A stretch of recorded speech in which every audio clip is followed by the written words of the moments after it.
Let's go.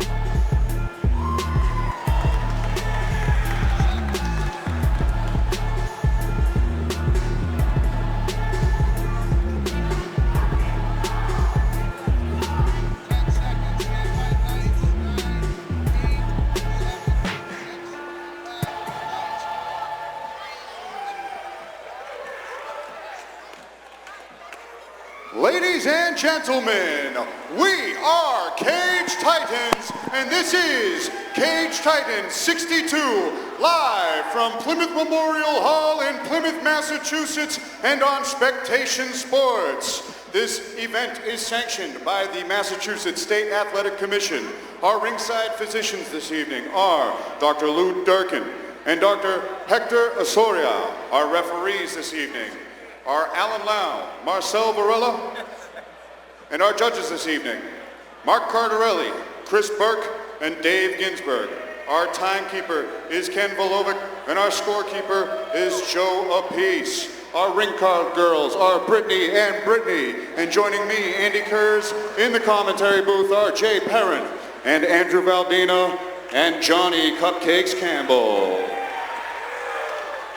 Thank you all for joining us on this Veterans Day weekend. Before we get things started, I will ask all veterans and members, active duty military members, to please stand up, and I want this crowd to give everyone standing here a big round of applause of thanks.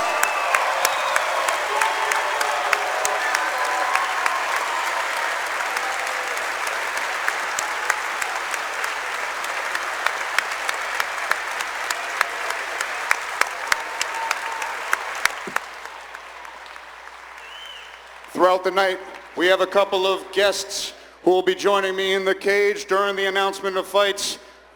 Some veterans that are very near and dear to us, and when they're in here, I want that same energy, and I would now ask everybody to please join our veterans in rising for the singing of tonight's national anthem.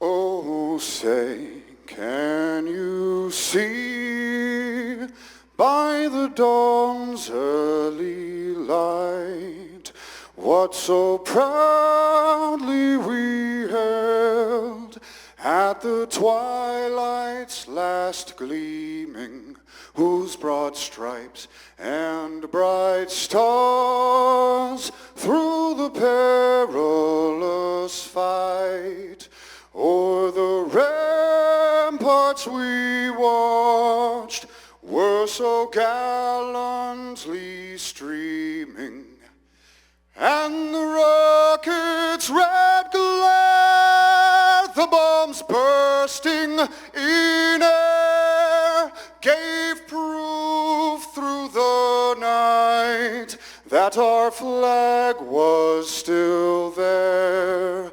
Oh, say does that star-spangled banner yet wave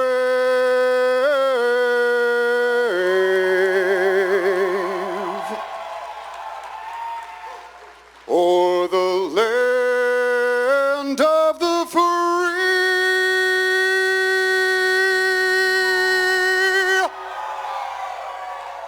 and the home of the brave.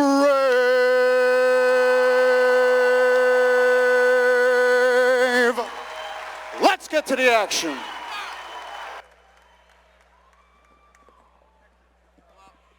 Man, do I love America. Andy, the absolute Andy makes go. All right, so no better way than Andy's soothing voice to get us lulled into the fights here. I thought that was Frank Sinatra for a second. Honestly, smooth as silk, really, you know. Voice like molasses. Oh, thank you. The man himself.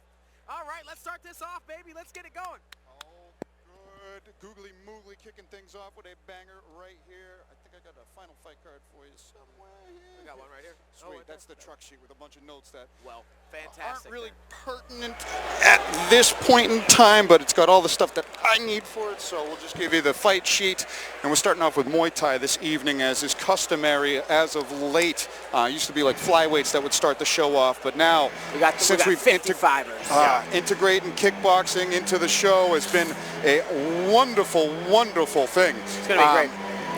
And Mike Salazar, who's not even walking out right yet. This is Ryan Maniscalco out of Sityodtong walking out first, making his debut out of a great gym. Sityodtong, always known for their striking pedigrees. Have you ever done any work with Mr. Maniscalco? Me personally, I have not, but I know he's got Dre in his corner. He's got Crew Andy in his corner. These guys are coming from a very traditional Thai school.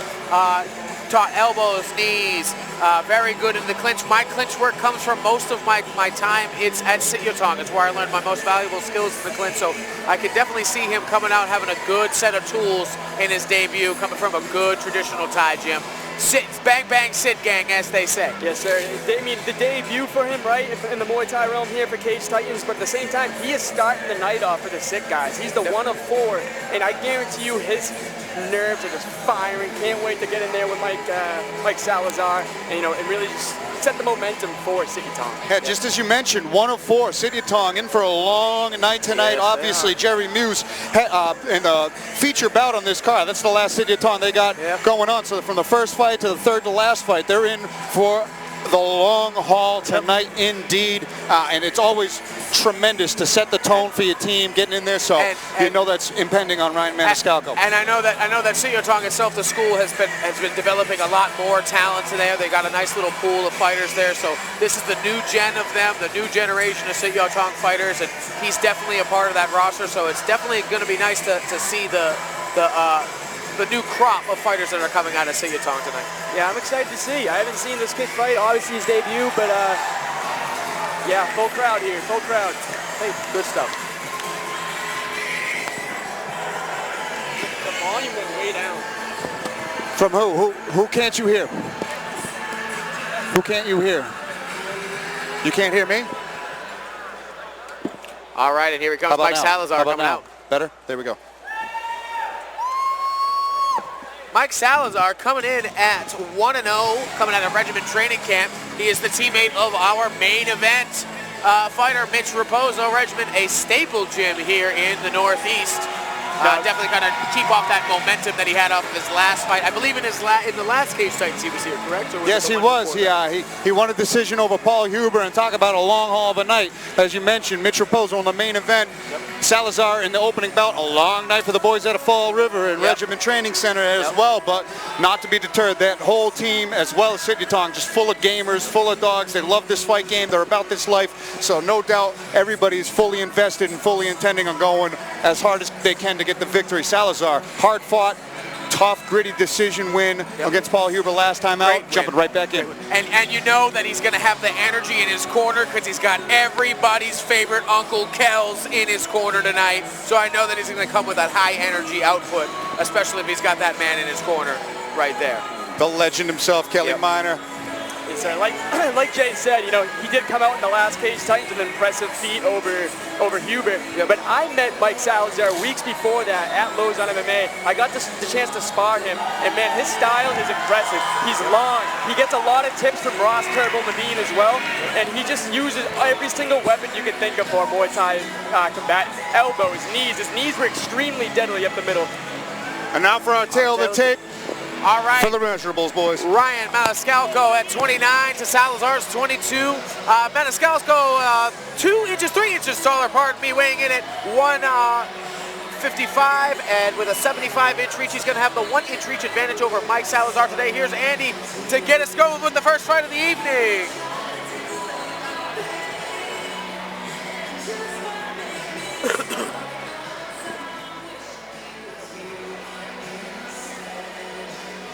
Ladies Ladies and gentlemen, our first fight is brought to you by Teenage Mutant Ninja Turtles.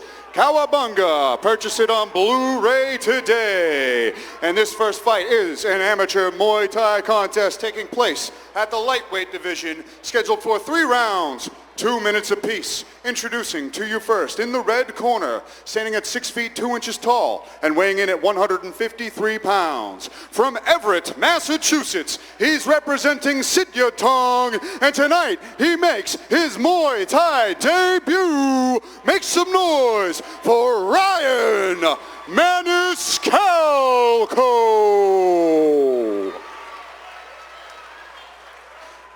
And now, introducing his opponent, standing across from him in the blue corner, with an amateur Muay Thai record of 1 victory and no defeats. He stands 5 feet 11 inches tall, and he weighed in at 154 pounds. From Newport, Rhode Island, he's representing Regiment Training Center. Let's hear it for Newport Mike Salazar.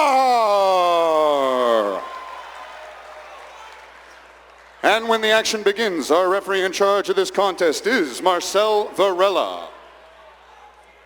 Let's go. They did not unlock eye contact this entire time. Nobody Nobody was calling blinks. him out. Yeah, well, these two are intense. They're going to bring out the fight, the first fight of the night. Can't wait.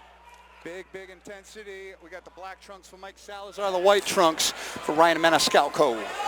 Long and lanky is Maniscalco. We saw Mike Salazar with a lot of success with elbows in tight and right to it. Nice. sweeps. It's kind of a common theme for these Muay Thai fights. They really come out guns blazing, and then the pace might slow down in the second or third round. Nice sweep from Mike. Right out the gate. They're coming out heavy already. Remember, the Muay Thai pace is very fast. You have to establish yourself very quickly. Only got 2 minutes of which to work per round, so you definitely got to establish a pace early. And for those at home, if you want to think about how those sweeps are scored, think of them like takedowns. They definitely get the biggest amount of points, and you definitely want to focus on just your legs more so. These punches that land don't exactly score in a pure Muay Thai fight. Elbows and knees would definitely score more as well. These are good from here. Good elbows there from the clinch there from Maniscalco. Yeah, they're both making it dirty with these elbows over the top. Nice kick from Salazar. One thing I like to see from both guys is that they are utilizing their jabs, the long jabs. Nice right down the middle and a good knee. Really connecting his clinch work into there, using that reach to grab the head. Nice body kick there, but a good jab from Salazar. Salazar's got to hide his kick, that kick behind something. Agreed. He's kind of doubling up these leg kicks, but he's just going to check It's just naked, and Maniscalco's seeing it a little bit too far. If he adds it behind maybe 2 or 3 punches and then kicks, he'll probably have a little more success. Be careful, that was close. Good body kicks here, good teeps from both of them. Nice kick back, nice catch. Salazar doing a great job catching these kicks and countering from there. Nice switch up the top, and good counter right back. Oh, Maniscalco coming right back, though. He's plotting. He's tracking his opponent down, making Salazar move a lot, expend a lot of energy here. Good checks coming Doubling back. up those kicks again. See? Like you said, nice body shot there. Nice shot downstairs. Good knees up the middle Good there. knees. Nice teep there from Salazar. Ooh, time. That was a good round for both men there. Very good round. Real scrappy. Hard to score that. Both guys landed some good shots. I like the elbows in tight. Look at the welt, though. There's already welting on the side of Salazar's ribs. Those body kicks were paying dividends towards the end there. And those knees as well. The knees are just stabbing. There's no knee pads on them. No, there's not. There's not. Those things hurt, man. And the clinch is exhausting here, and I think that's where Maniscalco, is doing his best work. I think is when they start to clinch up and get those elbows and knees to the body. He's making Salazar work and move a lot and expend a lot of energy. I'm interested to see the adjustments. Yeah, you know what? Salazar went 3 rounds in his last fight, so maybe we'll see an experience factor of how each fighter goes about these next 2 rounds if it goes that far. Yep. But Salazar's doing a great job. He's doing good with his teeps. His punches are landing. He's going high and low really well. I'd like to see him hide his leg kicks behind his punches and maybe use some feints more to get Maniscalco guessing. Love that. Definitely, I love seeing feints. It's too underutilized, especially in these early fights. Start poking and prodding, so you see what works, see what doesn't. Download information. Both people could be doing this. Both corners. Round 2 underway. Both men landing a jab right off Ooh, the head gate. kick. That was a good one. He clipped him Big there. head kick. That was a good one. Salazar felt that. Felt that and then ate a jab or two behind it as well. Did a good job clinching up. He's still on wobbly legs a little bit. He needs to be careful. Yeah, good follow-up. Defensive, yeah. Good follow-up from Maniscalco Maniscalco. is starting to land his power shots behind the jab now. Nice. She's got a good check. Oh, there's another 2. That one stung him. That was a good elbow from Salazar. Both Another nice. one without down. That's a- Touched him. He touched his knees. That's good. Beautiful Right there. step-in elbow as Salazar was coming in. Oh, Maniscalco's feeling it too. He's in his groove. A great debut. Can't feel any better. He's doing a great job. So, Standing 8 count Standing 8 administered. count. That's big in the judge's eyes there. Big round Consider already that a knockdown. for Maniscalco. That's exactly what it is. he's going to have to get Salazar's going to have to get more aggressive here. big Take knee some to the clinch. chances. He's also got to be more defensive, or the ref might stop it. He is getting hit with some big shots here. Maniscalco's kind of teeing off here. Yep. I think it's 3 knockdowns in a round and they stop it automatically. Well, Salazar comes back with a big right club though too. Nice elbow over the top. Salazar doubles it up, triples. That's good. Staying tight. Nice body kick what a from kick. Salazar. Good work. Flush. Answers right back. Good back and forth from these two. Yeah, they're both answering. Finding some energy now as Salazar. Good job. The 1-2's down the pipe. Yep, nice jabs landed. Yeah, He's taking chances. That's what he's got to do here against a guy who's landing at will. Yeah, neither guy Nice job. eating anything without delivering something of their own. Ooh, both men You know landing what, there. he Good didn't- ones. like Jay was saying, Nice he didn't knee. set up that leg kick and he kind of paid for Yep. it there. Yeah, if you don't set it up, you can get he's countered up. with that straight right down the pipe, as just happened. Cage saved him a little bit there, but he's scoring here. This is scoring. This is winning the round. He's got to get. Maniscalco's got to get off the cage and start throwing elbows, short shots. I mean, I don't know about winning the round enough to get back from that knockdown that No, happened no, no, earlier, no. but I mean that scores. This is Yeah. what, recency bias. get you Correct. back Ooh, into it. But that nice job. knockdown, that step-in elbow was the most significant Crazy. strike of the fight thus far. Correct. Man, I mean, that first round you could go either way. that last one has to go to the Maniscalco red. had a lot of forward pressure in the first round, but that's this last round, man. That knockdown, that was a deadly elbow. That was a deadly elbow. And Maniscalco having a great debut so far. Salazar's got to get busy more. Towards the end of the round, he started to score when he started to overwhelm him, start to mix in his outside shots and his clinch work, using those short elbows over the top. Maybe he goes back to his body work, and again, hide that friggin' kick behind something, and it will land. But you're doubling up a kick, which we call naked.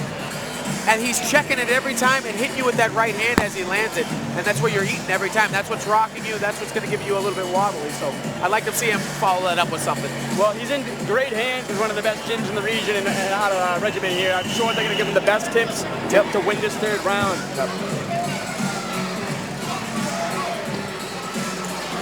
They touch him up in the middle. It's been a barn burner thus far. What a fight. What a fight. They're ready. They're ready for round 3.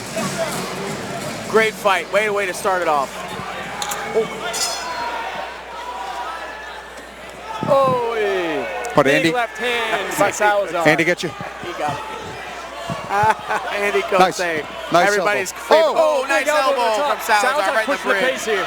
Yeah, both of them landing elbows in this Maniscalco fight. can't be comfortable just standing on the cage like that. He's got to get moving. That was just a barrage of knees from Salazar there. Ooh. Nice right hand from Maniscalco coming in though. Salazar's making this dirty. That's it. That's what he's got to do. He's got to keep him busy. He's got to keep him out of range here. He can't sit at Maniscalco's kick and punch range. I mean, I understand he's trying to rack up some points with these knees over and over again, but you got to kind of maybe readjust in some points where you get a little bit more of a damaging I would shot. say after a round like that where you got dropped, you need to do something emphatic here. You need to, like that, right there. You need to do things like this. Big- I got a little sweat on me. Start it. Here we go. I Right out dig the it. gate. I dig it. Big combinations to close the Nice distance knees. and keep following up with these knees. He's landed about 20 in this round. And they score, man. That's how you score these. That's good points.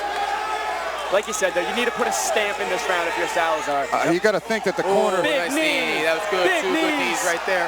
that corner of Salazar had to tell him, you got dropped in that round. You need to go balls to the wall here if you want to scrap away with this win. And that's what he's doing. That's what he's doing. Exactly. Sticking like glue. Not giving Maniscalco a chance to breathe in this round. Separate. The ref separates after that. Maniscalco's a dog. Oh, Nice elbow over elbow. the top there. He can't press himself against the cage and rely on that to keep himself up. That's where Salazar's thriving here. Ooh, nice hook right there. Both men landing. Yeah, ref better watch out. He almost caught a right hand. Right? Ooh, elbows exposed. caught a lucky break there. Maniscalco's got to get to work here. Fix the elbow. 15 seconds, get going. Oh, hey! Nice fight. That's a good one. Nice body kick Can I back. get a big oi? Oh, hey! Yeah, that found a home right in the breadbasket. That was a good spinning kick here. Nice way to, send off the round. Just in a phone Knees, good booth. knees, good. Oh, both of them landed with elbows. Excellent. Man, what a fight! Non-stop action, bell to bell. What a great fight. Good I'm fight. blown away with the output both of these guys just put on. It was non-stop for 6 minutes straight. Great stuff. Both guys landing big elbows, big kicks, big punches, back and forth momentum shifts. Absolute dogfight. Hell of a debut from Ryan Maniscalco. We got some replays coming up there. Let's see our gentleman's work when it comes up on the screen here. After suffering the knockdown, Mike Salazar, Newport Mike coming back tough later in the round, later in the fight. Yeah, I mean, Salazar definitely did what he needed to do for that third round. I think he really pushed the pace. He really tried to just rack up those points with the knees, the elbows, making it really dirty on the cage. We'll see if it's enough, though.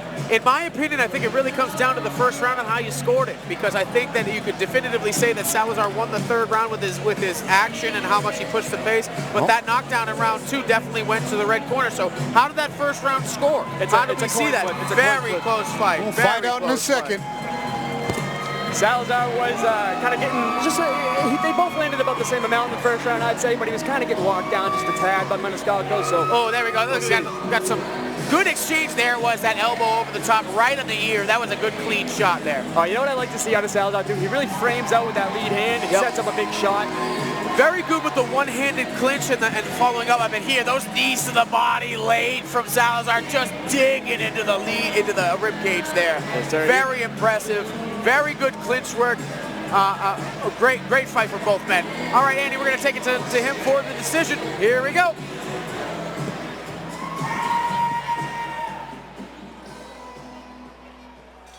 Ladies and gentlemen, keep it going for these two.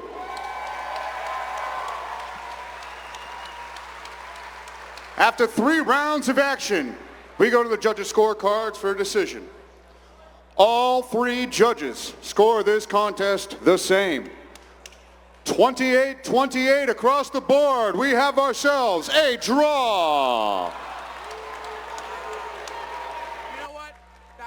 I can see that being a draw. I can see how you can see that a draw. It was such a coin flip in that first round. Very, very hard to score there. I don't hate that. Nobody should be mad at that. That was a good fight. If you hear any boos in the crowd, it's only coming from the people that came for that fight. That was a damn good fight. Nobody should be ashamed of themselves.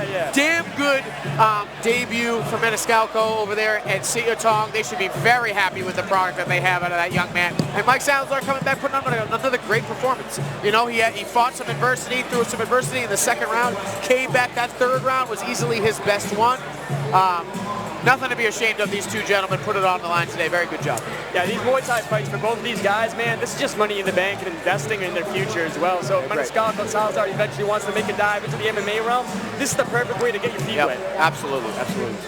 Yeah, it's truly a different experience, definitely primes you for a different element of combat sports. And yeah, for my money, they scored that correctly. Yeah, good 10-8 round with a knockdown. That was definitely a one-sided round, and you could definitely give it to Salazar on both other sides of that second round. So, fairly scored fight. Great way to kick it off. Yes, sir. That really was. That elbow over the top. I don't know if you saw the replay, Andy, but we came over and hit him clear in the ear. Oh, beautiful. Just a beautiful elbow. Very good work from both men. Gotta love it as we get on to our next Muay Thai fight of the evening. Ooh, it's a girl fight. Let's go. Let's go. Always know the ladies bring it. It's been a couple of shows since we've had a female altercation take place in the cage, and we are in for an exciting one tonight. Erica Medina and Danielle Akula throwing down in just a moment. Haven't had the chance to see Medina fight, but I've seen I believe this is her debut. This is her debut. This is her debut. I don't feel out of place. Jay Perrin loving the walkout song right now. He's up on his feet.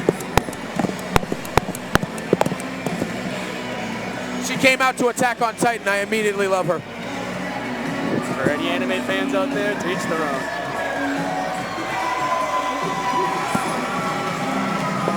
Excellent job. Already kudos, 2 thumbs up from this guy right here. can't say I've seen the show, but I've heard So good good, things. so good, amazing show. It ended after a decade. It's just so good. I won't get going. No, we got a I fight. won't get going. We got a fight to talk about But here. she picked a good song. Jake, That's it's all on that round matters, one, baby. So. Sometimes that really sets the tone for the night. Oh, yeah. Representing Burgess MMA, school that hasn't made its way down here in quite some time, but here they are representing the Muay Thai realm tonight. All the way down from New Hampshire, Erica Medina making her debut, finding herself in a similar situation that Ryan Maniscalco was just the fight before in that debut, and look at the outing he had. Already setting the tone early. Can't wait to see this young lady scrap up. She didn't make a long trip for no reason. She's going to have a lot of motivation for this one. And you know what? It says one thing. She's taking on a person that's already got momentum, and that says more about her than you think. You know, anybody that's taking on somebody that's already won a fight, it's a different mentality too, because you're trying to fight the toughest person. And I don't know what one person, I don't know what three person. You're trying to fight somebody that's winning and on the same level as you to test yourself. That says more about a debuting fighter than you think. She makes her way in, smile on her face, ready to perform. She looks ready. And the ladies always have a tendency to steal the show. There's just something about women's MMA and Muay Thai, the tenacity behind it. Because they're trying to hurt each other, baby. It's like it's even more rebellious than MMA is in general, I think. I love it. Hey, man. Some of the scariest people on earth are girls. Indeed, no different is the momentous Danielle Akula. Training out of Nostos MMA. She's got Devin Powell, Carolyn Powell in the corner. They've got some fighters fighting later tonight. Oh yeah, Nostos brings a bunch of savages. Coming, Yep, by all means. coming in 1-0. She's got some momentum behind her. Coming out of a great gym. In Devin Powell's Nostos MMA, they always got a good crew of people coming here at Cage Titans. They always put on a great show. She's, like I said, riding that one wheel, trying to make her win streak to 2 here, trying to foil the debut of Medina, pardon me. I apologize, Miss Medina. Now listen, before I get going here, I do have to say that I am a fan of Akula's work. I've seen her fight a couple times now. She had one Muay Thai fight, but I do need to mention here, I don't want to be the bad guy, but she did have that knockout loss in her last outing at another organization. I don't know how that's going to feel stepping into this cage, especially with the Coliseum type feel and the atmosphere, but she's got a good team around her. And, you know, hopefully she gets that clean slate mindset. She just gets in there and does her thing. Absolutely, absolutely. Just saying her final goodbyes, getting ready to make her walk right up the stairs into the cage here.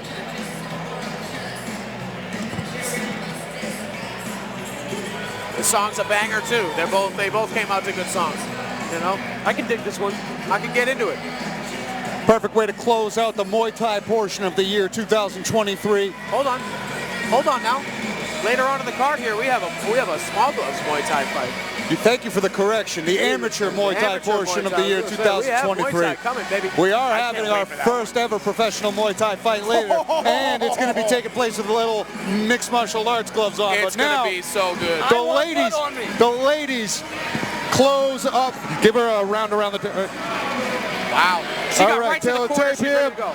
We've got the tail of tape here for these two. I'm going to get in there. Erica Medina coming in at 32 to Akula's 46. 5'4" and 5'6" stand these ladies, weighing in at 129 and 130. Erica Medina will have a 2-inch reach advantage on her opponent. Here we go to Andy to give us the introductions. Let's go, Andy.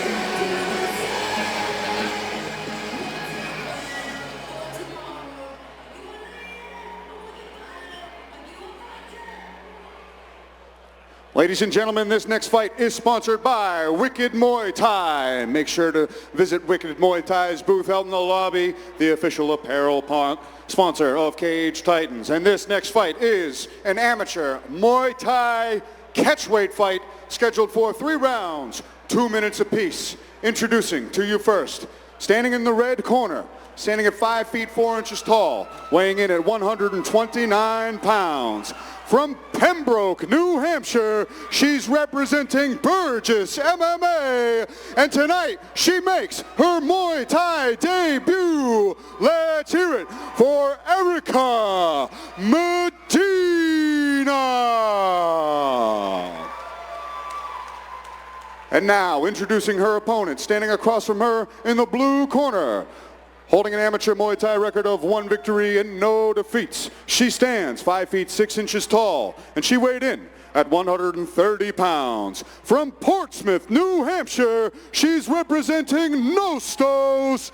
Make some noise for Danielle Akula. And when the action begins, our referee in charge of this contest is Alan Lau. All right, these ladies are ready to go. A little opposing of emotions here. Akula being stoic while Medina just excited to be here and have this opportunity to showcase her skills in this debut. Here we go. And it begins.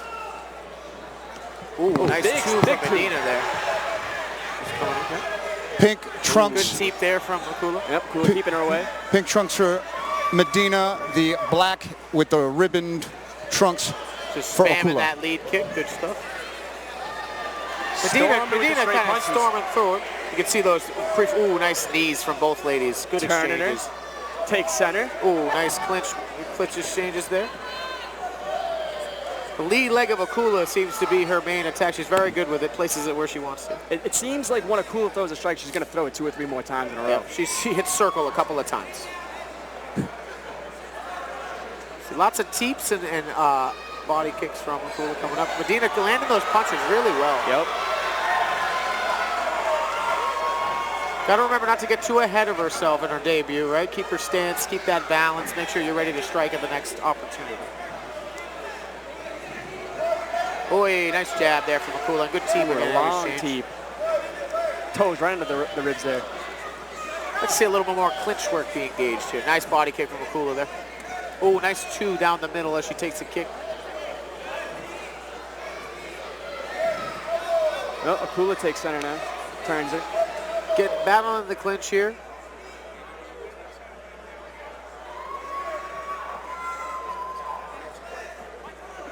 Again, just like before in the last fight with Salazar, I'd really like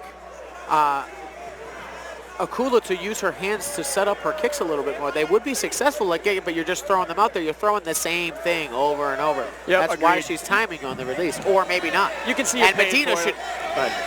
Absolutely. What were you saying about that? Nice teep again 10 from seconds. Akula. She's had that on point in this round, but Medina really aggressive with the hands. Nice kick to body punctuate kick there. from Akula there. That was a good check to return there. Nice checks from both ladies. I'd like to see Medina start to use checks a little bit more here.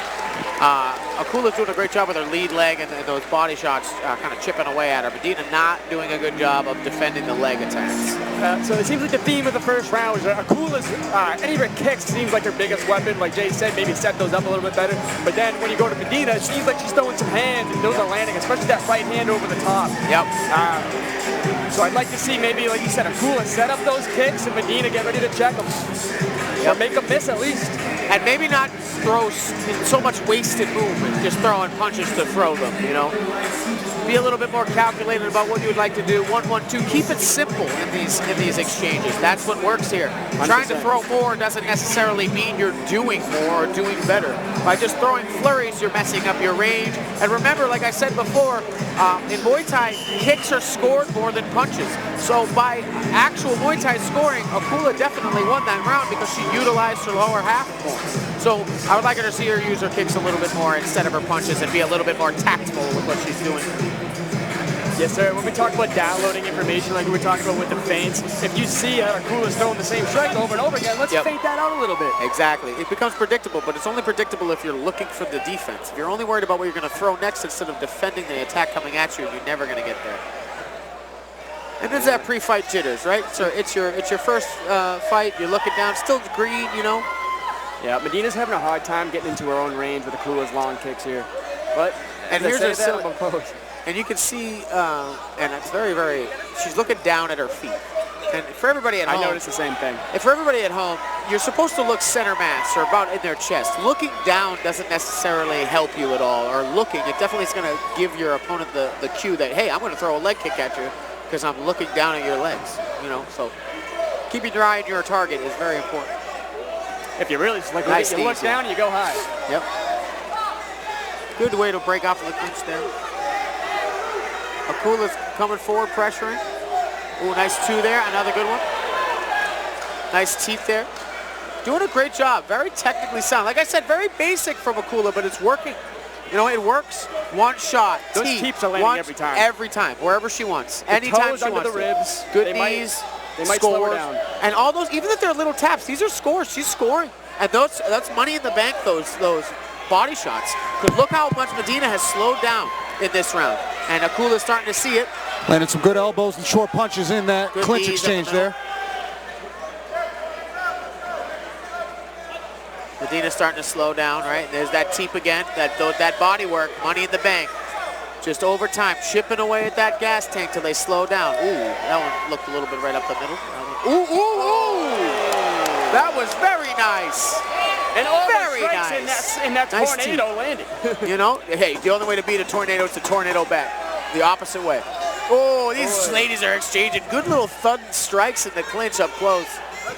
Ooh, good knee there from Akula. Good elbow to finish. Good finish for Akula here. Very good. She's taking over. She's starting to take over with her experience is showing. Like I said, simple is working. That front teep, like you said, Valdina, very good up the middle, putting it wherever she wants. And now she's starting to take advantage of the clinch strikes. Coming over the top for the elbows, landing the knees, breaking away, doing it again. Very, very good. To open up as Medina's slowing down. And you can see it every time she hits that teep. Medina slows down a little more. Her hands come down a little lower because she's so aware of the body shots that now Akula can come over the top, work her clinch to get to her head, and then start throwing those elbows. Very good game plan from Nostos over here. 100%. Medina's doing a great job. Like I said, she's just going to have to manage her energy a little better and pick her shots. She can't just throw into the wind here. She might be down 2 rounds. She's got to address the teep. She's got to address the teep. Whether you swipe it away or you evade. Or you catch. Or you catch. You got to try and catch. You need to respect them. I would say don't do the latter, but deflect for sure. Do something. We need to address the teeth for sure. Round 3. Third and final round between these two ladies who have brought the action for the first 2 stanzas. Both putting on great performances here. Erica Medina in her debut. Danielle Akula trying to make it 2-0. Both women putting on a great show here. Coming out hard here. She knows she was down in that last round, I think. I think that their corner told her, Akula staying long here with these strikes. And she, look at that passover. Even though it was kind of ugly, but she got it done. Got it done and landed a leg kick in that exchange there. Good knees in the clinch here. She's taking advantage. Alan Lau stepping in, separated. Not sure why. Hands first, good teep. There it is. There it is again. Oh, she covered up to the body after that last teep landed. It might have stuck her pretty good. Nice back fist from Medina. Akula is using that teep to start to set up her 1-2s. Watch, ready, set, teep, 1-2. There it is. Teep 1-2 every time. It gets her within range, so she's focused on her body shots. So she lowers her hands, and then the 1-2 comes over the top. It's very good. On the opposing side, though some of these shots are getting through from Medina, it's hard to land that right hand over a teep. You know what I mean? The teep is keeping you out of range for that right hand to land, and Medina keeps trying. 100%, 100%. It's great and she's just taking it right in the front of her torso too. Akula's has a great game plan. Honestly, going up with the head kick there. Nice teep, but that one was countered. Nice right hand. See, teep 1-2. If she could recognize that, there's the check. So you needed, that was a little too soon, a little too late. There it is. There we go. That's what she needed right there. Right there. Needed a sidestep, like you said, Valdina. Perfect. Address the teep, and then you can mount your offense. Nice 2s there. Another Big one. right hand. She's going for it. She's tired, but she's got all heart here. Medina. Akula still keeping with her game plan. Nice Chop shot. it away. Nice elbow there. Nice knee. A nice shovel uppercut just a moment ago there from Medina. Just putting it to work. I don't know why that separation was there. What is the grounds for separation? If I'm nice combos there. Medina storming away. Akula throwing, moving backwards. What a dogfight these ladies have brought to us. Good knees. Great job for both ladies. What a fight. Great fight. Good work. What a both pace. ladies. What a pace from both. And you know what? Early, Medina came out strong. Akula showed her experience, even though she only has 1 extra fight. But in that, she had that experience to stick to her game plan all throughout the fight. And just as time went on, it just got worse and worse. She got more accurate and more accurate. And Medina would find it. Medina would have her moments, as we're going to see in a replay here in a moment. Look at the replay up there. Look at that kicks from Kick. Teep. Akula, but as Medina would be blitzing in, Blitzing, yep. Akula was able to keep her composure, find her cool, and find her offense again. frames. And that's Very where the good. experience really showed up. Great job. And like I said, just Medina had a hard time getting past that front tee. Every time that she did, she was able to answer, but That was the biggest weapon. that spinning back fist was the coolest part, I think, of the whole fight. The biggest You gotta shock have some spinning factor. stuff in a Muay Thai fight. Come on. Great stuff, great stuff. All right, we got Andy with the decision coming up here.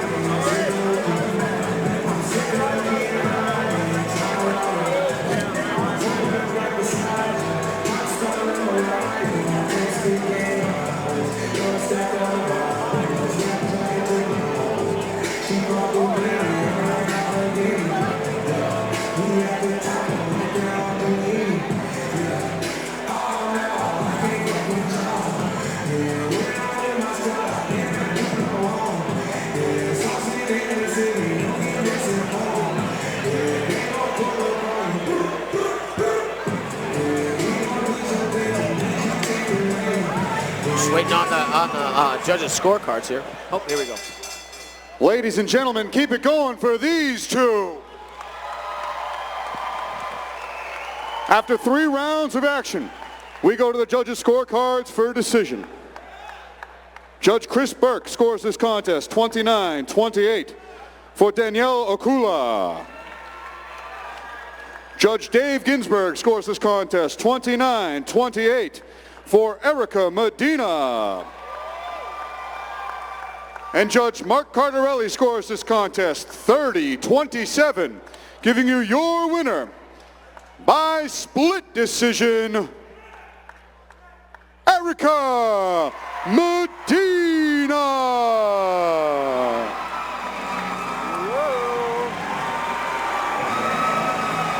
Erica Medina, the judges seated that she Gets did the enough to nod. get it done. I mean, Very shocking a little bit. I honestly had it going the other way, but both women put on great performances and definitely worthy of wins either way. she definitely had plenty of moments, you know. Storming through with the straight punches. Nasty work in the clinch. Congratulations on the Muay Thai debut for Erica Medina. What a scrap from these two ladies. Medina getting the split decision nod. Very competitive. You can see it getting scored either way. So Very good fight. all judges had it all over the place. 3 competitive rounds, and that's how it goes sometimes in a close fight. Yeah, neither fighter should hang their head on that one. No. Great fight, pace was nonstop.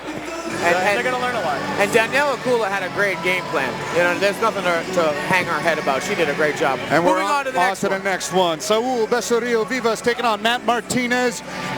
Somebody's getting their first Cage Titans win in this scrap. This is our first MMA fight of the evening, I do believe. Matt Martinez coming out of Sityodtong, that new batch of Sityodtong fighters. And Saul coming out of Diamond Dogs. I love watching Pikachu fight, man. He is fast, he's technical, He he is. comes from a good team. And yep. Matt Martinez has been fighting at 135, and to be completely honest, he is completely outsized at 135. I think he's better down here at flyweight. He'll find a better home there. He was just out-muscled. It's not that he was less technical or less skilled than anybody else, but the size matters in these in certain points. 25 to 35 is a different. If you walk around with 25ers, other than Joe Poirier, and you walk around with 35ers, it's vastly different in their size. So I think Matt's going to find a good home here at 125. Whole new ball game. And you know what, like you said, it's not like he was less technical or anything like that at 35, but he hung in there. He was really giving a lot of these guys some good licks, and like I think he had a decision in one of his last fights too. Yep, absolutely. And that could have gone either way as well. Yep. You know. So I'm excited to see him reformed in a new weight class where he is at the proper size. And here he comes. Speak of the devil, he shall appear. And it's just to say that in these amateur records, guys, because there's definitely at least one more other person I'll mention on this card that his record might not indicate how the level of skill that they have, but that's what amateur fights are for, to get that in-ring experience, because somebody that went 0-4 as an amateur could be 10-0 as a pro because they had that experience of losing in the amateur ranks. So just because you see an 0-2 as an amateur, an 0-3, doesn't mean a 2-4 have you. That does not mean that this person will not translate well into professional ranks. So take it with a little bit of stride. Now, if it's like 0-12, well, then you have a good sample size there. But Matt Martinez is one of those guys that has just tremendous amounts of talent, and you look at his 0-2 record, and it really doesn't display how skillful this young man is able to be. And he's been in some scraps already, so he's gone the distance a couple times, tough to put away, been in really tight decisions, showcased a ton of skills, just hasn't gotten that W yet, but I love the motivation. Now he's jumping right back into the thick of things, and on a fight card where his team is completely stacked. And he does his job around the cage. He makes his entrance. Healthy at 25. Yep, looks real, real good, real strong here.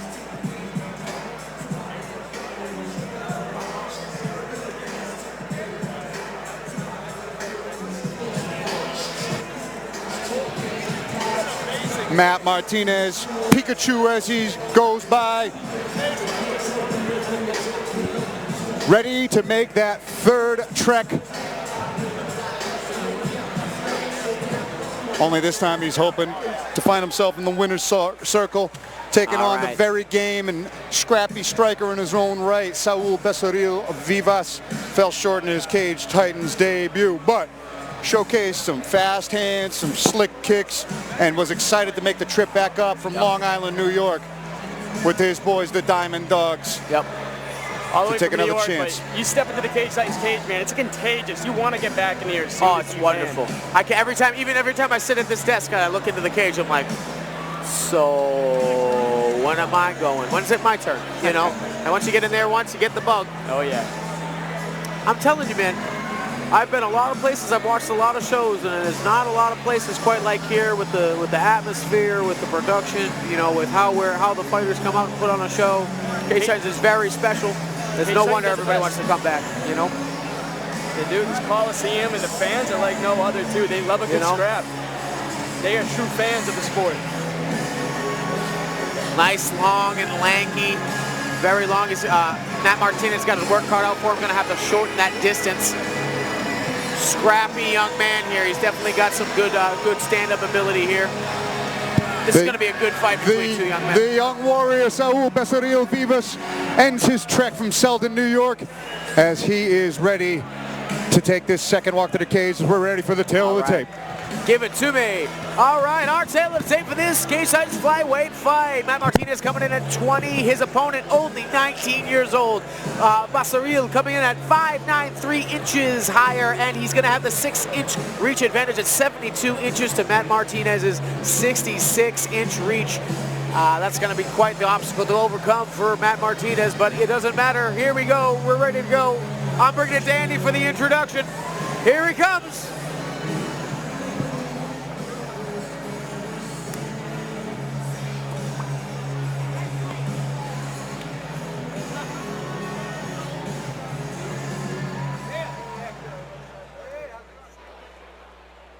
All right, ladies and gentlemen, before we get to this next fight, I want you all to applaud and thank this man on Veterans Day weekend, Sergeant Daniel Hill, infantryman with Delta Company, 182nd Infantry Battalion out of Middleborough, Mass.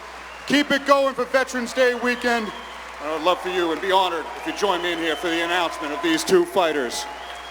This next fight, sponsored by JYM Supplements, an amateur flyweight fight scheduled for 3 rounds, 3 minutes apiece.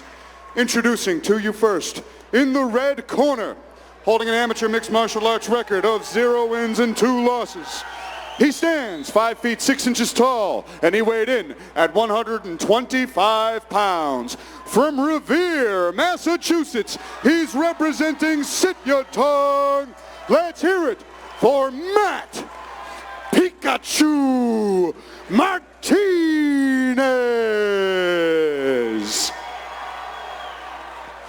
And now, introducing his opponent, standing across from him in the blue corner, holding an amateur mixed martial arts record of 1 victory and 2 defeats. He stands 5 feet 9 inches tall, and he weighed in at 124 pounds. From Selden, New York, he's representing Diamond Dogs. Let's hear it for Saul Becerril Vivas. And when the action begins, our referee in charge is Marcel Varela. Becerril looking stone cold across the cage for Martinez right now. Martinez just looks comfortable like he's been here before. Let's go. Just nothing in his eyes is Becerril. Vivas! Matt Martinez. I can't wait for this fight. It's going to be great. Here They're we go. so fast. Dark gray tight trunks in the red wrapped gloves for Matt Martinez, blue wrapped gloves with the black and red Muay Thai trunks they're for right to Saul it. Becerril Vivas. Martinez right gives to him it. the right hand to pay for that naked kick. Oh, watching up the middle there. Like I said, this kid's scrappy with some funky kicks is Saul Becerril Vivas, but we've seen Martinez. Check there. That was a nice check. That was a good check. Martinez gets him right back to the ground. Gotta watch out for that arm bar. He's going for the arm bar. He caught that kick nicely, gets on Going top for the position. triangle here. Gotta watch out for his shoulders as he gets out. Yeah, when it comes to arms down there, you want either 2 in or 2 out. Vivas is trying to get his hips. He's trying to get that for an angle. arm lock, or he's got his arm across. He's going to go for an arm lock here as he boasts up. Martinez doing a good job keeping his chest down. Yeah, he tried switching the angle of his hips with that push off the cage, but to no avail there. Martinez is doing a good job keeping his head center mass, but Becerril is really trying to get his head to one side. Tickets for one He's of the doing sides, going and I or haven't found sub. Polvair yet. So Yeah, he Martinez told doing me, a good I don't know job where keeping it his head in the center and on Becerril's chin here, making it so that he doesn't posture up. But Becerril doing a good job moving his hips, keeping his guard locked, but he attacks from this position. So Martinez has got to make the most of it, either get up, pass, or he's got to break away, because he's definitely not in a safe spot here, being in the longer, lankier guy's guard. You know, like you said, Matt Martinez having that head pressure, that's so underrated when it comes to MMA, especially in the early amateur MMA too. It really controls the bottom guy. Yep. Where the head goes, the body must follow. So I can't, Yes, if you're pushing my head the opposite direction, I'm not going to be able to push back into you. And it's a good That's real good sneaking strategy. in a butterfly hook here. It's not a stalling style per se, but it's harder to get postured up this way. So in the middle of the cage,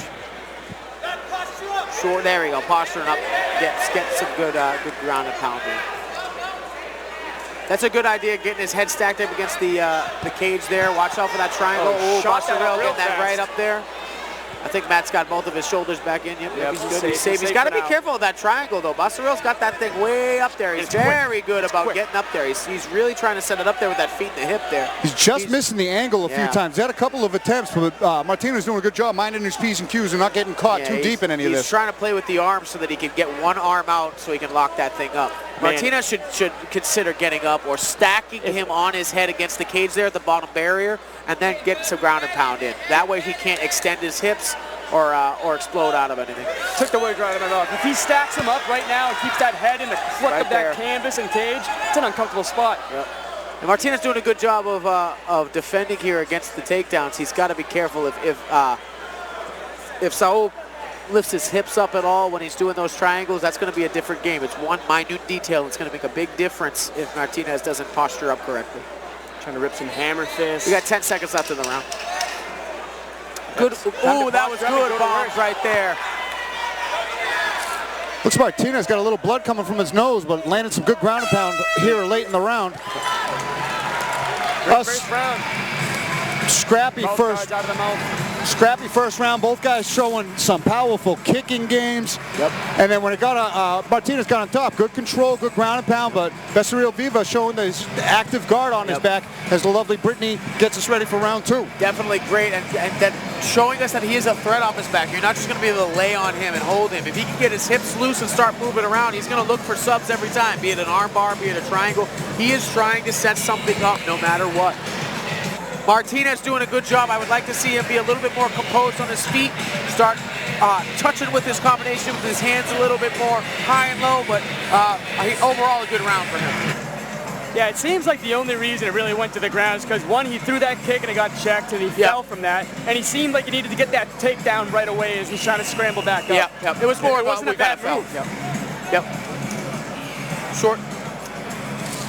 After just one round, Both guys are in great shape. No one's breathing heavy. Yep, definitely well prepared coming into this fight. You know, Saul coming in on short notice, I believe, last time. Now he got a full camp. Martinez looking very comfortable at 125 here. Yeah. I like this. This is a great fight. Good matchup. And both kids so young, both shy of 20 years old, I believe. 20 and 19. And we're gonna take it over for the first time tonight to Johnny Cupcake Campbell in the Cupcakes corner. What'd you see that round between these two young athletes?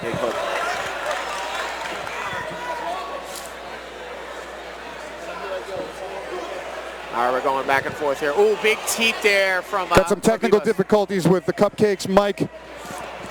Melendez got to keep Martinez got to keep his hands All right, we're up on there. it, Johnny. Yeah, good hook there. Got to be careful. Stay composed, not rush in. Those snap kicks up the middle are working for Vivas. That snap kick was about 1 toe length away from his nostril.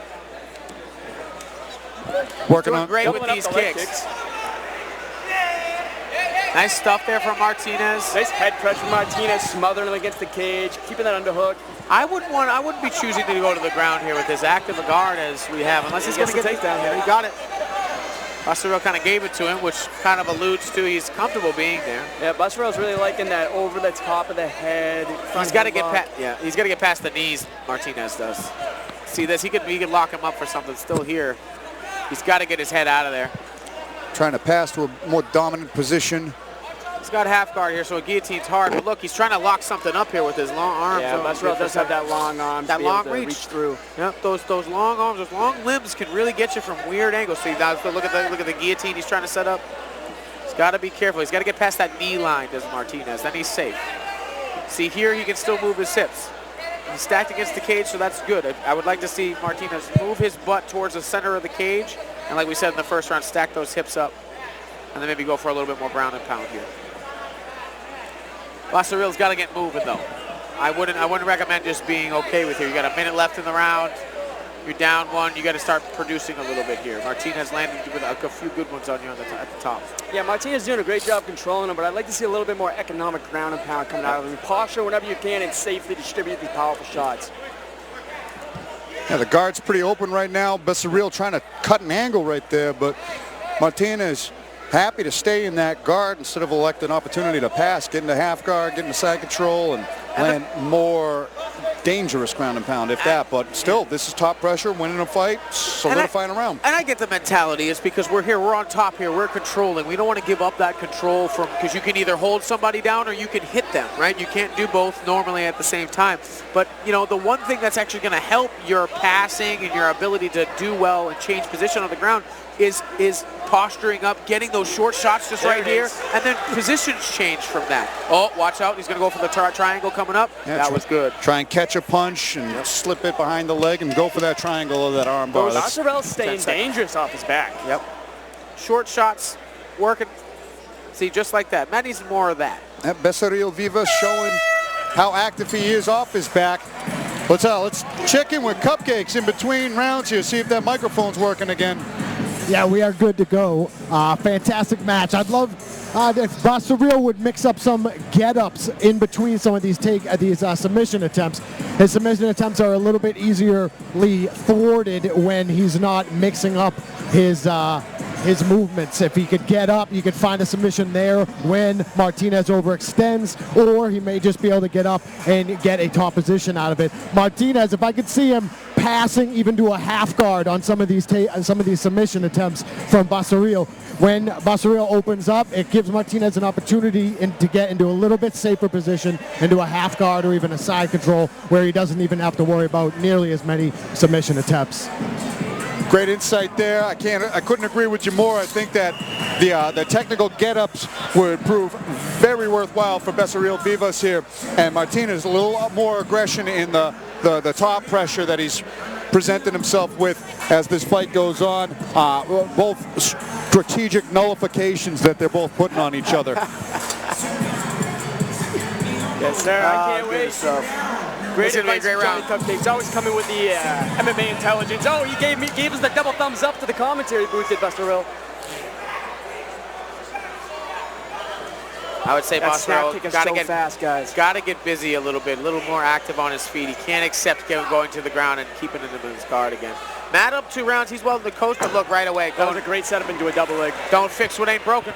Yeah, and just piecing it together with the hands, changing levels, getting right in underneath both hips. Beautiful double leg and wonderfully set up. And you know what I mean? Right in his corner, taking advice from Andy Cote. He's got to watch where his head is. He's putting his head in guillotine trouble here. And I know that he's cross-body here, but I really don't like the placement of that head. I'd really like to see his head go back into Buster Real's chin. Nice pass there. Yeah, and going with the advice that Johnny Cupcakes gave, if he could transfer that right leg of Buster Real back into that technical get-up a little bit, using that front head he's almost got it. Oh, he's trying to tie up his legs. All he does, he gets past the knee line, like we talked about earlier. Now he can just posture up. He's got to be careful. Now, Buster Real has no legs, so whatever choke he gets here doesn't really matter. Yeah, very tough to get the right angle when you're mounted. Yeah, Slides right into mount. And nice sweep. shot, when he gets up, he's going right for it. Buster Real knows what he needs to do. Oh! He stays up. Big combination. Good stuff. Wow. Great exchange. Great job with that reversal, really explosive on it. But Matt Martinez immediately kicking his way back up to his feet. Buster Real, nice timing with the combination on the get up, but Martinez relentless with this wrestling game plan, something we haven't really seen out of him yet. Martinez doing good with the ground and pound here. Got to be careful about where he's laying his shoulders there, but still making good calculated risk here. Yeah, it was a good adjustment between rounds. He's starting to posture up, starting to choke those some damaging shots. You can hear the thud on that one. Yep. Right in front of the commentary booth here. Another Real big thudding, left. big thudding shots from Martinez from the top when he postures up. This one he needed more the whole time. Those butterfly guards, but he's got him stacked. Buster Real is getting his way up here. Dude, getting real stacked with his hips. He's doing the right thing by using the cage to let his back ride it up. Buster Real should try and use that cage to stand up. Try and get that bottom hook on, or that bottom leg down. He's trying to go for sweeps here. Oh, he's trying to get an arm bar as he comes over the top. Oh, Martinez wise to it. Good job. Got to be careful. Martinez with a good ground and pound. Good ground and pound here. 30 seconds left to go. Good head pressure from Martinez. Buster Real's got to try and use the cage to get up here. He's got to make something happen. Martinez would do well to stand to posture back up and hit him again. Becerril Vivas showing his grit and jiu-jitsu skills. Not quite able to 10 seconds left in the round here. Anything up, but let's see who gets his last name. There it is. I said that. Almost cinched up that armbar on a Hail Mary. Good defense, good round, good work from both gentlemen. Good try for a Hail Mary attempt on a submission for Saul Becerril Vivas, but these two young men go the distance. Matt Martinez with the top pressure, Saul Becerril Vivas with the flurries and the kicks on the feet, the submission attempts from the back. Just await the judges' scorecards now for these two. Buster Real looked like so eager to get his jiu-jitsu going in this fight, but it just seemed that Matt Martinez had the answer by keeping that control on top, big takedowns. Though Buster Real did land some nice combinations when they were on the feet, Matt Martinez just didn't seem to find a way to get to the ground every round. And what he did really well with the length of Saul here was he stacked his hips. He made sure that his knees were always touching his chest. He never let Saul extend his legs out and create space in order to create a scramble or even a submission attempt. Whenever even he had butterflies or he had him up against, he got him up against the knee line, or he stacked the knees that way that he couldn't create any movement with his hips. Great work. Here's Andy with the decision.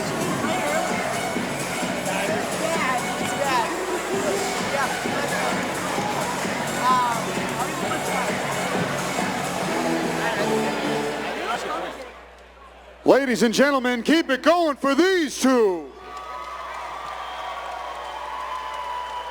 After 3 rounds of action, we go to the judges' scorecards for decision. All 3 judges see this contest 30-27, giving you your winner by unanimous decision, Matt Pikachu Martinez. Matt Martinez must be in cloud 9 right now, getting his first taste of victory in the MMA cage at his Cage Titans. What a way to get your first dub. Control the fight, And like I said, a very overall, very good game for Matt Martinez, showing a lot of different skills there. Maybe a little unpolished as far as getting in exchanges and overdoing it himself, but that comes with experience in the cage. Getting his first win, showing he has good takedowns, good setups. He throws his hands well to set up those takedowns, and he's got good top control. This guy's got a lot of skill, got a bright future. Can't wait to see more from him. Getting the clean sweep and the bounce back and getting that first win under the belt. Very impressive. At a new Well weight done. class. Well done. New weight from class. Pikachu on the board. 125, what we say, he looked good at 25. Look out for this kid in the future. He's going to be a problem. That he Put is. these Amy 25ers on notice. And we're on to the next fight. We got a packed schedule here with a late start. We got to get through all these fights here, but we're going to. We're going to. And this one is a certified banger. It's going to get like insanely electric in here. It's been rowdy all night, but it's about to pop off as Tim Walsh takes on Ryan Torrance. Ryan Torrance being a Plymouth, Massachusetts police officer, and they're repping in the building tonight. Oh yeah, this is a good one here. I watched Walsh fight. He's a dog. He loves to make it nasty. Got crazy hands.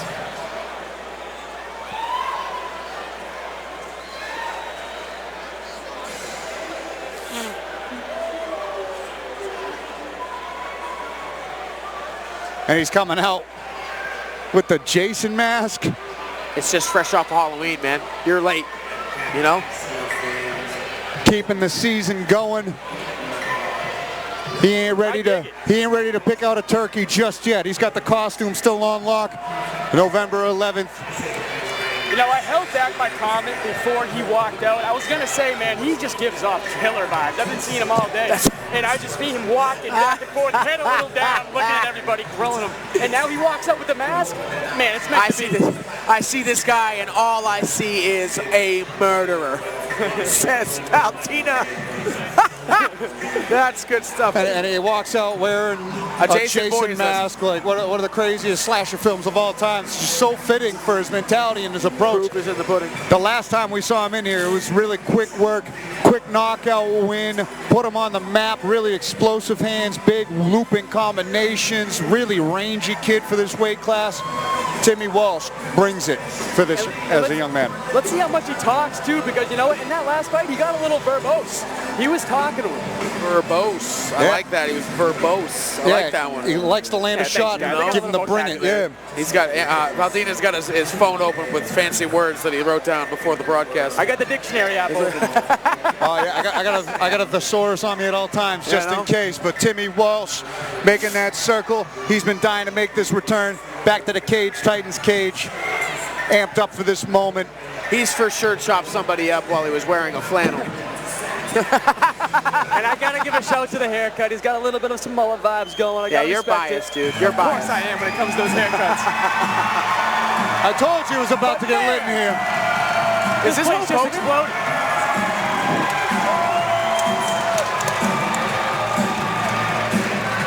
He's coming up to Hulk Hogan. How can you not get hyped? Ryan Torrance, training out of Daniel Gracie, Plymouth, a Plymouth resident, a Plymouth police officer, making his debut and definitely embracing the chaos of this moment. It's a moment you only get once, making your MMA debut, and he has totally made the most of it. It's been a minute since I've heard it this loud in here. Yeah, this place just popped off for this guy. They heard the song, and all I gotta say is that Loco Lobo looks how this song feels. But he's coming up a great camp, making his debut. This place is electric right now. For a guy making his amateur debut, they are going nuts for him. Gotta respect it. It is his debut, and these are big lights with a big old crowd here. Let's see how he does. Everybody in town he's let off with a warning has made it out here tonight in support. He's let off with a warning. You know what? I will have to say, I parked here yesterday for Wayne, and I got a parking ticket, Hey, so I might have to chop it up with this guy. Yeah, let's go, man. That's a different entity. Even he can do nothing about it. He was in telling us, hey, we got to move the cars. Even I get ticketed as a cop, so. Mr. Torrance, all I know is that mine are late, and I'm sorry for that. Ryan Torrance owning the moment. 41 years young, making that debut. It's never too late as we take it to the tail of the tape as these two fighters embrace in the middle. Take it away, boys. All right, tail of the tape for this one. Tim Walsh coming in at 21 years old, 20 years the junior to his opponent, standing at 6'2". Torrence coming in with a 69-inch reach. He is going to have a 5-reach disadvantage to Tim Walsh. Here is Andy with the call. Ladies and gentlemen, this next fight is brought to you by Chime. And this is an amateur catchweight fight scheduled for 3 rounds, 3 minutes apiece. Introducing to you first, standing in the red corner, holding an amateur mixed martial arts record of 1 victory and 1 defeat. He stands 6 feet 2 inches tall, and he weighed in at 167 pounds. From Salem, Massachusetts, he's representing BST and BTT North Shore. Let's hear it for Tim Walsh.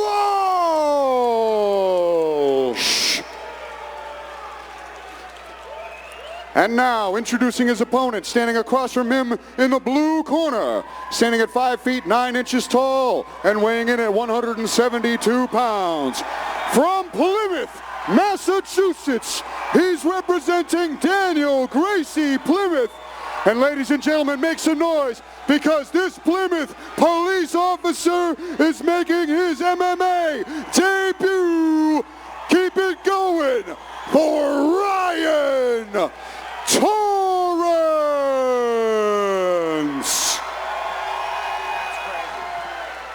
And when the action begins, our referee in charge of this fight is Alan Lau.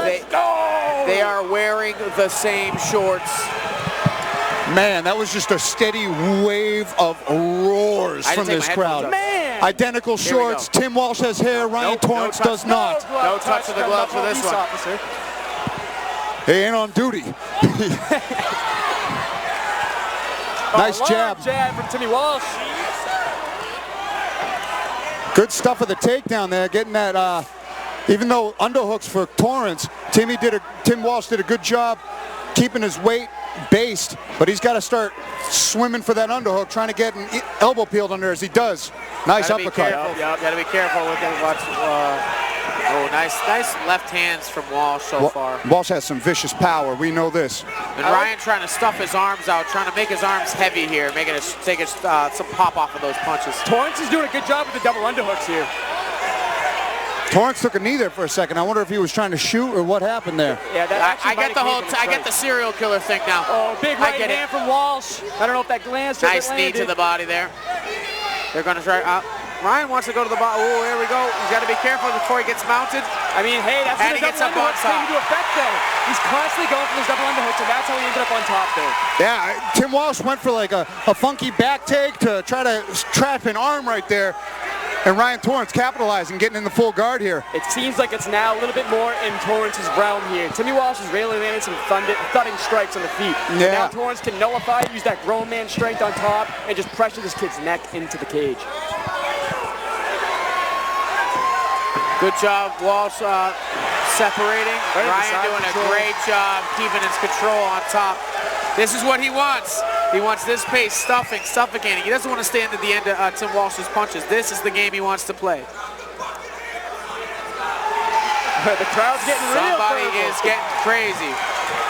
Shout out to Brennan Bose for giving me a compliment on the word verbose. He told me to use loquacious now. Right in the mount.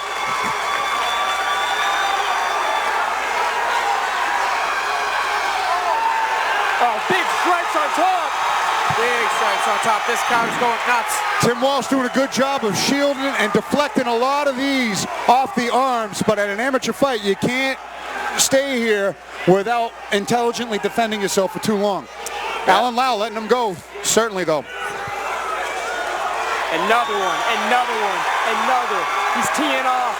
Timmy's got to get an effort to get out of here now, at least get into half guard. Doing a great job Less on than 30 top. seconds. Walsh has got to do something. He's got to explode up. He's got to get to a side. He can't stay flat in his back like this. It's a good grapevine that Torrence had, though, keeping him there. Not really able to posture up too much, but staying busy enough to keep the position. I mean, it's mount. You're not getting stood up when you mount somebody. You're not that's not going to happen. Crossing the feet, hipping in, though, giving a lot of pressure into the sternum. Trying that gift wrap. It's a great way to end the round for Torrence. Yeah, really. First round for the debuters. A tale of two halves, if you will. Tim Walsh was. Tim Walsh getting a little spicy.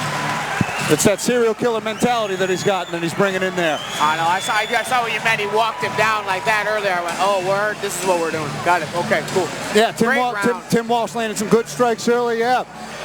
Yeah, Torrence has some blood on the nose right there. Yep. From a good right hand that Tim Walsh landed, but once Torrence got that top pressure, it was all Torrence passing to guard, passing to Got to the mount, yep. mount, and getting some good ground and pound off. Tim Walsh did a good job mitigating the damage that landed on him directly, but he's got to get more active to stand up should he find himself in that position again, because it was all Torrence with the top pressure. Walsh got to start pot shot to throw more than one punch per combination. He's kind of throwing 1-2, 1-1 here and there. He needs to mix it up, put more together, and keep Ryan away from him. He can't let him get within his own distance. Agreed, 100% agreed. I think Tim Walsh has such good range too. He's a lanky guy. If he keeps him away without covering so much distance with these strikes, to keep at that range like Jay was saying, he's going to have a lot more success teeing off with Torrence. We're about to get this second round started. Johnny Cupcakes, what do you have between the first round between the cop and the serial killer vibe? I think that the serial killer, if he just keeps his composure, he is going to do far better in these stand-up exchanges. He's going a little bit wild, and like you guys were saying, if he uses his range, I think that he has it on the feet. Oh, big hook on the break. But Torrence has got to get this fight to the floor and just do exactly what he did last round. Awesome Tim insight. Walsh likes to get hit. And He you- smiles. Yeah, that's what. Why do you think I'm saying it with utmost respect and He's meant for it. it's a compliment. He's That serial killer vibe. It's a He's good meant thing in for a it. cage That fight. is two over the top there. Big shot from Ryan. That was a big hook he just got on him. Watch the lock. He might be going for a guillotine. Yeah, He he's is on the wrong cross-body. side. He's on the wrong side. He went for it. But He's got his shoulder in. He's good. Torrence is safe here. definitely, Crossbody, very hard to choke here. He's definitely pulling. uncomfortable. But he's got that instep butterfly hook. It's not completely out of the realm of possibility. He is But the arm in though. He has to crunch it here. yeah, He can't he keep is. pulling. He is. It's on. Now he's past the Yes, full yes, half crazy guard there. things have It's done. no longer. Yes. Crazier things have happened, but Walsh cannot burn his arms out. No, he's got to abandon that. He's got to let go of that. It is no longer a feasible submission attempt. He also can't accept this position right now. You've only got 3 minutes. You've already a minute down in the second it round, looks like- and you're already down. And Torrence is trying to isolate an arm right here, bleeding all over the chest and arms of Tim Walsh right here. Some people are bleeders. You know, they just bleed. You can tell that Torrence has Nice great pass pressure there. on top Yep. here too. Good he really chest knows pressure. when to distribute the weight well. He's setting up a north-south choke here. He's going to go for the arm might triangle. Pretty deep. That's pretty deep for a He's north-south choke. He's trying to get to the other side. That's tight. Yeah, but Tim That's Walsh, tight. He might have he's that. good job. He did a might good have job that. getting on the hip. He got on the hip, so he might be safe, getting a little bit of space. Did Tim Walsh. He's fighting it by Tim Walsh doing a good inches. job stacking that head on his thigh here. Yeah, now it's no longer north-south Good job. position. Now it's just really uncomfortable. That was and a good job from Tim Walsh. Yeah, Walsh did a good job getting wide. Yeah, didn't panic. Found that inch of space that he needed to breathe to survive that, but it was a good attempt. He has to be careful though which direction he decides to sit in here. There, that was good. Ryan Torrence's face is a bloody mess right A now. nice bloody nose for him on his way home. I One for love good it. measure. Derby just came this up. Yeah, Tim Walsh has got to find a frame and try to scoot out. And Yeah, he's got to get up. Torrence has to do some damage here. He's got know, to posture up and land some ground and pound. Holding this position's not going to mitigate the damage that Walsh already did in some Someone in judges' Tim eyes. Walsh's corner needs to say, dude, just get up. Jiu-jitsu doesn't even work. Just get up. Big shoulder pressure from Torrence here. in Good, half guard. good work here from Ryan. And that shoulder pressure will zap you just as much as a couple of rabbit Tim's punches. got to work for an underhook on his left side here. That's the only way, and he's got to get to a hip. Otherwise, he's accepting the position. If he stays flat in his back, he's turning away now, possibly giving up his back. He's got to turn in. Short, choppy shots. 10 seconds left in the round here. Couple good short punches for Ryan Torrence here. Nice punches from the back. But be careful about those forearm shots there. Tim Walsh landed some really good strikes early. Torrence getting that top pressure and staying on. We've got 2 rounds in the books that are really coin flips between the damage on the feet and the top pressure and top control. I would say I would expect Tim to come out guns blazing here. I would, if I'm in his corner, I say, hey, listen, if those rounds are close and they're still going to him because he was on top for longer, you need to come out and start swinging and finish. Every time you put your hands on Ryan, it hurts him, and he shoots because he doesn't want to feel that anymore. You need to expect the shot, and as soon as he shoots, frame, turn off, and hit him again until he falls down. If he lets Ryan get back on his hips one more time and get him flat to the ground, that's the fight, ladies and gentlemen. That's what's going to depend on this when he comes out. You're absolutely right. Just stop the takedown, success will be found. Yep. Torrence is doing a great job, though. He's sticking to the game plan that's working out for him. It seems to me he's up to the round. I would agree. I would agree. Let's see what adjustments are made in the Ryan corner. I'm sure they're telling him more of the same. Be careful about just diving your head into things. Maybe add some punches before you shoot, even if they're superficial. You know, superficial punches, get his opponent's hands up, thinking about the strikes before he shoots. Because now Tim knows you're going to shoot. He knows what you're about to do. You're going to have to be tricky about this because the game plan's not about to change. So you're going to have to start feinting, level changing, maybe giving a few jabs before you make that shot so Tim doesn't see it coming. Make him commit to something else. Last round. I like that point a lot because you know what? Even though Tim Walsh knows that his game plan is to get it to the ground, his offense can get opened up. That is Torrence. 100%. When he level changes and comes up top, yep. Now he's got his own strikes of his own. 100%. Now they touch gloves. Oh, big hook. Tim Walsh says, yeah, you like that? Here Comes out hard, hits him real good. Gets him down to the ground. He's got to be careful, get those hips back. Good sprawl from Tim. Great hit from Walsh. Big knee up the middle. Tim doing the right thing here. Nice two for nice Ryan himself right off the break. Torrence. He's got a good 2-3, Tim Walsh. He's got to keep going. He's got to keep going. Touch it with that jab, This is nice the good overhand from Ryan. Keep this sound defense. Nice jab. That's how you use a jab right there, ladies and gentlemen. You just touch till you find it. Nice knee up the middle from Walsh. Ryan pressing, keeping space. Yep.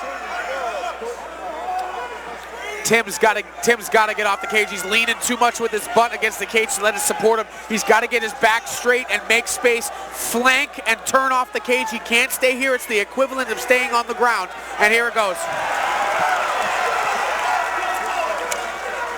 That's what I said about keeping your butt against the cage like that, because you're just easily scooped. Your weight is too far downward. You have to stay straight up with your base. Otherwise, you're just going to get a scoop like this. Tim's got to get moving. He's not going to get a stand-up in a 2-minute round.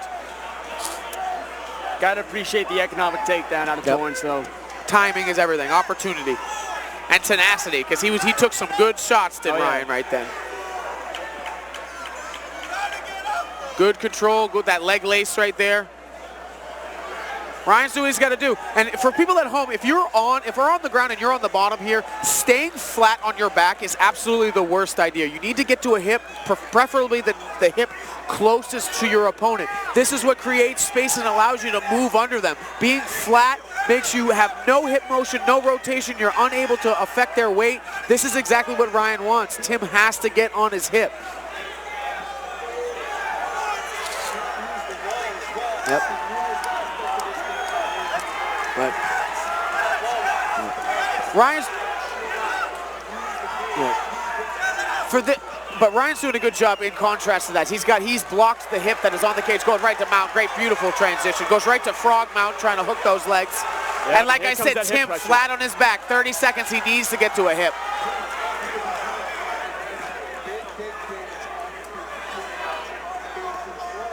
Yep.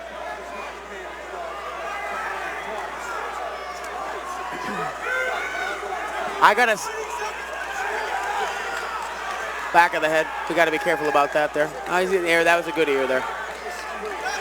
10 seconds, right? Because your arm's 10 feet long. Last 5 seconds of the fight. 3 seconds, good time.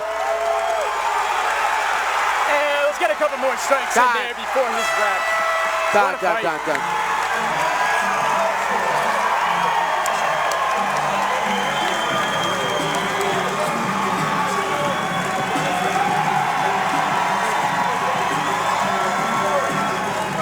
For versus the control time and the ground and pound.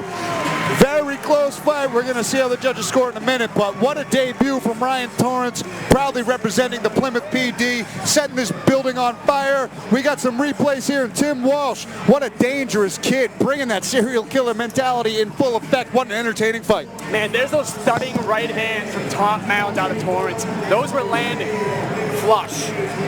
Every Timmy time. Walsh coming in with the strikes of his own on the feet, with a big right club out of Torrance.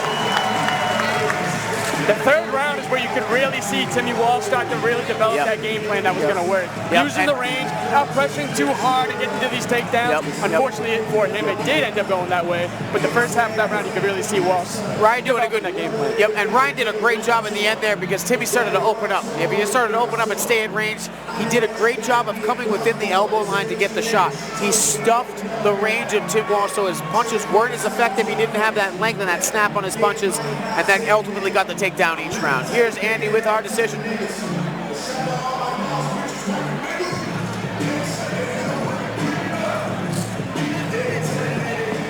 Ladies and gentlemen, let's keep it going for these two. After 3 rounds of action, we go to the judges' scorecards for a decision.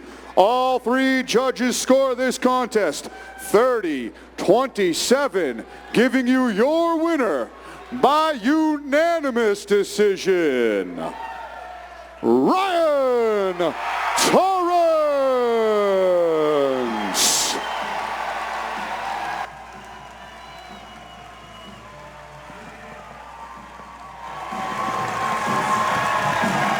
Torrance getting the nod after some dominant controlling position in all 3 rounds. Great. Tim Walsh, man, he brought the heat, though. He brought those serial killer vibes, like we keep saying. He was landing his paws on him. But Torrance, man, he just had a great game plan. Comes from a great school to give him that advice. And, man, this crowd just erupted for this man. What a great debut. Great game plan. They stuck with it the whole way through. He stuck through some adversity. He definitely got hit with some heavy shots there. Tim Walsh is not a game. He might be 1-2 now, but that man, he starts to open up his strikes, gets a little bit better about his takedown defense. That's a hard man to take down right there. The serial killer will be back. We shouldn't be afraid of that. That's for damn sure. Great debut for Ryan and Team Daniel Gracie. Congratulations to them. I think. I believe we have some kind of Mike Boulbert with an interview in the middle with the winner.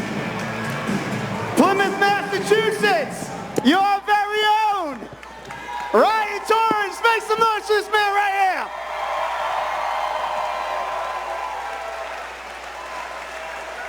here. My man, what a journey. You were here years ago as a police detail for these fights. You always would grab me and say, I want to compete, I want to fight. Now that you've done it, how does it feel? Feels amazing. I want to thank my boxing trainers, Jay Haley, to Goody Petronelli, to now Mike Gresh, Mike Conley, so many to name off, Navy boxing team. It's taught me the grit from the age of 16 on. Started doing jiu-jitsu with Casey Lamont in 2018. And I started doing these details. I'm like, what the fuck? I can do this. Finally just did it at the age of 41. Anything is possible. Thanks, Mike. I think the folks of Plymouth, if they're driving around, they're going to be thinking twice now if they do anything wrong in this town. It's got to be pretty bad for me. But yeah, I'm not one of those asshole cops, I can tell you that. Well, man, Navy on Veterans Day, it doesn't get much better than this. Give this man another hand, Navy veteran, and 1-0, Ryan Torrence.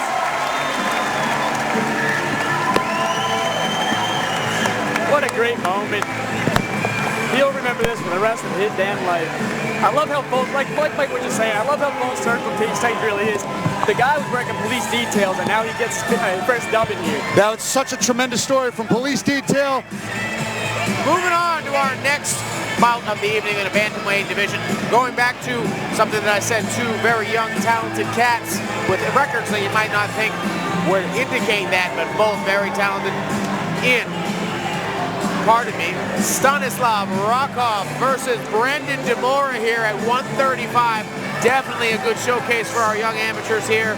I'm very excited for this one particularly. I always pay attention when Brandon Demora fights. Always pay attention. This kid is a sniper, and he has that 2-4 record, and I said that a couple of fights ago, that these amateur fights, when you get to your pro career, they don't matter. No one brings up your amateur, unless you're a world killer and you had 20 amateur fights with 20 knockouts or 20 finishes. No one gives a shit about your amateur record. So this 2-4, this 3-3, this is all just gaining cage experience for these guys. Money in the bank, over and all. Absolutely. I'm super excited for this fight. Obviously, I had the privilege of sharing the cage with Demora. He's a beast. He's fast. He's electric. Rokov, I did hear on Table Titans when Andy and Michael Colbert and Rob Eagle were on there, Demora was given a bunch of different opponents, and all he said from his team was, "I want the toughest test," and that's what he's getting out of Rokov right now. I gotta appreciate the gameness from both guys here. And Stanislav Rokov having 6 amateur fights already. This is easily the most tenured amateur matchup that we have on the card, and it's going to be parallel to a professional fight that we're going to see later, because these kids are young sponges who absorb information and technique. Fight after fight have shown improvements. Win, lose, or draw, they are better fighters than they were when they entered the fight previous, no matter what the result. You're seeing that in Stanislav Rokov right here, who's a shorter, stockier bantamweight who's going to look to get inside, showcase some wrestling skills. Nick Newell came by and talked to us earlier about his fighters. He's got a slew of fighters with that immigrant mentality coming in here. He's the immigrant mentality. Born and raised in Connecticut, but like Stipe. Family from across the pond. Stanislav Rokov making that inaugural Cage Titans walk, looking to showcase the experience he's already had to this Plymouth Memorial Hall crowd, which is looking about sold out right now. And both of these men going on their 7th amateur fight, which is crazy. It's a lot. It's a lot of amateur fights, and it's even more than my illustrious 6-1 amateur career myself. Just to shamelessly plug my own amateur career there. It doesn't matter, but it doesn't matter there unless you're number 1. But these guys coming in like professionals, they already have enough cage experience that most professionals don't have in their debuts. So like I said, like Andy kind of referred to, these guys have a lot to give here. They've had a lot of lessons to be taught in these cage. And 7 amateur fights in MMA is very different than 7 amateur fights in boxing. And the move down to Fall River, training at Regiment Training Center, has been a great one from Brandon Demora. Remember training with him back in the Rivera Athletic Center days when he was just a young kid, kind of like the kids that were grappling earlier. I mean, that's how long I've known this kid, and just seeing the development and the growth. Like I said, win, lose, or draw, just seeing how his takedown defense improves, how his aggression upticks, the timing of his strikes, his fight IQ always elevating, and the mentality to continue to want to take the toughest fights available is just what gets me as fired up as possible. To quote you earlier, I love this shit, man, and it's a fight like this that really does get me fired up. I hear you, man. I just think like this, Brandon Demora is a perfect showcase of how adversity makes you a better fighter. He's gone through these tests. He's had the test, and he's just finally ready to show this crowd how he's better than his record says. And what I'd like to, and we're gonna go to the Taylor tape in just a second. Here we are. The lovely Brittany gets us set. So Rokov coming in at 20 years old to Brandon Demora's young cat at 22, both coming in under the limit. Rokov coming in at 68 inches to Demora's 73-inch reach with a 5-inch reach advantage. We got Andy with our introductions. Let's get to it.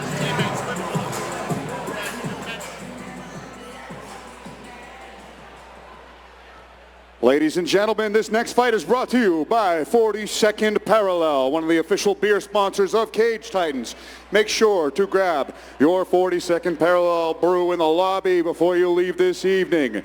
Quick reminder that the official Cage Titans 62 after party is taking place at Tavern on the Wharf, across the street from the back of the building. We are all in immediately after the main event. And now, an amateur bantamweight fight scheduled for 3 rounds, 3 minutes apiece. Introducing to you first, in the red corner, holding an amateur mixed martial arts record of 3 victories and 3 defeats. He stands 5 feet 7 inches tall, and he weighed in at 134 pounds. From New Haven, Connecticut, he's representing FAA Connecticut.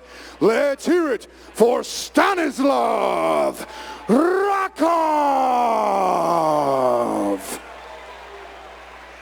And now, introducing his opponent, standing across from him in the blue corner, holding an amateur mixed martial arts record of 2 victories and 4 defeats. He stands 5 feet 10 inches tall, and he weighed in at 135 pounds.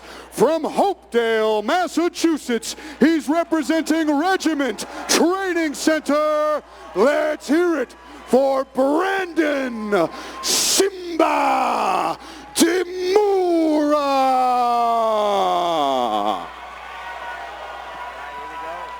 And when the action begins, our referee in charge of this fight is Marcel Varela.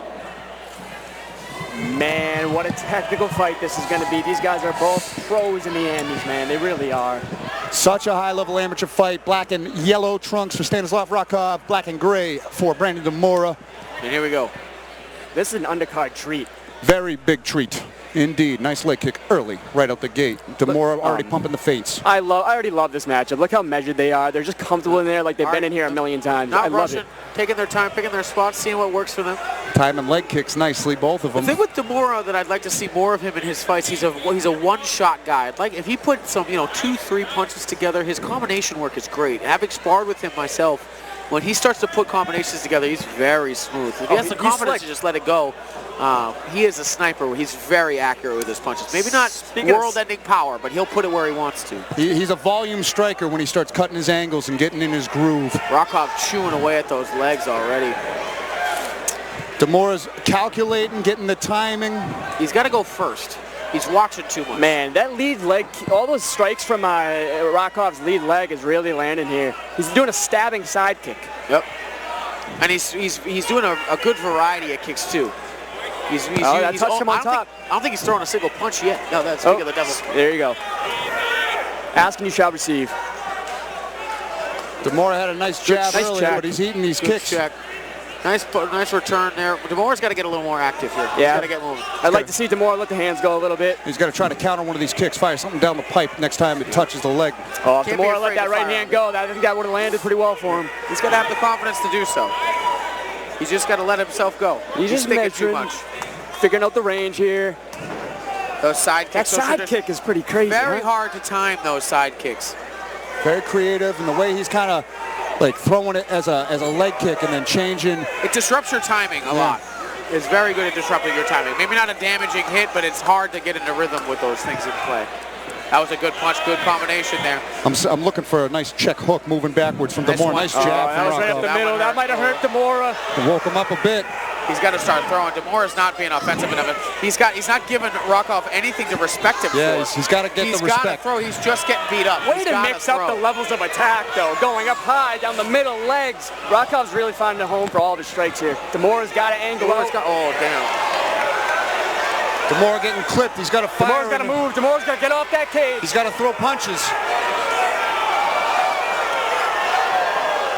And that's Marcel all she Varela stops the fight. Demura unanswering, wasn't firing back in the pocket, where Stanislav Rakov just piecing together combos, punches, head kicks, and the ref had seen enough at the amateur level. Yeah, the amateur level, you kind of want to jump in there, especially with a bunch of unanswered shots. Demura just seemed like he wasn't given the opportunity to let his hands and his strikes go. Rakov never gave him that moment to open up. So, I mean, it was a great game plan by Rakov. He had great striking. Great control, and he used his legs to perfection. He used side kicks, front kicks, round kicks, high kicks, low kicks. Yeah. All One levels of fish, range. two fish, red fish, blue fish, anything you can think of, Dr. he could Seuss. use it with his legs. You know, it was crazy. It was very, very diverse attack. And then towards the end, once he got Brennan focused on his legs, he started to put his hands together, and that's where the head kick started to come in. Beautiful display of striking and poise from an amateur fighter. Great work from the FAA team. Rakov looked great. Rakov looked great. Great They work, both great looked work. measured and comfortable in there, but Rakov was just letting the hands go, man. Just He looked good. Very comfortable in there, very comfortable. And I am intrigued to see if he goes pro next or what the next move is for Rakov. That was 4-3 record, 7 fights under your belt. I mean, I went pro at 4-3. I think, you think. But Get he's the so winning- young. He's 20 years old. He's 20 years old. That's the craziest You know what part. I mean? The He guy's gets- 20. That's so why? You know what I mean? If you're 20 years old, you've got 7 fights. Ladies that and doesn't mean that you gentlemen, have to keep do it going for anyway. these two. Referee Marcel Varela has called a stop to this contest at 2 minutes, 29 seconds of round number 1. Giving you your winner by TKO, Stanislav Rakov.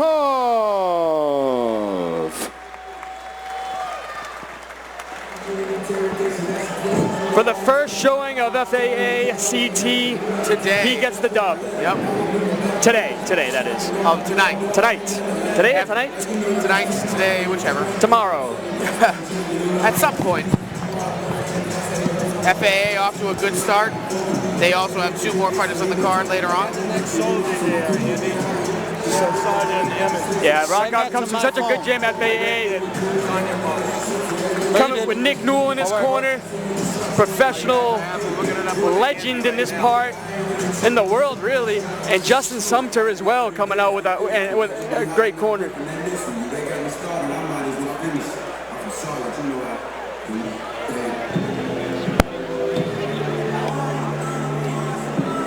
Moving on to our next matchup of the evening. We've got Tony Rivera versus Jack Noon. Man, you want to talk about some hungry fighters? Both of these fighters bring it every single time they have an opponent across from them, in this case, Titans Cage, and they haven't been able to taste victory yet. Victory quite yet. So but they both bring good skills. Rivera, I've seen him in the Muay Thai realm, and he's dropped the dude with some thunderous liver kicks. And Jack Noon has some good rangy strikes, where jiu-jitsu is probably his strong suit. So I'm really curious to see how this one goes down and what their game plans are on both sides. Who is going to taste victory today? And you know what who is a dangerous person? Is somebody with nothing to lose. 100%. If you've got nothing to lose, there's no reason to hold back, and both of these men exemplify that fact very, very well. Here comes in Tony Rivera, coming out of Team TNT.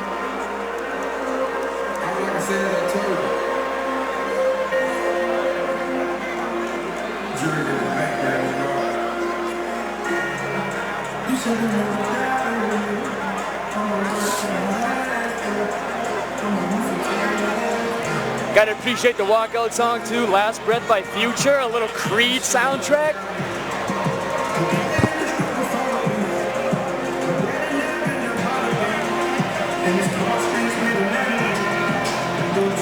Making a slow walk out to the cage. Let the crowd hear this song.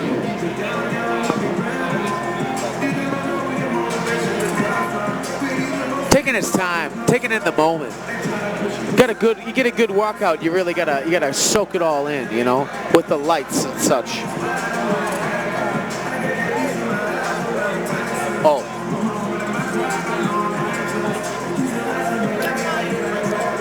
I guess. Oh, you're right. He sits next to us too. We should have noticed. I'm not gonna lie. I think this doctor hasn't sat here once since all these fights. I didn't even realize. So we are waiting for the doctors to be ringside before we can let these fighters come and do their duty. I wonder if they will play his walkout again. They for sure will. They'll just loop it. I'm for sure they'll just loop it. They could stop it, but it's a banger, so why not? It is. You know, it's a good song, good track. I had the same thing happen to me actually in one of my last amateur fights. I tried to walk out, my whole walkout happened. I actually got to the cage and they sent me back. I had to do it twice. Yeah, that sucks. That sucks. I remember one time I was doing an event at a show and everybody, I think not everybody, but at least five fighters came out to Nas, You Can Hate Me Now. So it was just the same, everybody had the same song. All right, we get it, man. We can hate you now. We can chill hate you out. You know what I mean? It'd be like everybody coming out to Taylor Swift. Like, chill. I wouldn't be surprised if Jerry Muse might rock a little Taylor Swift. That's right. He might, dude. He might. What a matchup that is later on in the evening. Oh, yeah. Can't wait. So many good fights. Who is the king of cringe in New England? Jerry Muse, Aaron Hughes. It's Muse versus Hughes. Why have we not played that up? Muse v. Hughes. Why have we not played that up? Muse versus Hughes. I've been saying it to myself for a week. That. That's trademarked, actually. You guys owe me a nickel every time you say it.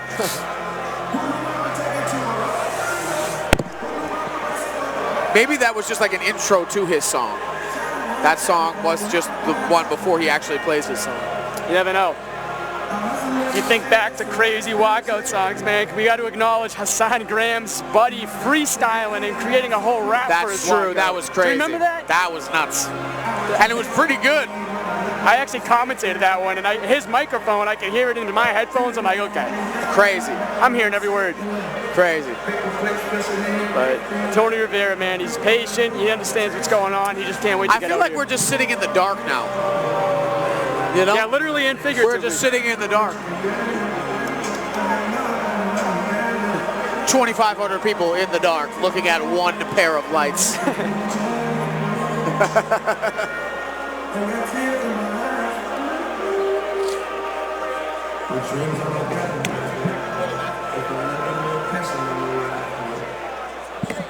I'm so hard-headed at first. My brother didn't even believe me. Of course, man. I love this building. I mean, the booth is just bonus. Thank you so much for the opportunity to, join you guys alongside you. But the booth is bonus to me. If I'm just in this building on a fight night, I absolutely love it. This place has my heart. It really does. I can't wait till I can, honestly get back in the cage myself. I got to heal up a little bit, but thank you again, seriously, for having me here. I can't wait to see all these fights and have this front row seat.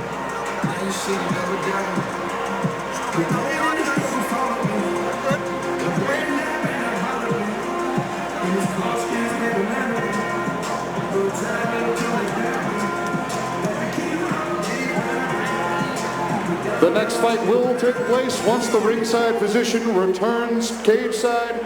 Safety first, ladies and gentlemen. Need a ringside physician for a fight to take place. Thank you for your patience.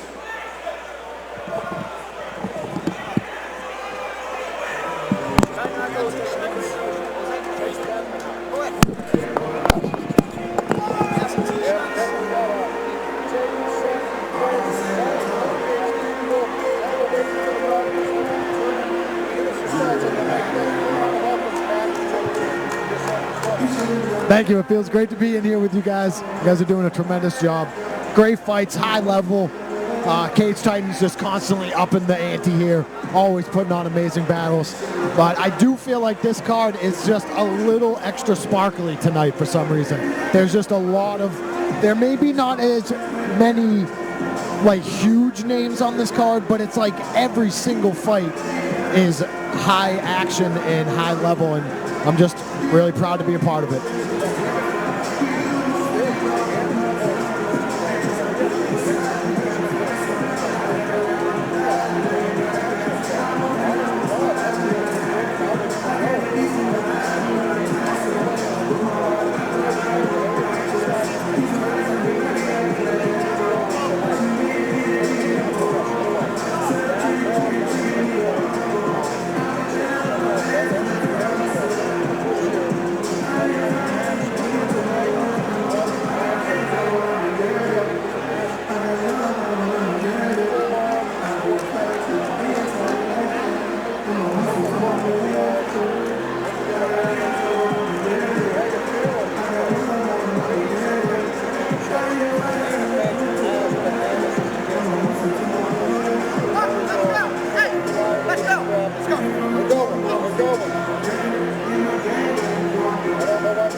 All right, Paul Bear saying go, go, go. So let's go, go, go, baby. Now waiting for the win. Take that next block. Looking for that first victory in the Cage Titans cage. Some goals for thus far. Taking on the toughest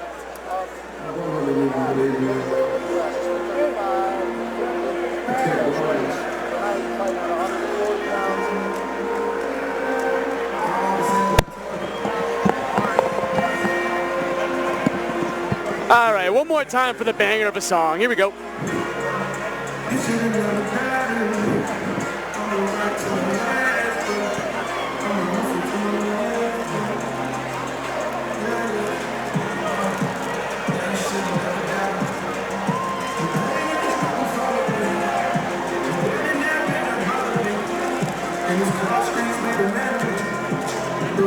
Here's. You got any more of these cards? You got any more of these?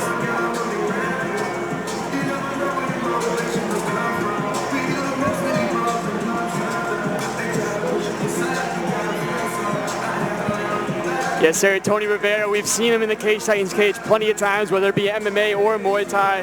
The kid loves to compete. He brings tenacity, and he never backs down from a challenge. You can never say that he has an ounce of quit in him.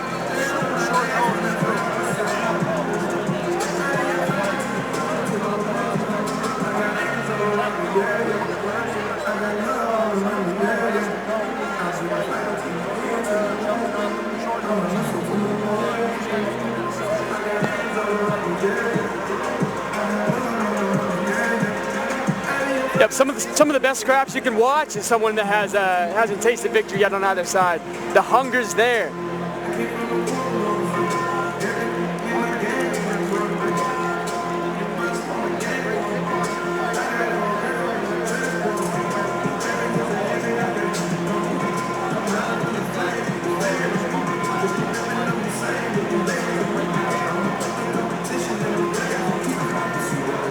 You know, it's not like both these guys haven't faced adversity. It's not like these guys have lost from like a quick right hand or anything like that. They both face adversity in all of their fights almost. So all this, the theme of the amateurs, right, is to face adversity so you're better in the long run. These guys are going to be experienced now and just ready for a dub. Making his way into the ring, saying his final goodbyes. Are they clipping his nails? This will be a first. For me, particularly.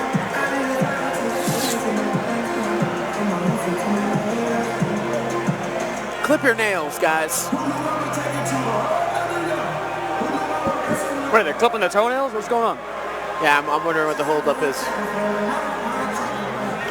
Seems to be. It's got some claws on him. Tony Rivera's always photogenic too. He knows where the cameras are. He knows how to work the camera. You know, it's an important skill in this racket to look good into the camera.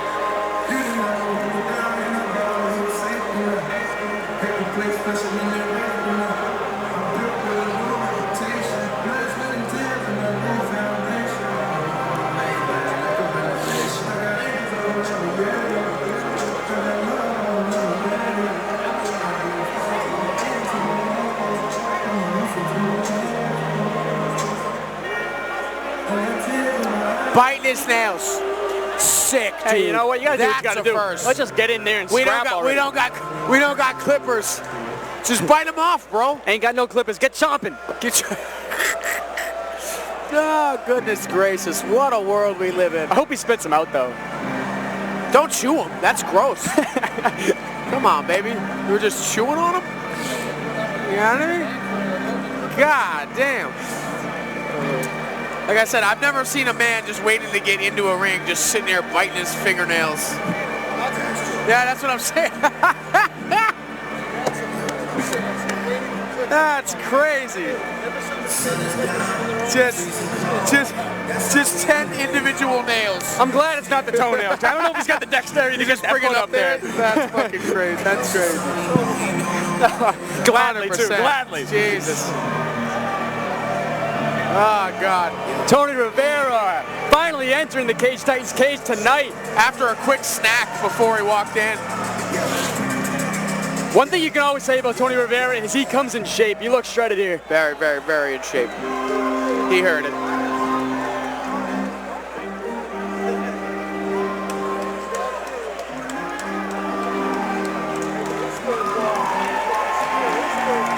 He gives the salute. I've actually had the pleasure of training with Jack Noon almost every Sunday morning at Mom's Basement in Mattapoisett. He has a great jiu-jitsu game. He always comes down with his father. I love the relationship they have. It actually makes me think of me and my own dad, honestly. You know, they're really close-knit. He goes to all of his training sessions, whether it be at BTT Taunton on Monday and Wednesday nights or at Connor Matthews on Sunday, and I'm sure he's at South Shore with him as well. He has great jiu-jitsu, and he's long, rangy. So I think utilizing the long strikes with the jab and the teeps, and if it gets to the ground, using that jiu-jitsu game that he has, I think he'll find some success. And like you said, working with BTT Taunton and obviously the crew down at Mom's Basement and Mattapoisett with yourself, a lot of good training partners there. He's getting high-level reps with a lot of different experiences, different styles. So he's getting good training all around wherever he goes, which is definitely great to see, especially as somebody so new in their career. 100%. I'm sure you're going to agree with me when I say that the new wave of MMA these days, you can't just stay at one central location. Nope. The new wave is to get looks from all over, and that's exactly how you're going to get yourself better, by getting new looks of all the different places you can be. Have a home base, but make sure that you're getting the good looks, you're getting going out and getting different training. To our tale of the tape tonight, Tony Rivera coming in at 40, 16 years. His junior is Jack Noon. Both men having a 72-inch reach. Tony Rivera coming in at 7 pounds under the weight limit at 138. So Jack Noon having a 7-pound weight advantage on him. Here we go to Andy, bringing it home with that purple tie. I picked it out.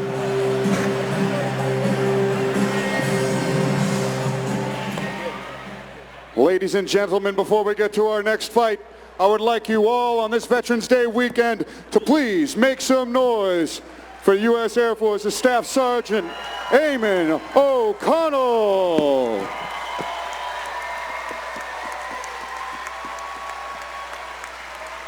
Honored to introduce this fight with you by my side. This next fight is an amateur featherweight catchweight.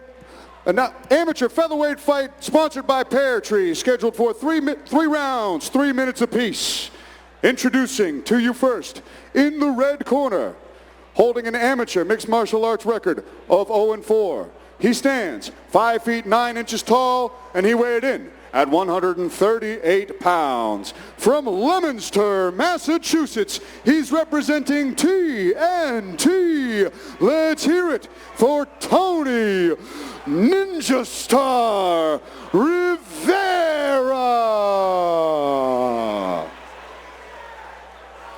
And now introducing his opponent, standing across from him in the blue corner, holding an amateur mixed martial arts record of 0-2. He stands 5 feet 10 inches tall, and he weighed in at 144 pounds. From Dedham, Massachusetts, he's representing South Shore Sport Fighting. Let's hear it for Jack High Noon.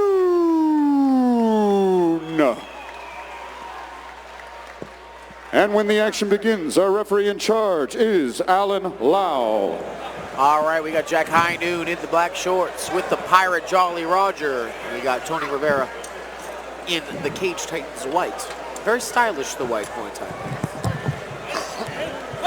And here we go. They do not touch him up. Do not touch gloves. Trying for the big body kick early in the white trunks is Rivera. Black trunks for Noon. Nice shot. Nice shot. Good entry right away, right on the high single. He's got to watch out now. Somebody's always got to go. One of these men going to emerge victorious for the first time in mixed martial arts competition. Never heard it quite that way, but sure. Somebody's always got to go? Yeah, in this regard, yes. Oh, he's going for the guillotine there. Tony's trying to lock that up. He's too crossbody, but it was a valiant attempt. Hey, tell that to Billy Goff, who that's true. Was choked unconscious by Dion Rubio in this very similar position. If Rivera holds on to this too long, you could see a Von Flue. Sorry to interrupt, Andy. Yeah, no, absolutely. I don't think it's as deep. It was for a second, but now it is not. Yes, the Von Flue was very much there. See how his head's off the ground, though? Yeah. If Jack puts his shoulder pressure down, that's when that Von Flue will come into play here. Yeah, got to get the hands clasped, and you got to start stacking to that right side and kind of like roll over. It would have been a lot more beneficial if he kept his head toward the cage as well. So that good frames here from New, trying to just get his head out of there, really. You know, it seems like Tony's trying to squeeze him here. He's panicking a little bit, which is getting him a bad position. Noon trying to step over to the back. Now gets in the mount. That'll do it. That's one way to go. With an aggressive pass from Noon here. He's also giving that hip pressure in. I'd like to see him hip in a little bit more. There. He's catching close to catching an ear. That's a weird spot right there. That even right still, behind the ear, not gotta quite be the careful. yeah. Don't want to give up a good position because you hit the wrong spot.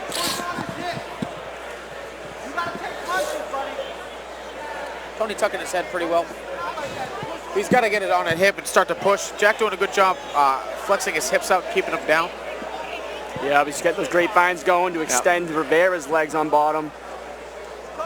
Getting him to just lay flat. Little tiny shots. Jack could do well to just even posture up here and climb up to Tony's chest. If you see how his hips are on top of Tony's, as soon as he gets that a little bit more forward, a little more north towards the chest, he can't get bucked off like that. Right exactly. there. See how he climbs just High like mount. this? Yeah. Once you get to that high mount, your hips aren't connected. He can't buck you off anymore. He could try to explode, but it's really not going to work.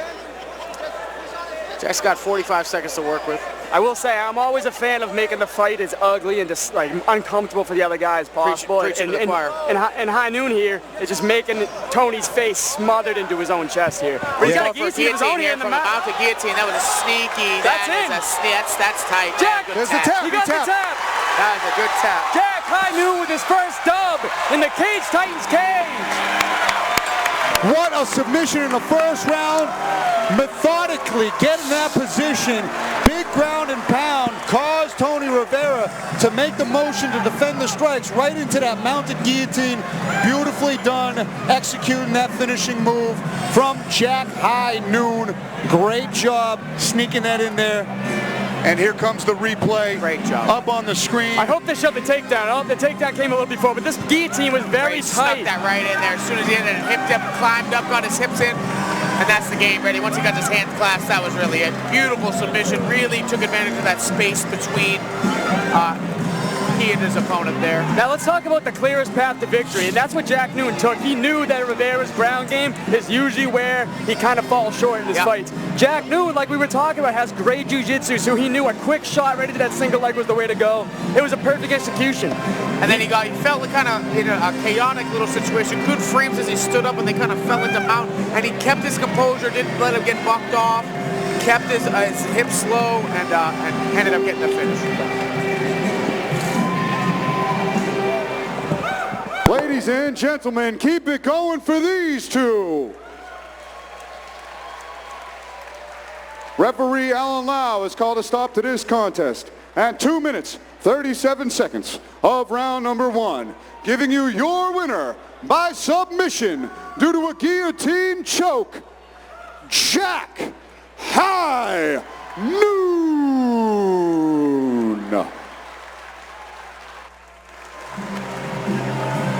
Congratulations to Jack High Noon, and I just have to give one more shout to his old man. I just saw him celebrating, going up and down for his kid. He must feel so stoked for him. What a wholesome family moment. Yeah, I love to see it, love to see Love to see it.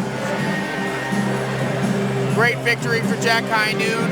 Hopefully many more to come. Like you said, though, that training that he's doing with all those high-level looks, clearly paying off dividends here. It's cool to see the evolution. Yep, love to see it, love to see it. I'm sure South Shore is very proud of him. And that takes us to the next one here. Another showing for FAACT. Lester Alvarado versus Carlos Despacito. Contrasting builds here as well. Alvarado's a short, stocky. It's a tough one. No, that's my fault. Just silliness. Yeah, this is going to be a good scrap. Lester Alvarado, one of those FAA Connecticut boys that Nick Newell told us about, that immigrant mentality. Yeah. We've seen it already tonight. These boys came to scrap, so let's see if he keeps that momentum going for his team. And Carlos Vespasiano out of Daniel Gracie Plymouth. A lot of people in-house to support this young man here tonight, so expect electric noise coming very shortly. Yes, sir. Both guys are riding dubs from their teammates here. Torrance getting the nod. And Rakov getting the first round stoppage. Lester's coming out with flying that FAA flag proud. Yeah. Head nodded, let's go. FAA comes to represent, baby. They don't play around. Coming out super hard with the drop. Let's go. Alvarado got that anger music coming. El Diablo as he goes by. It's fitting. This is some El Diablo music right here, whatever. I'm getting amped up. I gotta say, this right, I'm trying to fight now. This is it. This is... Everybody form a mosh pit. Wall of death on the floor. Pick a side. Everybody just clash in the middle. Lester Alvarado bringing the heat for his Cage Titans debut.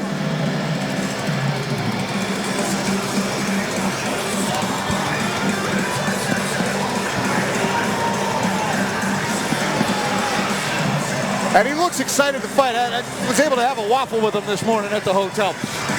Nothing like a good waffle in the Just a morning. single waffle? Just a singular waffle. No, I made 2 of those little $silver waffles. All right, cinnamon flavored with maple syrup on it. Though. You're a liar if you have one waffle. Him and Arslan were having breakfast together. Tail end of it as I was sitting down, so got to catch up, and he's just excited to be in this building, man. Arslan's been here a long time ago, so getting that tutelage from teammate and mentor that he's got down at FAA Connecticut. But like I said, a lot of people are in this house to see Carlos Vespasiano fight. So Lester Alvarado got some What a walkout!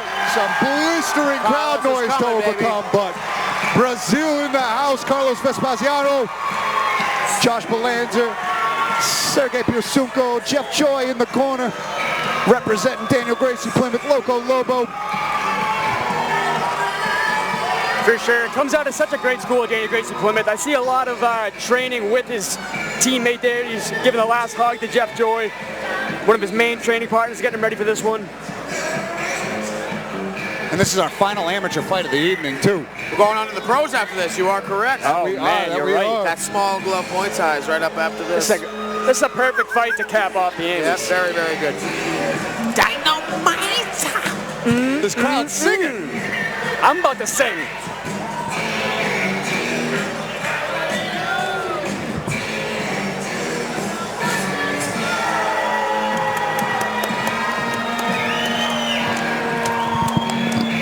This place is going to explode just like that lyric once Carlos steps in there. He's fought the who's who at 135 pounds, jumping up to a catch weight here. Very well-rounded amateur fighter here, and we're talking about fights that could go to pros. These guys are just as experienced as listen to this crowd. Welcome the hometown fighter, Carlos Vespasiano, back to the Cage Titans cage as we await the tail of the tape for our final amateur fight of Cage Titans 62. Take it away, boys. All right, here we go for the tail of the tape here. Alvarado coming in at 27 to Carlos is 32 years old. Coming in at 5'7" is Carlos, an inch taller, and he has a 3-inch reach advantage on Alvarado with 71 to 68 inches. Let's take it, Andy, for the introductions.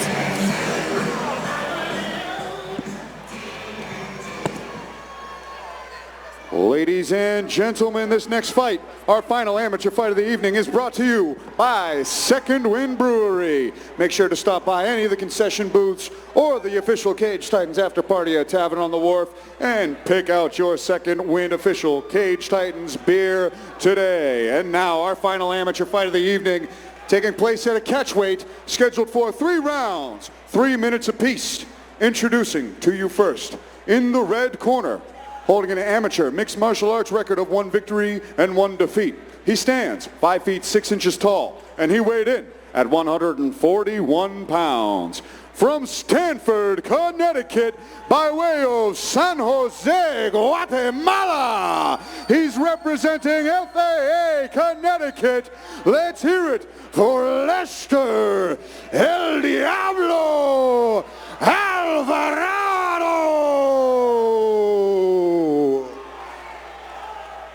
And now, introducing his opponent, standing across from him in the blue corner, holding an amateur mixed martial arts record of 2 victories and 3 defeats. He stands 5 feet 7 inches tall, and he weighed in at 140 pounds. From Plymouth, Massachusetts, by way of Minas Gerais, Brazil, he's representing Daniel Gracie Plymouth. Let's hear it for Carlos Vespasiano.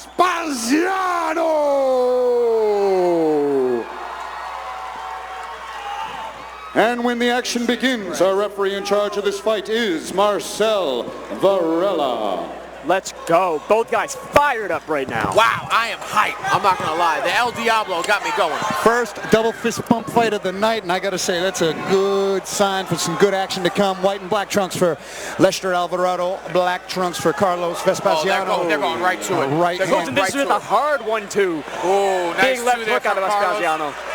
Carlos in the southpaw stance here, right leg forward. Oh! Right hand for Alvarado. Off the jab! Vespasiano. He might be able to finish here. Carlos trying to build back up to his base. El Diablo swarming him. Good Staying frames patient, here, good staying frames patient. here. Got to be careful. Thunderous uppercut. Carlos doing a good job keeping his head away. He's not getting flush with these hits. He's got to get up, though. He's doing a gotta good work job his way back moving, up. but El Diablo's creeping. He's hunting. Spaziano needs to find a safe way to get up here. Good sprawl and brawl tactic here from Alvarado. He's not taking a chance to keep him down. He's teeing off with the uppercuts. That's it. Game. That's all she wrote. Diablo with the dub in the Cage Titans cage. Lester Alvarado with big power on the stand-up. Big right hand sits Carlos down, and then the ground and pound. The patience with the ground and pound. Not rushing in, keeping the space, keeping that sprawl, keeping the head pushed down, finding the uppercuts. Accurate. Carlos Vespasiano, as tough as they make him, trying to find avenues to get up, create space, but Lester Alvarado just didn't let off the gas pedal. Tremendous performance and silencing this crowd. Alvarado right here talking to us. El Diablo did a great job keeping his space. He knew that as soon as Carlos tried to grab him, he would control him and be able to stop that flurry. He did a great job of framing as Carlos would shoot in, keeping that extension on his punches, but keeping that one hand on top of Carlos to land those punches. Watch this right hand. Watch this right hand. Sets it right off the jab. Bing, bang, right down. Ready? So here we go. As he comes in, every time he keeps his frames. Watch, ready? Keeps his hands out. Ready? Great frames. Keeps good base. One hand on top of the head. That way he could get him. He could keep that onslaught up without getting his hips taken from under him. That one shot, and there's the finish. Man, great work. Alvarado is a high-level amateur. I mean, we know how good Vespasiano is. We've seen him plenty of times in the Cage Titans cage. And to do that to him in that fashion, that's a statement maker. FAA is coming to play, baby. FAA No doubt about it. Wave that flag, crowd. Great performance from both. Wow. Great performance. Should be proud of that. Silence these guys from Daniel Crazy Plymouth.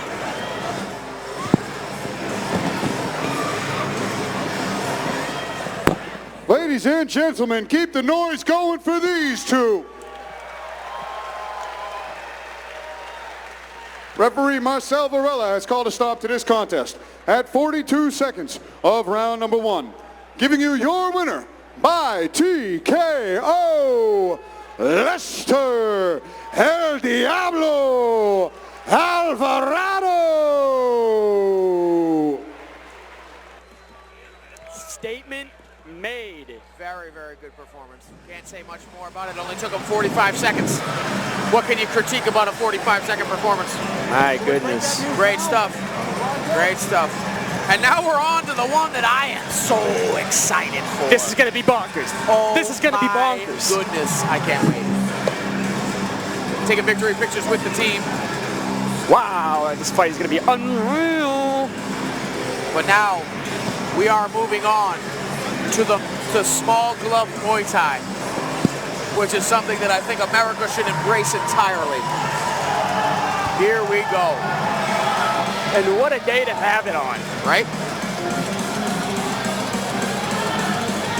Explosive way to cap off the Emmys. Big performance for Lester Alvarado. El Diablo on the map in Plymouth Memorial Hall. What a knockout. Great hands from that kid as we're moving on to the pro ranks in our next fight of the evening.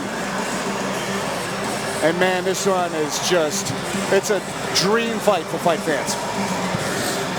Oh yeah. Arslan 0-0 in the Muay Thai. Sean Schubert showing a 2-2 record here, but Sean Schubert, man, I've seen this guy compete. I've seen him on the mats at Lausanne. I've seen him sparring. He's just a maniac. He just throws caution to the wind, and he just wants the fight to get bloody as hell, elbowing the heck out of people, spinning stuff. You're going to see it all here. And Arslan's coming off a recent dub over Pat Gilbride in the MMA world with calf kick KO. Yes, with a calf kick KO, which is something that should be commented on. Those that are very, very tricky to get. Sure. Arslan is just a giant brain. This guy, the way this guy works, I think he's one of the best chess players in the world. He just starts playing, he plays the game at a different level. So when he analyzes information, he can process that information and create a tactic to counter whatever you're doing to him almost immediately. Everything you're doing, he is reading. Schubert is just the epitome of Muay Thai, hours and hours and hours of just beating a hammer into a sword. This guy is so diverse in his attack. Whenever I spar him, I have to be on my P's and Q's because he's going to hit me with some kind of setup that I'm not going to look for. I'm talking about axe kicks. I'm talking about spinning elbows. I'm talking about sweeps. Oh, yeah. Schubert's got it all, baby. This is going to be a great matchup. And to see it with small ounces, with 4-ounce gloves, is going to be absolutely phenomenal. What a treat, man. Oh what my a God. treat. What Talk a about treat. Arslan being a guy that likes to read the game a little bit. Yep. Schubert's going to give him 17 volumes worth to read, man. He's going to give 100%. him so much. Yep. The very, it's like, Yeah, and in 5 different languages too. It's just, Schubert is such a dynamic, Thank you. visceral striker. He is invigorating when it comes to the creativity of his attack. But like you said, Arslan is a technician, a tactician, somebody who's going to input all that information and find his avenues to victory. These are two, like, this is a fight for tacticians. Two like high-level guys that are brains. The people that are detail-oriented are really going to enjoy this one. It might not be. It could go either way. It could really be an all-out war like we just saw, or it could be a high-level chess match between two very violent but very precise martial artists. And either one of those is up for great technique and great tactical ability. I'm actually, this is the one I've been waiting for all night, to be honest with you. We have a great main card, but I have been excited about this one all week. I really, really want to. I can't wait to see this. Yes, sir. Arslan making his way in. First time ever, we've seen some Muay Thai fights take place. We've seen amateur Muay Thai titles take place. But this is the first time we're seeing professional Muay Thai with little gloves, which is a world of difference. You know, the same sport, sweeps, no ground and pound, no following through with the takedown, no kind of positional transitions on the ground. This is going to be good, baby. Let's go. He's Arslan getting popped up. Let's go. Regardless of the outcome of this fight, whether it's a chess match or an all-out brawl, the one thing that's guaranteed is damage, and I can't wait. Yes. Pure carnage in the stand-up department from both of these athletes. I cannot wait. We just wait for the dance partner of Arslan Akhtiev.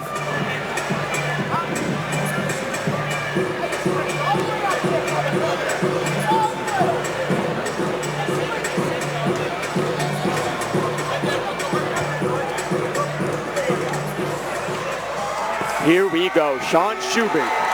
Woo! And the And a crowd red goes seal. wild. God, I love Sean Schubert. Who doesn't? Right? If you're a fight fan, you've got to love the style he brings, the forward violence on display nonstop from this decorated kickboxer who had one of the best amateur kickboxing careers leading into the pro career here. And Here he he is, comes. who better to showcase small glove Muay Thai for the first time in the state of Massachusetts? Amen. than Preach, this man brother. right here. Preach, brother. This guy will walk through any temperature of fire and smile the whole way through. This guy is violence incarnate. He wants to make it pretty, but he wants to make it gritty at the same time. If he can make this whole entire mat touch your blood somehow, he absolutely will, and he's going to do it in an artistic fashion, which makes it even more pleasurable to watch. It's more just so aesthetically pleasing, his Muay Thai. He's fierce, he's tricky, he can do just about anything you can think of. He's hit me with a Mortal Kombat foot sweep before. This is the type of stuff I'm talking about. This guy is Muay Thai 101, 100%, and I'm actually, like you said, Andy, there is nobody in New England that could represent small glove Muay Thai, I think, better than Sean Schubert. Yes, sir. Destructive art will be on display, no doubt. A couple things to note. Sean Schubert is just getting back from a trip over in Thailand, the mecca of the sport, man. So he's going to bring back plenty of things to bring to this table here. And then another thing here, Ryan White. That's one of his star pupils in his corner here. And he's going to bring, I think that's a perfect guy to have in his corner, too. I've seen him on the mats, and he is just like him, man. He's a killer. Just seeing that, actually, that's a good call there. That's a good one. Coming back from fresh off of Thailand, all of your techniques are sharpened, just hours upon hours a day. And they just train. That's all they do out there. They train, they eat, and they sleep. That's it. They eat. The moment is here as Brittany gets us ready for our tail of the tape in round one here. Woo! Here we go, baby. Arslan at 33 years old, Sean Schubert at 37. Both men stand at 5 foot 7 inches tall. Let's see, Sean Schubert's going to have the 1 inch reach advantage of 68 to 67. I can't wait for this one, ladies and gentlemen. It's going to be a bloodbath. Let's take it to Andy for the introductions. Let's go. Ladies and gentlemen, following this fight, we will be taking a brief intermission. Make sure you get your refreshments. Get one of your custom Cage Titans beers and enjoy the professional portion of this card. And this fight is sponsored by R.J. Olson Plumbing and Heating. And for the first time ever in the state of Massachusetts, we have a professional Muay Thai fight taking place with 4-ounce MMA gloves. This is taking place at a catch weight, scheduled for 3 rounds, 3 minutes apiece. Introducing to you first, in the red corner, standing at 5 feet 7 inches tall and weighing in at 150 pounds, from Stratford, Connecticut, by way of Turkmenabat, Turkmenistan. He's representing FAA Connecticut, and make some noise for tonight. He makes his professional Muay Thai debut. Let's hear it for Arslan Atkiev.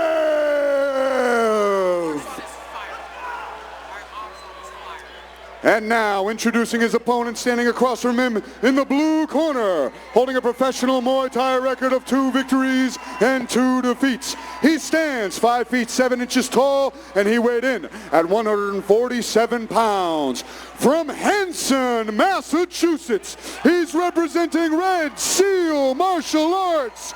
Let's hear it for Sean Schubert.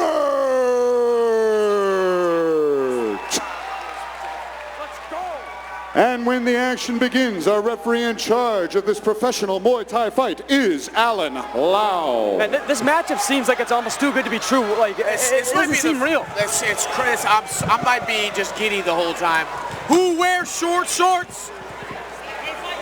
We all wear short shorts. Let's go. Yellow for Arslan Aktiev, red and orange for Sean Schubert. And man, these guys fight up, really getting the crowd bumping with their intros here. Schubert coming out with that traditional high guard here. Elbows and knees to the head are permitted. Oh yeah, I don't see any elbow pads. No elbow pads here. These are professionals. Nice front kick up the middle, catching the chin for Arslan. Nice left hook too. Good team from Man, Arslan that's there. what we're talking about. Nice Schubert checks. throws everything into it. Woo, these guys are throwing everything in these kicks. Man, I love this Throw fight. a little poke in the eye. Good short sportsmanship there. Good Nice. kick, Boy, Schubert. big kick. Arslan felt it. Ooh, good one back into a good return. Schubert swinging for the fences. Arslan doing a good job of deflecting and angling off here. He's got a really nice check hook that he's just really short, catching Schubert coming in a couple times. He's angling off with a lot of Muay Thai fighters are very linear and they stand straight. They go forward and backward. They don't go side to side. So Arslan, being an MMA fighter, mostly is going to use his lateral motion to get out of the way of a lot of stuff here. Yeah, that's a great point. You're actually starting to see that too. As soon as Arslan's back, he's starting to get close to the cage. He's making that Taking lateral a movement to get side out. That's Big nice. calf Good kicks kick too. going That's back. going to pay off in the later rounds. And he's doing that as Schubert is moving backwards, which is good because there's no weight on that leg, which is equal to having too much weight on the leg. Good spin kick there from A Arslan.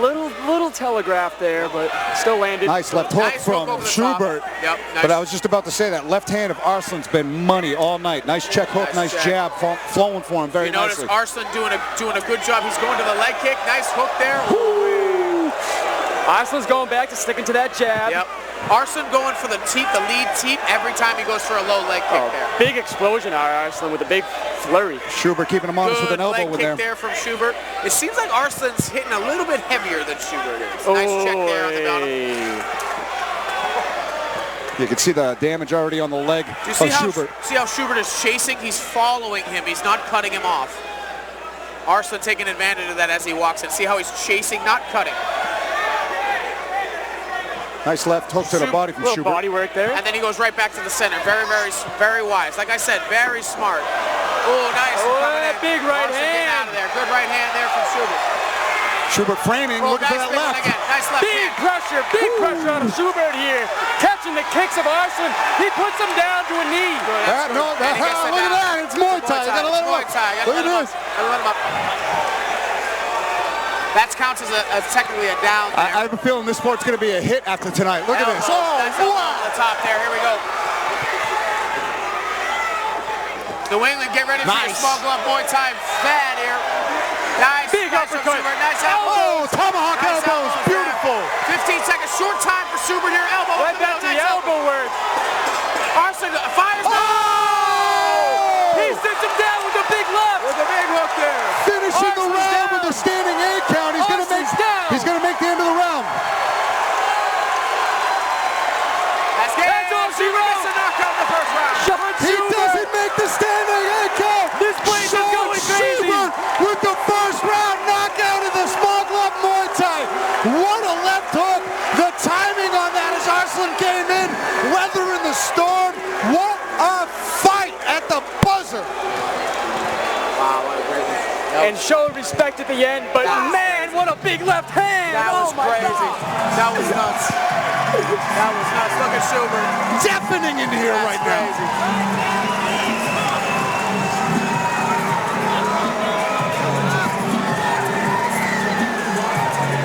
Here comes the replay up on the big screen here.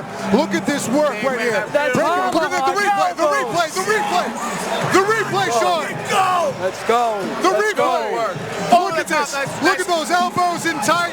Ready, here it comes. He doesn't even want to see his work right here, but look at the separation. Elbow, Bing. that's tomahawk elbow to that uppercut. Here it comes.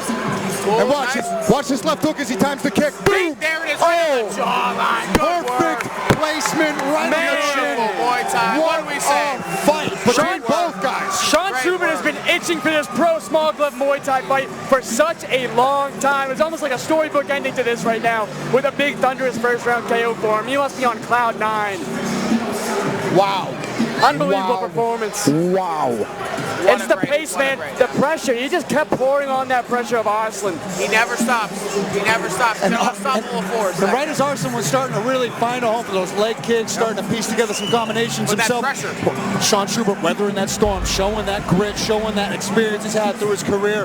What a fight. It couldn't be more honored to have both of these guys in there for the first Muay Thai, MMA glove Muay Thai fight. Very and entertaining. what a scrap it was for a round. I mean, Jay, like you were saying, man, Arslan is that type of fighter where he likes to download information over time, but it just seems like Sean Schubert's pace and pressure didn't let him have the opportunity to do that. He shut down the download. 100%. He didn't let him set his feet. He never got his feet under him. He couldn't get any good shots off. He started to land some good leg kicks, but every time Schubert made a move back, he didn't have the pop on as much as that he needed.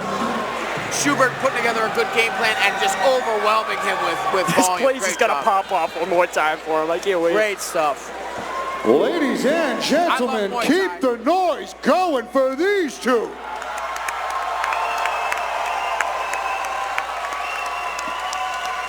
What a scrap. Alan Lau, our referee, calls a stop to this contest at the very end of round number 1. Giving you your winner by TKO, Sean Schubert.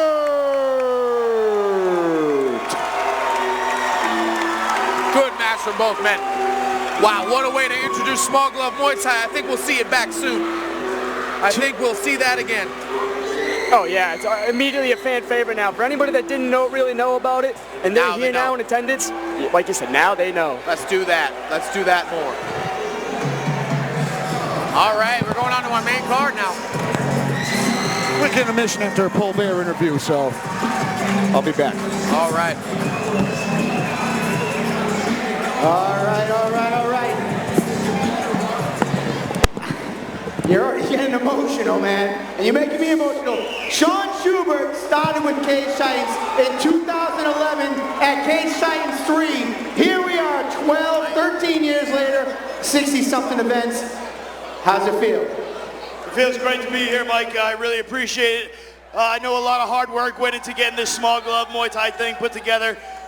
It's been up and down roller coaster for years, and now we got it here in Massachusetts. I'm so excited to bring Muay Thai to the area. I'm so excited that you guys got to be the first crowd to see this in Massachusetts, and now this is a staple here in Massachusetts. It's a staple here at Cage Titans. Sean, as you guys may or may not know, we've been trying to get this into state since 2019. It's been impossible to find you opponents. Massachusetts, you witnessed history here tonight, the first time ever. Make it loud for this guy right here, come on.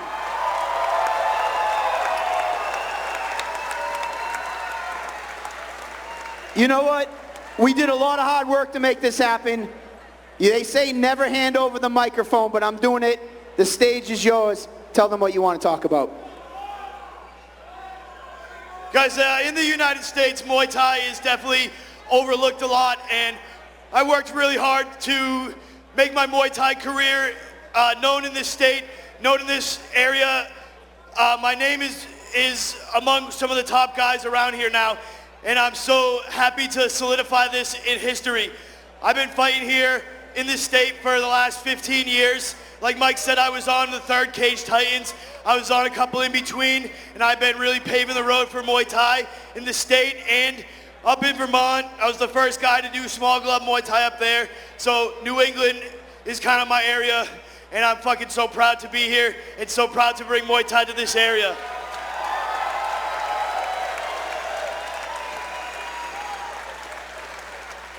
Ten years ago, I opened a school. I was ups and downs. I was fighting MMA because it was my hobby of mine. It was a passion, and I love fighting so much. I stumbled on Muay Thai, and that was it for me. I went full throttle down that path. I changed all the things in my school.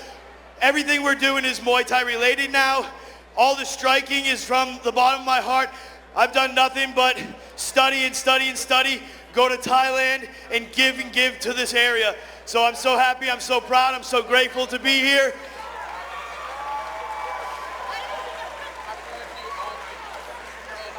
I want to thank everybody for coming out. This is going to be my last fight, guys.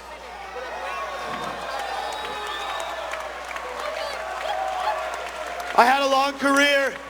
I'm almost 40 years old now. I have a family, I have a business.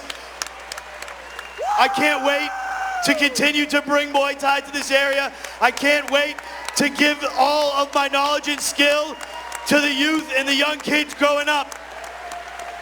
Thank you so much, Cage Titans. Thank you so much, Plymouth. Thank you guys so much.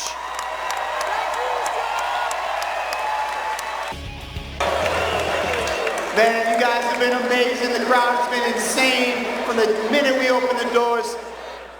And we got the main card still to go. Unfortunately, at this time, I do got some bad news that I have to break. And at this time, I got to bring in the main event fighter, Mitch Raposo, with a quick announcement.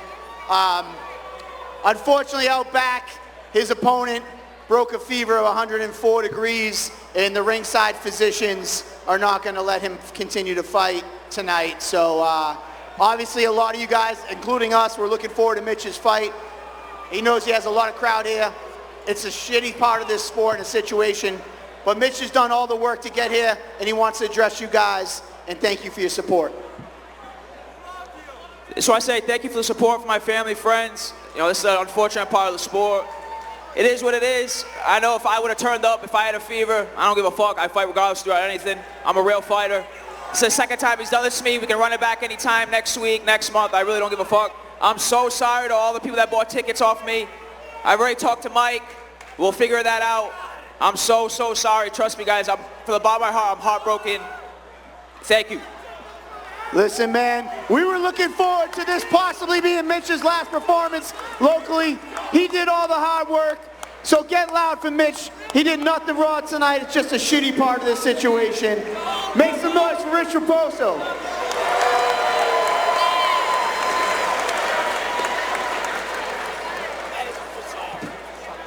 So at this time, if we can have all cage side officials come to the cage.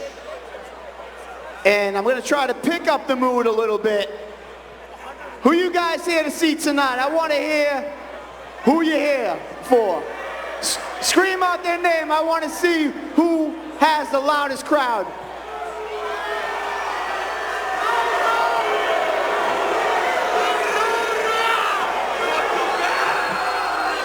This is what they call stalling. Let's get the fighters down here. All right, who's here to see Brett Layton?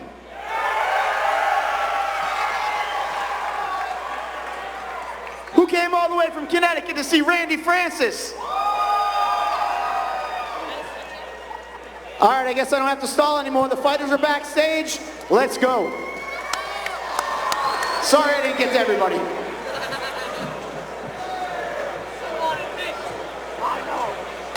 All ringside officials, report to your posts. All ringside officials, please report to your posts.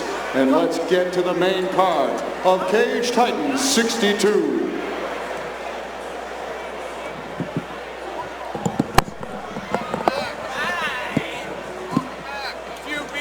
Let's go. Did you? Nice. too long of a line. Two people bought them for me. Oh, there you go. That's the perks, you know? That's the Gotta perks. I'll buy you one. getting nice and loose. I probably shouldn't. It's irresponsible. Nice and loose for the main card, are you? It's all good. Here we go. Nobody heard that when you said it into the microphone. I meant water. Water. Flavored water. Flavored water. Hoppy. But with hops. Hey, what's a fight without a beer or whatnot? So we're getting into the professional portion of the card. We've got a couple of fighters about to make their professional debut. And though they're debuting as professionals, they've got a slew of experience respectively as amateurs leading into this, including a fight that has already taken place between the both of them. Never mind, we're switching up the fight card. Such a shame about the main event. No, I got that wrong. We're not going into Brett Layton and Randy Francis. The next fight's Everett Desolé versus Kyle Pufal. That's my bad. I completely Saul Goodman got dyslexic when it came to reading the order of the fight card. I'm so excited about all these fights, and this one no different. These guys aren't making their pro debuts. They're both making their second walk as professionals, both standing at 1-0, both with finishes, and a clash of styles here as Everett Desolé is as decorated of a grappler as there is in New England, and he's got some keys to victory coming up here where he's really got to utilize that wrestling, setting up the shot, staying inside, and keep that pace going through the entirety of the fight. Yeah, 100%. I mean, like you said, this is so kind of clean-cut, it seems, where it's grappler versus striker.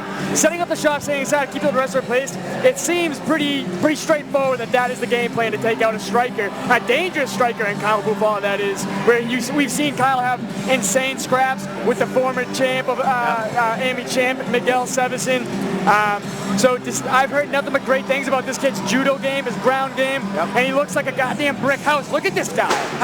You hear that? Man, he said it. That was great.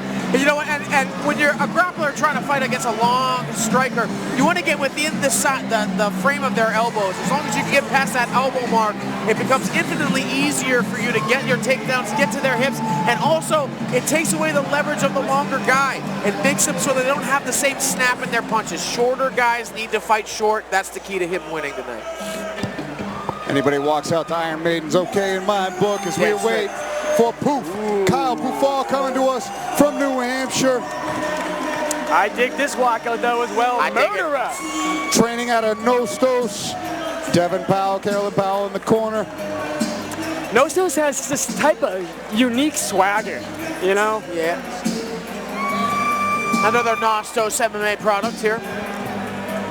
One of the craziest amateur title fights I've seen was Kyle Pufal versus Miguel Sevison. Oh, yeah. Showing his power, showing his heart, showing his grit.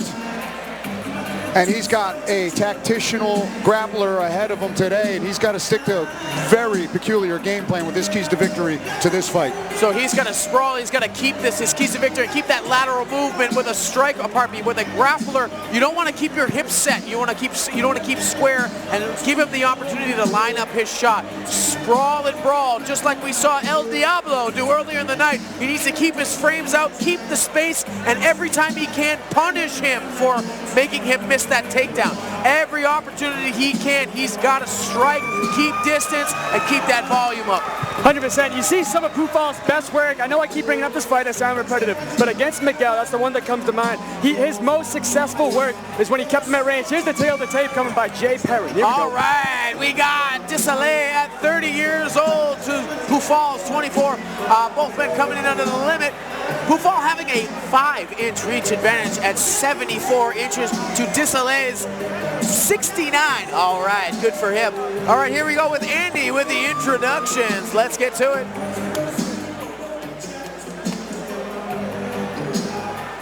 Bang, bang, bang, bang, bang, bang, bang.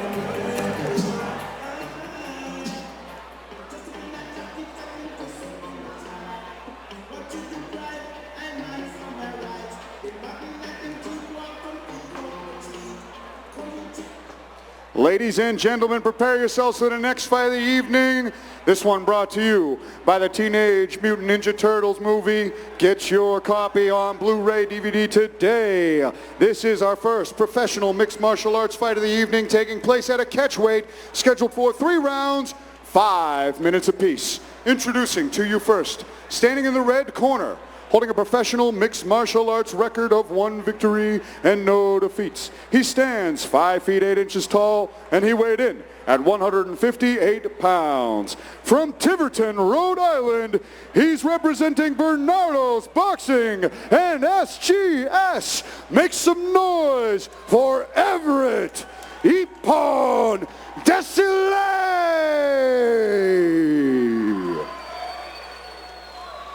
And now, introducing his opponent, standing across from him in the blue corner, holding a professional mixed martial arts record of 1 victory and no defeats. He stands 5 feet 11 inches tall, and he weighed in at 157 pounds. From Somersworth, New Hampshire, he's representing Nostos. Make some noise for Kyle Poufal.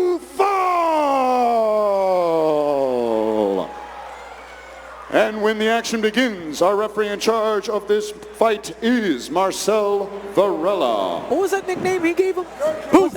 I think it was Poof. Poof. Poofall? P-O-O-F, right? I thought it said Poov or something. I thought he said Poop. I'm not going to lie to you at first. I won't lie. I'm a 5-year-old. All right, guys, real quick. We talked about the stylistic matchup being different and everything like that, but can we also take a step back and talk about how their O has to go as well? They're both just 1-0. Yeah. They're both 1-0. And they're so high level. Tough matchup at this early stage in the career. Black and gray for Ooh, nice 2 right there, but he's coming under. Look how he comes right under that 2. Comes with the uppercut. Short guys have to fight short. What did I say? Is that Iron Mike Tyson? Close that gap. Big swarm out to slip off the knee. And the judo's coming. Here it comes. Right down. What? Man. Great job with that inside trip with the double underhooks, and they're swarming early. Couldn't even get the short trunks out. Red, white, and blue American flag on one half for the wrestler Everett Desilets, who gets on top in full guard here. Good posture here. Poufal already bleeding out the nose. Yeah, he's got a good uppercut. Good ground and pound good hips. Good hips here. Hips in blocking, very good. He can get them out. He's got to be very careful about how he ends up here. Using the cage to walk off with Poof is very good. Very good using the cage there. He got rocked a little bit early, sent with an uppercut. Oh, big knee, big elbow. Short guy's got to fight short. What I say, he's taking that lateral movement going. Get off the cage. Yeah, he's taking that length away from him. Look what I said. Nice uppercut creating power from short shots. Good job for Poufal there. Poufal doing a great job covering up. What a nice trip. Good trip. And we got 4 minutes to go. That's a lot of time to work with here. He's being real mean on top with that shoulder pressure. A lot of time and a lot of blood. You got the shoulder pressure going, and blood is just pouring all over Poufal's face. Like I said, Desilets is very good at producing power from short range. That's why he's taking away that length, especially up against the cage, and producing short power shots. He's going for a choke here. Squeeze here with no arm. I'm not sure what we're going for here. I think he's going for a sense of He's almost like smothering him with his shoulder right there. Blood is just leaking out of that nose. Yeah, you can see it pouring. And that's all she wrote. That was... I've never seen that. He kind of choked him with his own chest and just kind of suffocated him with his blood right there. It was very. It looked to me like it was almost like a scarf choke. Yeah. He choked him with his shoulder into the carotid artery there, which forced the blood to pull out. That's why you saw the squirting of the blood there. All the blood rushed through his head. He kind of went dizzy. Think of it like a blood choke. We're gonna catch the replay here. Look at the replay here. Look at how he sets it up, trying to get around the doctor here. You're gonna see the takedown. Good replays here. Good uppercut there. It was very good with the short range. Like I said, close distance. Yeah, those keys to victory were money. I want to see that finish to see how we got that angle, how we got that pressure to ultimately secure the tap. Like I said, as soon as he took away that length, it was pretty much over. He could produce power where he couldn't. Look at that swarm. And here it is. And that's the shoulder pressure. It's just steady shoulder pressure. He's kind of like cradling him into his chest. Lifting up right there. And that's like a modified scarf choke. That was very neat. It was a blood choke. You can see, and the pooling of the blood from the face is how you can see it. All that blood settled when that circulation was cut off, and that's why you see that good tap. It was a nice pressure from the head, almost like a Von Flue, if you may, an armless Von Flue, if I can. That was a very good. Von Flue, the first. I've never seen anything like it. I didn't think he would tap to it, but very good performance there. followed the keys to victory perfectly. And I think they both were trying to, aside from the lateral movement that would have benefited Pufal here, but he was trying to get, right off the bat, he was trying to keep those long-range strikes. But you could just see the thunderous power out of Desolates. Yep. Every strike that he hit on the inside there, whether it be elbow, uppercut, or hook, or knee up the middle, you could just feel it even sitting here. And he didn't need a ton of space to produce a great amount of power with. Like Not at all. He was very, very, like almost clinch range, you could say. And he's turning over elbows and punches. Andy with the decision here.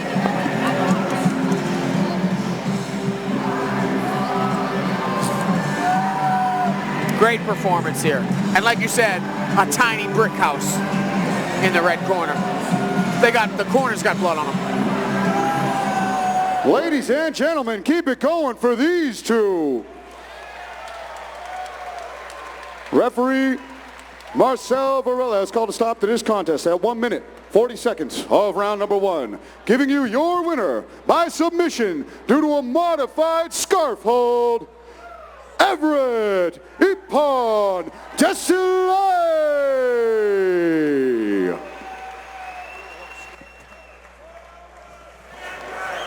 Yeah, you can definitely see the frustration on Pufal, of course, but you know what? That kid's always gone hard. He always brings it, nose-to-nose, he'll bounce back. He's with great people around him.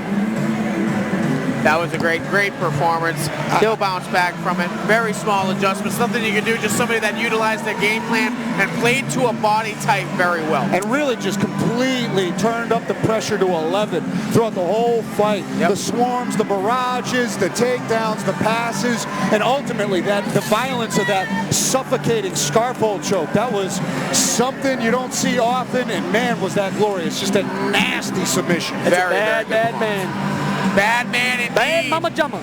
And we're moving on to the next one, moving right through. We're going into a debut. Versus fight debut. For two men. At 145 for Randy Francis and Brett Layton. Two Cage Titans. I don't know if staples is the word, but definitely two Cage veterans. There we go. That's the word I'm looking for here. Looking to make the splash into their pro careers. Again, another O has got to go, but this is a debut. This does get a little bit more intricate, though, because you know what? They have faced off before in the Amis. From what I hear, unfortunately, I didn't have the privilege of watching the fight myself, but I did hear that Layton might have gotten the better of Francis for the majority of the fight, but Francis had that experience factor with all the fights that he's had. Yep. He held deep, and he ended up getting the late third round submission. Yep, and you know what? So that storyline is Layton wants to correct it. Francis wants to make sure that this was not a fluke. This was a correct decision. I finished it because of my skill, not because of luck. So both of these men out to prove something big here with this matchup and this rematch in their pro debuts. Yes, sir. And not only do they have experience facing off against each other, you look at a decorated amateur background. Both of these guys with like 10 plus fights. Layton almost 10 fights, I'd say. Just a slew of experience, winning, losing, all which ways in this fight game. Certainly preparing you to make that leap to the professional ranks, and they were both game to accept this rematch and put higher stakes on the line right here. Training at Dexter Valley Tudo, Mike Dexter, Billy Goff in the corner of Randy Francis. I don't think the word no is Jim in Caskey in the corner Dexter Valley Tudo's vocabulary. No, they take all fights, any and all fights, like an old school Valley Tudo mentality. So here are the keys to victories for Randy Francis, and I'm sorry for interrupting you, gentlemen. He's got to be patient. He has a tendency of getting overzealous, being a little bit more active on his defense. Sometimes when he gets too offensive, he forgets that he's supposed to block his face as well. And swarming punches, not pot-shotting, which you'll see a lot. A pot shot means one at a time. He needs to put his combination work together, keep the fight standing, because we know Brett Layton's going to try and take it to the ground. I'm very excited to see this very talented young man in Randy Francis. 100%, man. Again, I hate to be the guy that kind of brings up fights and stuff like that, but I did share the cage with him, and the times that Randy found success against myself is with those combination strikes. He landed, quite a few against me, not gonna lie, when he throws the combinations. The uppercut was hidden behind the straight punches. He looked good. Yeah, Brett Layton's here to say, this is my show. Yep. And Brett Layton is well, we'll see when he comes out.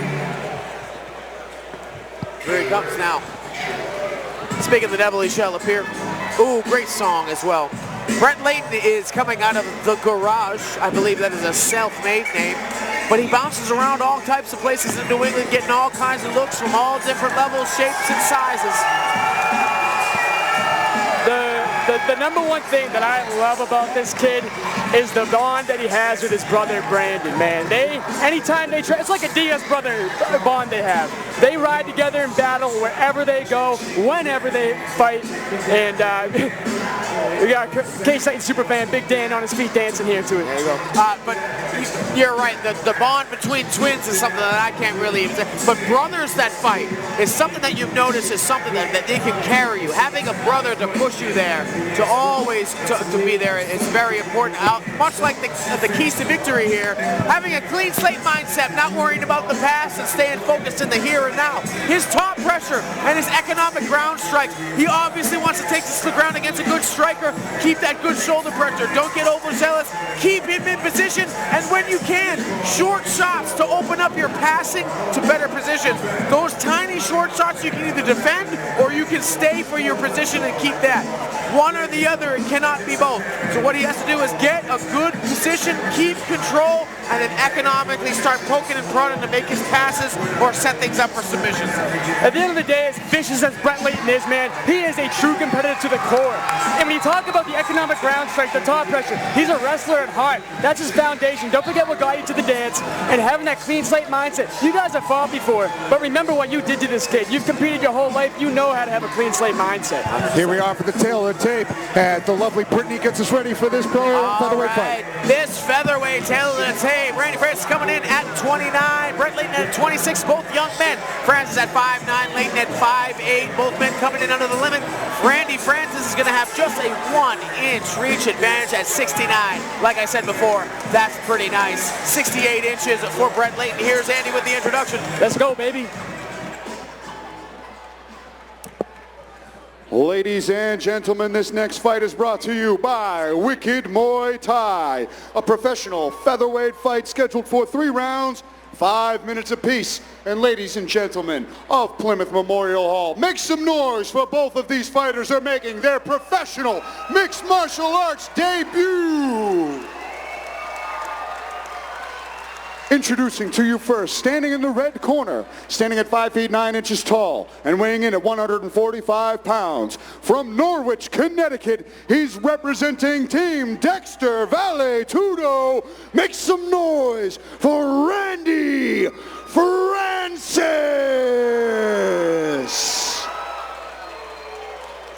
And now, introducing his opponent, standing across from him in the blue corner, standing at 5 feet 8 inches tall and weighing in at 144 pounds. From Stoughton, Massachusetts, he's representing the Garage.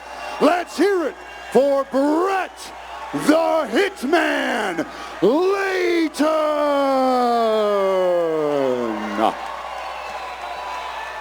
And when the action begins, our referee in charge of this fight is Alan Lau. Let's go, Alan Lau, one of the best to hit it done here. All right. Green trunks for Layton. Black trunks for Francis in the red corner. They haven't removed eye contact once. No, this is a very highly respected. Both guys respect each other's skills. A rematch in the making from amateurs to pros. Here they go. Francis coming out very, very strong with the 1-1-2s. Very sharp. Try to cut angles and set up that kick. Both men coming for high kicks.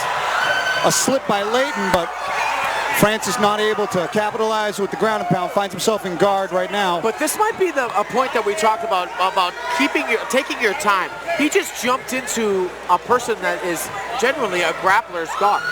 Right? You could have definitely had him stand back up, gone to what you wanted to do a little better. But this is where he wasn't in the last fight out. He was on bottom, looking for that submission. Now he's on top and see what kind of ground pound he's got. But Layton back up, using the wall very nicely. Now, that's a great thing that we saw. It was kind of missing in the last few fights of using that wall to let yourself get up. Hufal did it well too, I'll add, but great to see Brett instantly trying to get up off that canvas. Doing a good job getting up from the wall there. Randy getting good pressure off. He's going for that inside control for the plump, and Brett Layton turns him around. Great job.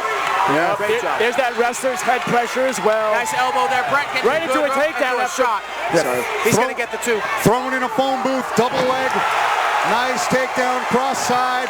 Randy Francis holding on to the neck, but he's got to adjust the hips if he wants to really threaten this. I would let go of that guillotine right now and just go for the underhooks, try and build myself back up.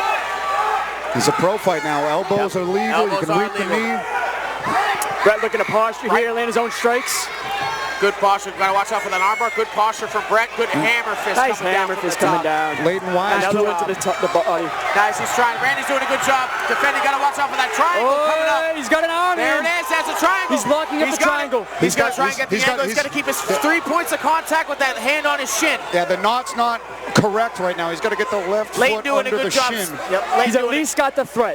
Leighton's doing a good job of stacking his hips so he can extend and finish this triangle. Yeah, he's got to stay patient and stack right here. Randy's got to switch which foot is on top here and get the angle. Great job stacking from Leighton, and Randy Francis staying persistent right here, Very knowing good. that he Very has an good. avenue to win here. Great job from Leighton Gotta escaping watch out. out. He's gonna be, and he gets out. Good work. Now Brett's on top. Good work. This is Good where work. Brett wants to be as a wrestler. Yeah, great job shucking out of that armbar transition and getting to the pass to side control. It's a game of inches when you're attacking those submissions right there. And he's doing a great job of that shoulder pressure there. Randy's got to start to build that base up. Try and maybe use the wall to get up here, just like Leighton did a little bit earlier in the He's round. got to get that right underhook. We're about halfway through the first round here. Yeah, this is where it gets nasty. You kind of dig that guy's neck into the corner of the cage. Brett not letting him get up. Great timing on that. He's looking for a Darce setup or an Anaconda setup. Oh, he rolls that's good. through. Brett might have it. What a He slick, might have it. He might have it. submission That's a attempt. switch right there. Randy Francis trying to go back down to try to create space. Leighton's kind of He got might have it. He might have it. Leighton's got to walk Randy's his gotta hips stay up. wide. He's got to walk That's his a good hips up. He's got to try and trap a leg to really get the full torque on this. This is a good squeeze regardless. This is a good though. squeeze. That Anaconda is tough to finish without the leg control. Randy doing a great job with the defense here. Great job. Watch out for the guillotine as he pops up way to And get they're out. both on the feet. Wow. Wow. What a great stop. Wow. Big left hand from Brett. Way to keep the composure, stay calm, recognize where the final move was to finish the threat of that submission. Randy Francis making a great escape. Great job from both men here. But a great attack from Brett Leighton, showcasing his jiu-jitsu acumen right there. Absolutely. That transition to that. And good for Randy for getting out, flattening out, getting wide, and standing back up. You can just see that wrestler style in Brett. He doesn't take a back step. Nice. He doesn't Nice take a back step. He's always forward pressure. These guys just have like zombie focus Nice. eyes, both of them. They're just so Big ready head for kick. violence. Leighton's got to keep his hands up. I wonder how much that squeeze did to him, Big to head his kick. arms, and how heavy they are. Nice hands from One. Randy Francis, getting respect back. Randy's got to throw in combination here. He's got to get going. There's Oh, one. nice step through 1-2. Yes, that was really nice. Nice head kick there. Brett's got to get going as well. He can't just watch him. Nice, good. Watch out for that takedown. Be careful about the head and arms as he comes down. That was good entry. high crouch. Yeah, I appreciate the attempt. The combination strikes to get into your own takedown. Good work, good head position from Randy here. Brett's using that overhook really well. Got to get his base down, try and escape out the other side. Yep, Randy liking that underhook right now.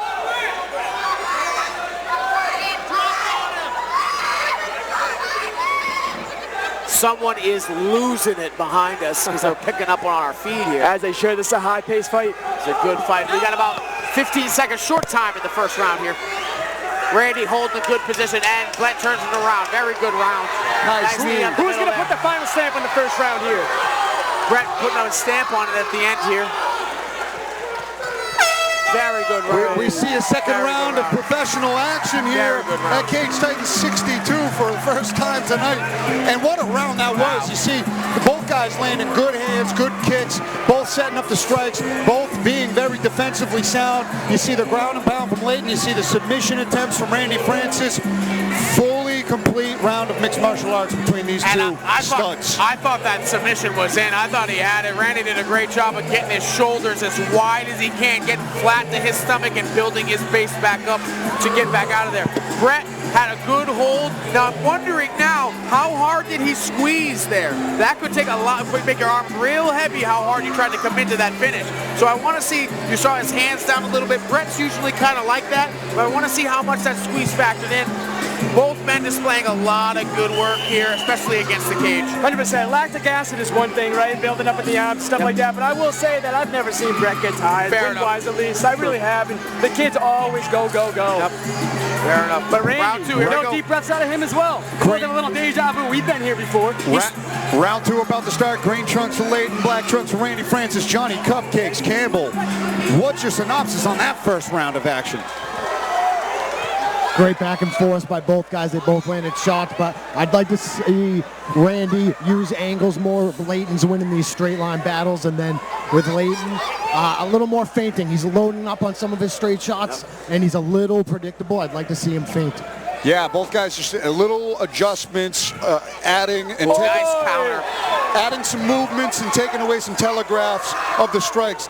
Certainly going to pay dividends for both of these guys, and you see both of them making those adjustments on the fly already. Nice right inside hook. leg kicks. And Those nice right inside hook. leg kicks are landing for Layton here. Francis did a great job countering with a nice check right hook. And towards after the that end, last one. Towards the end of that first round, we got to see Randy start to throw in more combination, and he started to land when he threw 2, 3, 4 strikes at a time. I'd like to see him go back to that. Maybe start picking away at the legs. Take away the legs, you take away the shot for the wrestler. So take away that lead leg. I don't know about that decision. Another takedown for Brett. I don't know about that decision. Looked like Randy was going for some sort of throw, like a lat drop, and Brett just sat the hips back and fell on top. Interesting. Hey, when that lat drop works, that is as slick looking of a move as can be. But when it doesn't work, it certainly does not work Well, when it very does badly. work, that's how you get the girl in the front row's number. I'll tell you that much. Right? That's what it's all about, ladies and gentlemen. Now, I'd like to see more active. Brett did have a good job. Did do a good job using his hips there, and wrestlers just have a good idea of where to distribute their weight as well. Brett doing a good job, but he's circling. I'm not sure which direction he's trying to circle to. Maybe just try to get that half guard, I suppose. Randy should get to a hip here, stick it off his flat. See if this flat back is not going to help him. He should work to get to that underhook or any here, but holding him in place isn't going to help him. Hey, he's big ground and pound. Good niche here. There's that economic ground and pound. There it is. Big shots for Layton here. Good head control. Good head control here. Brett Layton, class acts, as violent as they are. I said sorry for that accidental headbutt as he was closing the distance right there. It's cool to see. It's cool to see. You gotta love it. We're all trying to be fair, trying to play fair. Hey, you're just trying to get back in position there, and sometimes the forehead will graze the chin. He goes, I'm sorry, but here's another right hand. Randy trying to turn one over on a thing, on an arm bar here, trying to get a 6 over. Brett wise to it. Good hammer fist. Big hammer fist. Randy Francis' chin is made of concrete. Randy's got to get up. Randy's got to push away and make space and get up here, or he's in trouble. He can't just take it from there. Oh, he did the step over, look away, get up. An interesting decision nice combination from Brett. for return. Nice 2 there from Brett. He's switching stances a lot. That lefty stance is working for him. Nice shot. Oh, nice job turning the corner right away on that takedown. That's as slick as it gets right there. Clean. The shot itself, he didn't need to turn the corner consciously. He just did it from the momentum. Yeah, just like right away, got on the hip, and then his hip swing around corner just to finish that takedown. And that shoulder pressure doing real well, keeping Randy's top half in place. See, Layton going for a similar thing that Desolé just went for right there. He's got that mean shoulder pressure, modified go for the arm triangle. He's going to go to the other side. He's going to pass to the other side. He can't do this crossbody. Yeah, it's very, very rare to hit crossbody. But he's trying to get to the mouth. Randy needs one more explosion. Randy could explode and get up, but that could be a problem for him. If he does bowl him over, he's still susceptible to get arm triangles here. It's a bad spot. Brett's making his way over. He's got to hold on to that leg. He's got to get that left knee out. He's got to hold on to that leg. Oh, good job. That was a nice knee tie. Right into a scarf hold, though.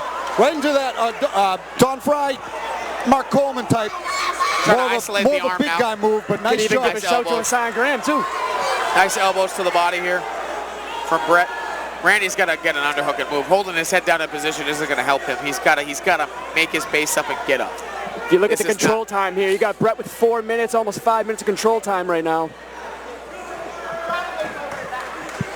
Passes over into Mount pretty seamlessly.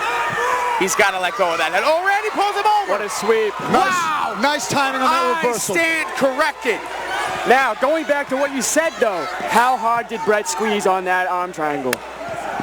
Arms matter. He's trying to get a lot of chokes, trying to get Randy out of there. Randy did the right thing. Randy Francis needs to find some posture and find some offense right here to close the gap in this round, because this has been a lot of Brett Layton work in round 2. I'd like to see him posture up and just start bombing. You got 20 seconds left in the round. You need to make something memorable here. No doubt. Nice. Nice open hand slap. There's that Nick Diaz. Randy Francis with a nice right hand Nice to punctuate. A couple nice shots on the ground and pound there. What a fight. Back and forth they go. through 2 rounds. What a couple of dogs. Randy Francis and Brett Layton putting on a classic here. Mike Dexter, we got our cut man Chris gonna go check out that cut under the left eye of Randy Francis. Brett Layton also looking in tremendous shape right now, barely breathing heavy after 2 hard-fought rounds. Bless you. Brett Layton in great hands here under Pat Gilbride's control here in the corner. A veteran of the cage. I want to see, I would imagine it's going to be more of the same for Brett here. Try to get the takedown. Randy's got to make something happen. Sprawl and brawl. Sprawl and brawl. You cannot get taken down again. If you do get taken down, you got to pop right back up, son, because I would imagine you need a finish here to get this win. I couldn't disagree with you there. We never know what the judges are looking at or how they're leveraging all the momentum shifts that are taking place in a fight, but I'd have to agree with you there. It looks like Brett Layton is starting to come away with the momentum and run away on the scorecards from just top pressure accumulation and ground and pound, plus the damage that Randy Francis is wearing. But you can never count Randy Francis out of a fight. That kid is hard for days, and he's going to come back swinging and really look for that finish in this 3rd round to pull off the comeback. If I'm in Randy's corner, I'm telling him to go for broke here.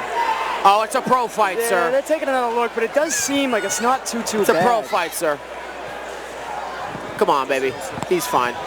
That's not a bad. Come on. There we go. That was silly. Let's get to it, baby. Just a precautionary measure. You know Randy Francis wants to stay in the office right there. He don't want to go home yet. He wants to go home with a win. The only way to do it is to go back in for 5 more minutes or less and fight.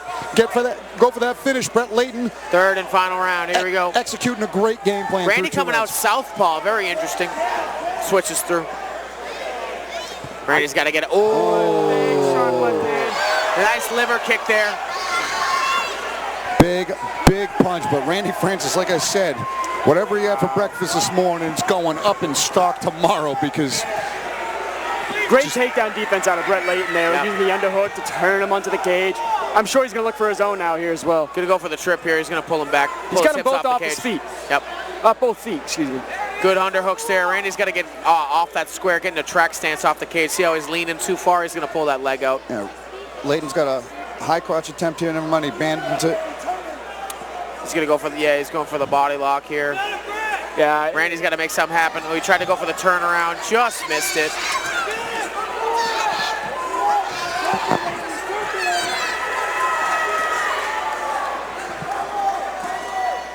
Good control here from Brett. Randy's got to get going here. He can't concede this. Big wind up of a knee here. Another one. Good whizzer. He's going to try and get his way out. That's nice body lock takedown. Was that Brett doing that, or is that Randy was just doing Brett that? Layton cutting the angle with the double underhooks and creating that pressure on the lower back and just squeezing them down. That was just textbook gorilla takedown right there. That's exactly what it looks like in this fight, too. Yep. Seriously, the ground and pound, the thunderous hammer fist. Yeah, the hammer fists have been money for Brett Layton tonight. He's going right back to that arm triangle, but the cross body, though. Yeah, Randy Francis was wise to it last time and able to escape as Layton went for the transition. This is looking like a deeper attempt, though, He's for my money. He's definitely got time to work with it here. Last time he didn't have as much. He's got 3 whole minutes in a 3rd round. Randy doing a good job. And great, and just a testament to the experience and the IQ that Randy Francis has. That's twice he's been caught in the same move, but not quite fully positionally locked up, and just the timing of his explosions to get out of the submission attempts, regardless of how suffocating this kind of pressure could be. Just a testament to his heart, his will to win, and his experience, and how that's going to placate into his pro career, regardless of the result tonight. 100%. I mean, it goes back to that the first key to victory for him, patience. He's having patience, knowing that he's not in danger for these submissions, but he's got to make a little bit more of an effort now. He's got half a round to go. Went for that sweep. It's the 2nd time he's done that. No quitting, Randy Francis, and Brett Layton finds himself on the feet again. Let's see how long before. There it is, not too long. Right back down. Got to get his hips back. So quick with that takedown, especially turning the corner. Yep. Very, very good on that takedown. Great job with the ankle pick to finish that pass.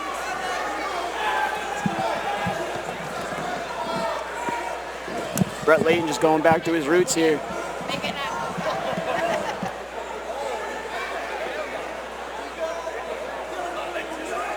But it ain't over till it's over.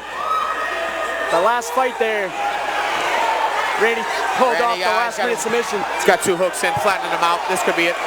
Leighton with the full back control. Oh, there it is. Right back. And that's much better because he's on the right side, and it's much easier to get the right leg out. He's still in half guard, but he might be able to finish here. It's same side half guard. It's not crossbody. He could finish from here, technically. Yeah, he's kind of got to get his hips a little bit lower and his shoulder a little bit lower. It's not quite low enough on the side, but that's pretty tight. Randy Francis might be... He's just holding on. He's just kind of breathing, staying focused on keeping that inch of space he needs to breathe right here because this is tight. With 1 minute to go, an important tidbit here is to keep the same pressure non-stop. Don't try to choke. Oh, he's out of it anyway. Yeah, he got the arm out. That's what he was doing, just staying patient. It looked like he was in dire jeopardy right there, but sometimes staying calm and limiting your movement, kind of playing possum is the best avenue to get out of a submission attempt.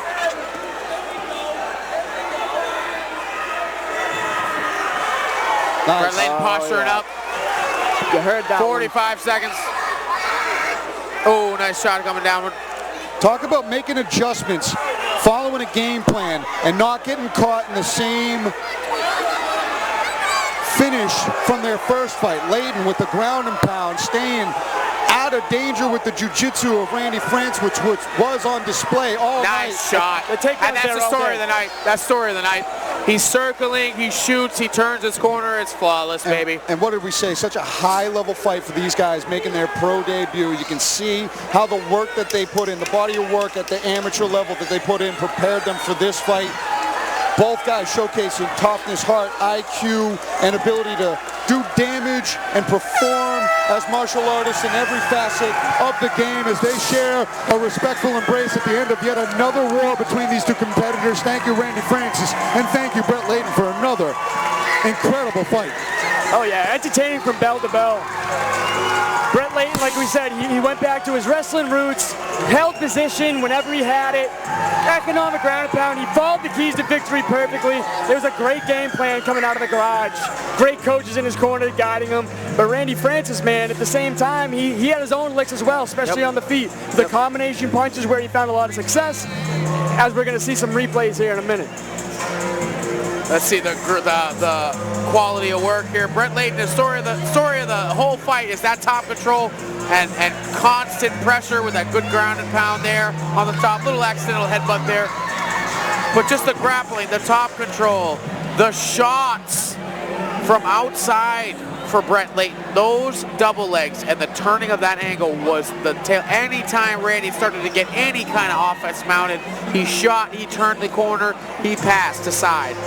Yes, sir. You got to give credit where credit's due as well. Plenty of sweeps out of Randy Francis, too.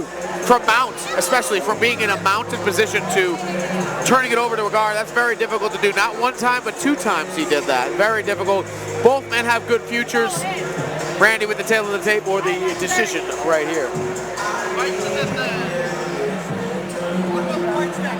Talking about the fight stats really quick, Brett Leighton landing a numerous 71 out of 99 strikes to 72% striking accuracy. 6 of 7 takedowns. That's crazy. Yeah, he's just racking up the tally there. That's impressive. Control time 8.5 minutes.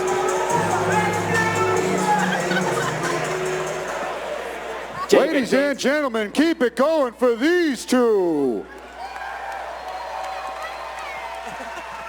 After 3 rounds of action, we go to the judges' scorecards for decision. All 3 judges score this fight 30-27, giving you your winner by unanimous decision, Brett the Hitman Leighton.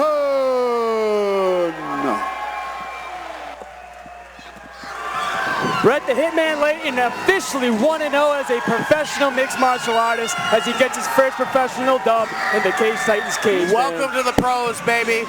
If you keep fighting like that, you'll be in the UFC in no time. That's a great photo op moment right there. Oh, Brandon Leighton get a double leg of his own doing some ground and pound. You love to see it, man. You gotta love to see it. He's gotta get in one on his brother. I got it. It's on the floor, right? What's up, baby? You do me. Tremendous win for Brett Leighton. Pitching a shutout, extracting revenge, jumping into the professional ranks, 1-0. A testament to the amateur program right here. The preparation it brings these fighters to get them ready for moments just like this.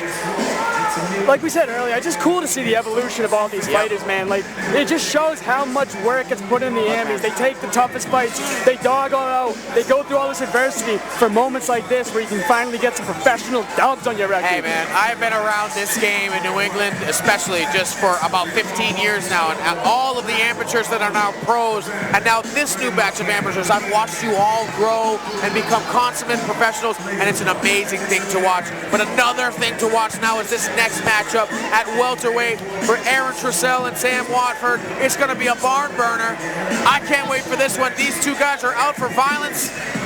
I can't wait to watch it. Let's get to it. This fight is going to be electrifying. Aaron Trussell, a forward plodding marauder of a striker. Sam Watford, an elusive tactician of traditional martial arts.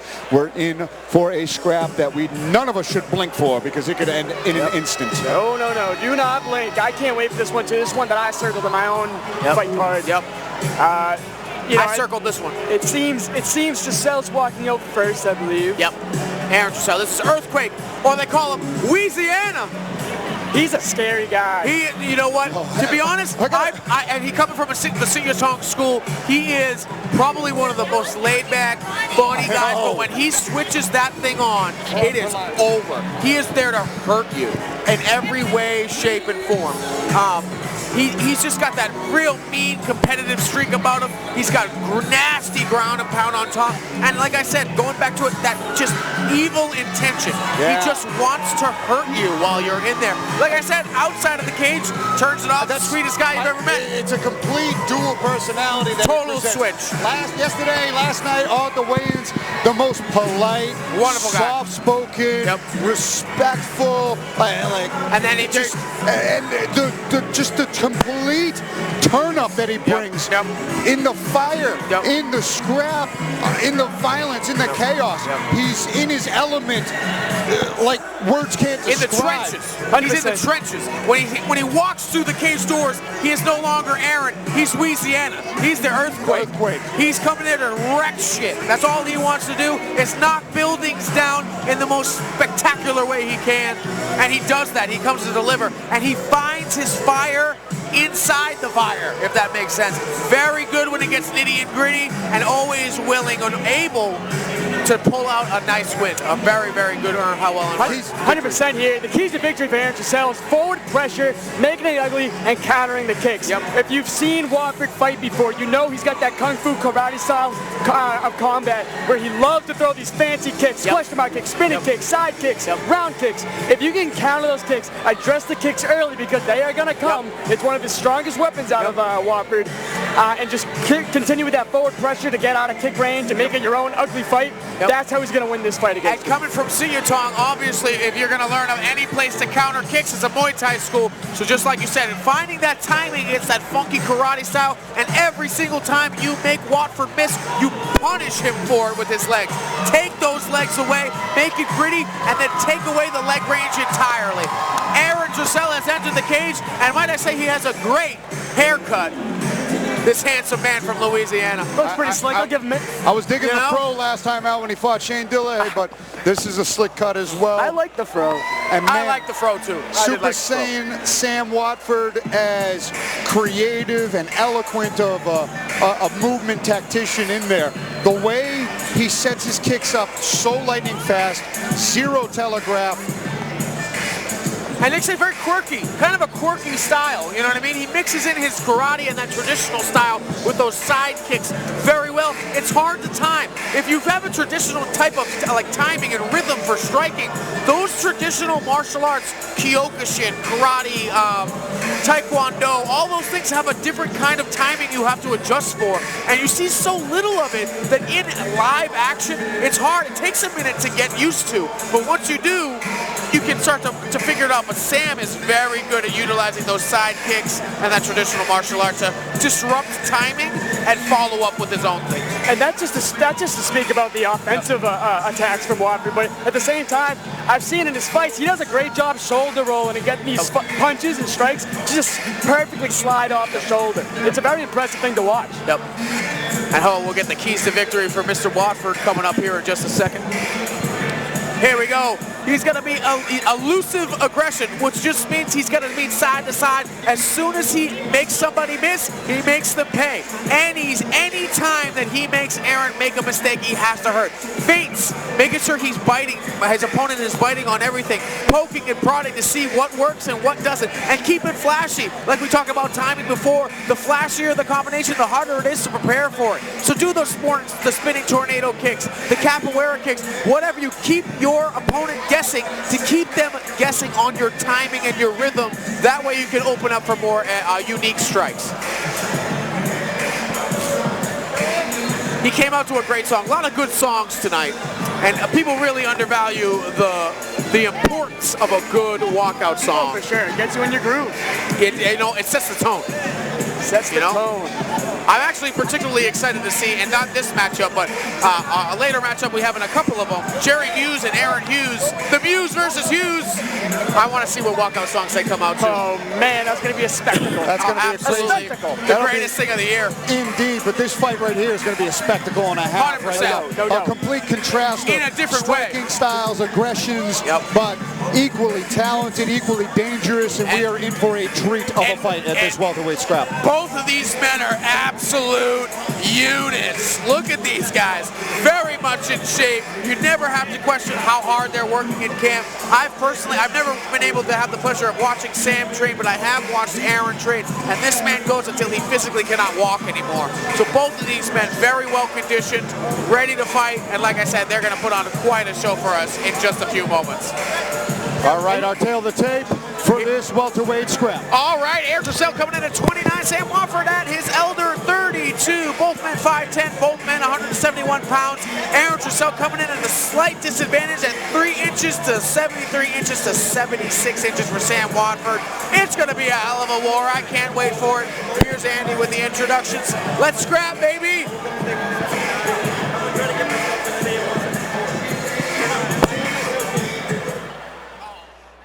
Ladies and gentlemen, this next fight is brought to you by JYM Supplements. And this is a professional welterweight fight taking place at the welterweight division, scheduled for 3 rounds, 5 minutes apiece. Introducing to you first, in the red corner, holding a professional mixed martial arts record of 3 victories and 4 defeats. He stands 5 feet 10 inches tall, and he weighed in at 170 pounds. From Boston, Massachusetts, by way of Shreveport, Louisiana, he's representing Sityodtong. Let's hear it for Earthquake, Aaron Truscell.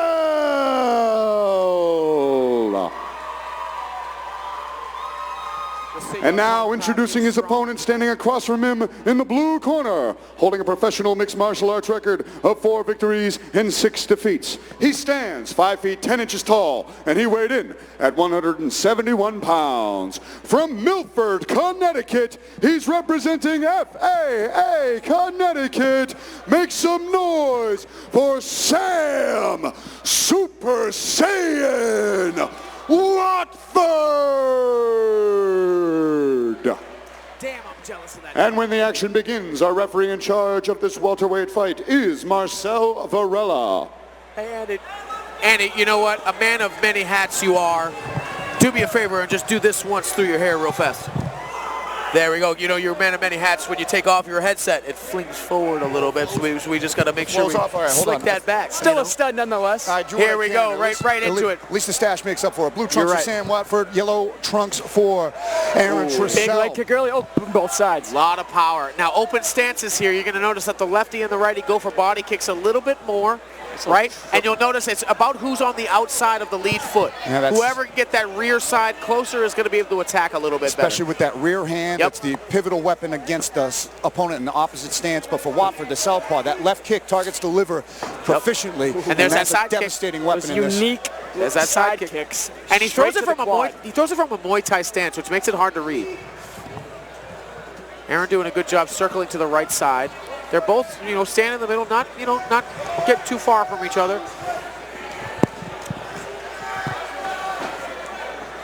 Very hard to get that timing. See that timing on that? Heard the slap of the whole foot on the chest. It's just, that was a good fight. That's what he needs to do more against the open stance fighter. Try to occupy that arm and hurt it. Keep hitting, crack the shell. He's just going to keep doing this. You know what I mean? Until he can figure out what he wants to do from there. It's not really a kick you use to Watford's kind of inflict pain. sticking his There we chin go. up in the air as he's coming in with these punches, and he's got to Nice be two to the careful body running there into a bomb from Trussell. I gotta appreciate the long stabbing attacks that he has and the long exit out as well. Trussell's landing. Trussell landed a head kick there in an exchange between them. Good body shots in the clinch. Good Nice clinch knees. work. That's a tie 101 right there. One of those had to have gone through. Watford doing a great job covering up right there, getting the underhooks close. Aaron did a great job on the plumb there. He tried to switch over, doing a good job stuffing with his Watson here. I gotta appreciate the style really quick. Aaron Trussell standing thunderous knees, and as soon as he started covering up, he went right up top with an elbow. Yep. Well, it's like that plumb 101. That's that Delagrati karate, as they call it. And there's Watford with the double underhooks. Got to be careful about how far he's bending. Trussell should keep his head above Watson's. Having his hands clasped, though, is money. Very, very good. Especially higher up you get those hands, the harder it is for him to maneuver. Aaron's going to try and probably make a frame with that forearm he's got around his head here and push the head away. So he's kind of holding him in place by holding his arm around the neck like that. I'd like to see that forearm kind of almost cross face and go across his head. You hear the corner of Watford asking for some head pressure here. Yeah, you can really, in this position on the cage, you can start using that head as a fifth limb. There he goes. He's trying to do it Trying here. to use it. There it is. Trussell shucks it off. And he got space from that. And a good underhook. And Perfect great job stuff. reversing with that underhook almost Great job. immediately from Trussell. Good turnaround. Now I would like to see him break away a little bit here. Knew this Or was go gonna for be the plum. Knew this was going to be a tactical matchup. Nice Very elbow. good fight. Very good fight. Gotta watch it. Aaron Trussell trying to, doing a good job keeping his hips back. Gotta watch out. Whoa. Look at that. Thought he was going through the air there. He did.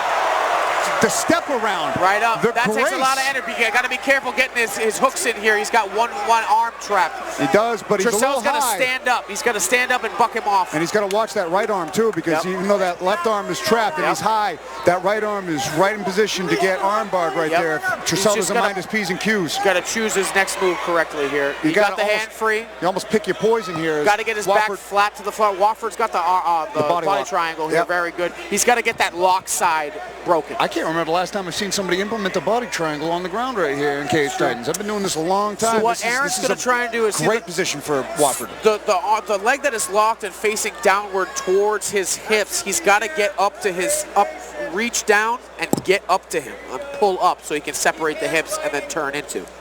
What a momentum shift, because Trussell was really starting to come away with the power shots, in range, Yep, and he's doing the in right thing tight. going to that But side. here's Doing the right thing Watford here. Racking up control points right here with this dominant position.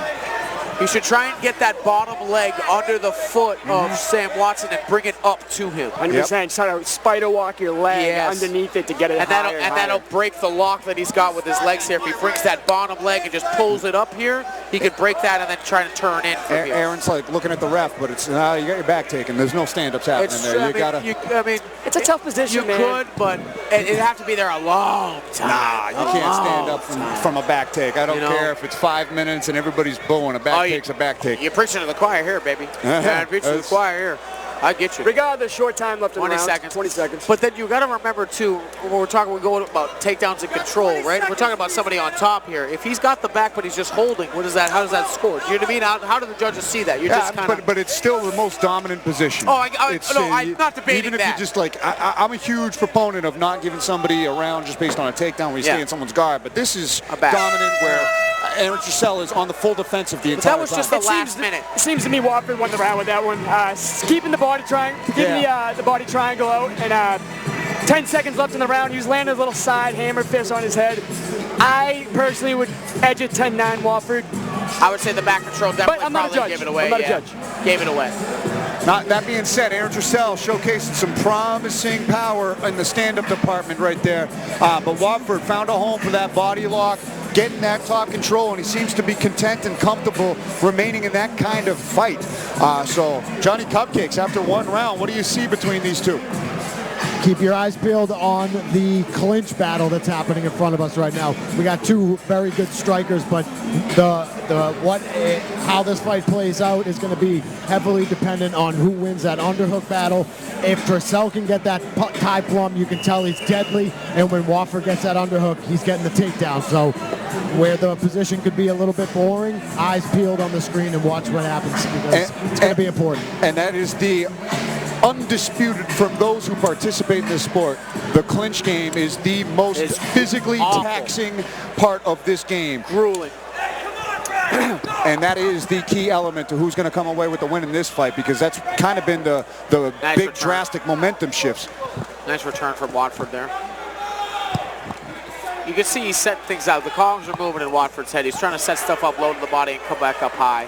Oh, nice uppercut. That was a nice level change into a rear uppercut. That was slick. I was going to say, he's a visionary striker. You can see kind of like you can see the cogs moving. You know what he's trying to do. Well, there's Trussell with a big old blitz in. But yeah, Sam Watford, he's kind of like looking at feints, and you almost see little Head reads in his for eyes. Watford.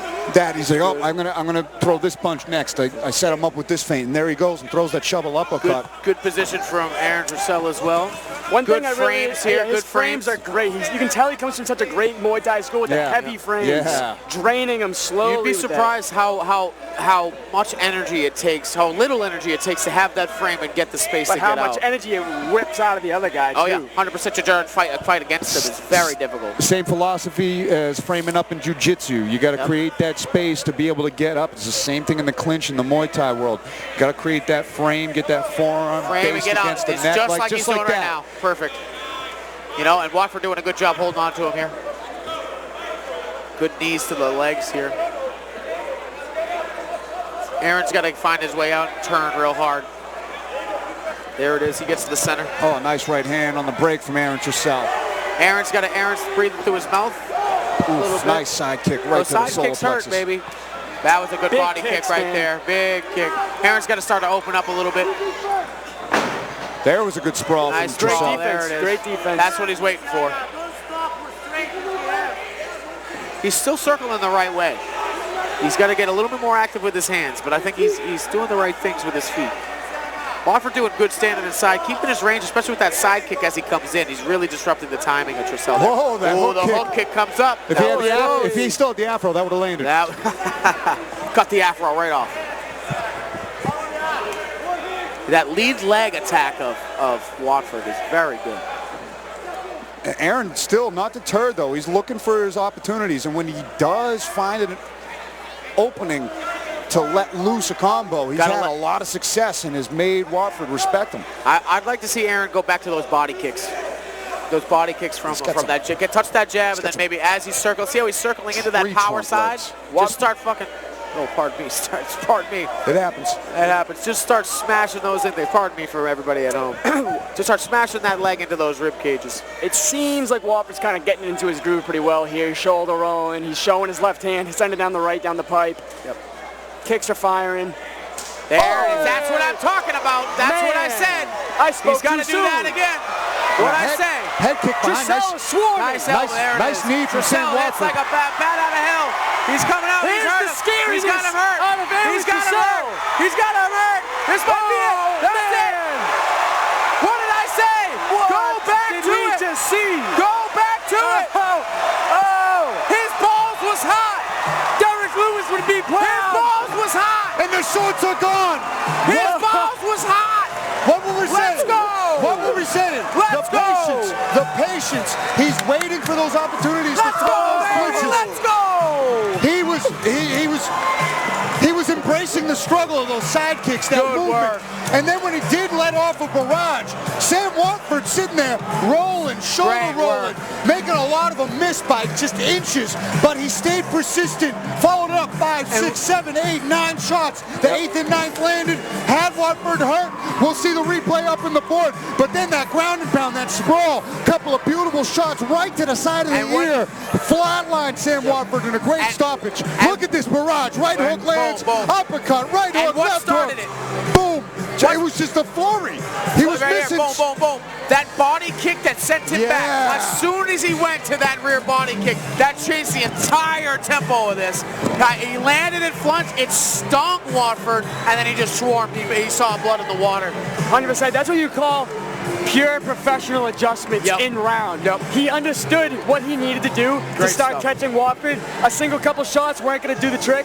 He let combinations go. He went body to the body kick, up high with the right hand, got him on the fence, teed off, and you can even see it in the tail of the fight statistics. You can see Aaron was down. You know what I mean? A little bit more output and accuracy from Watford. Even the takedowns and control all went to Watford. Aaron Trussell picked his shot. He had success in the first round with body kicks, and he went back to them and ended up getting a TKO. Beautiful TKO for Team CEO. Tongue's on fire, baby. Let's go. Yes, they are. Great stuff. Ladies and gentlemen, let's keep it going for these two. Great fight. Referee Marcel Varela has called a stop to this contest at 3 minutes, 10 seconds of round number 2. Giving you your winner by TKO, Earthquake, Aaron Trussell.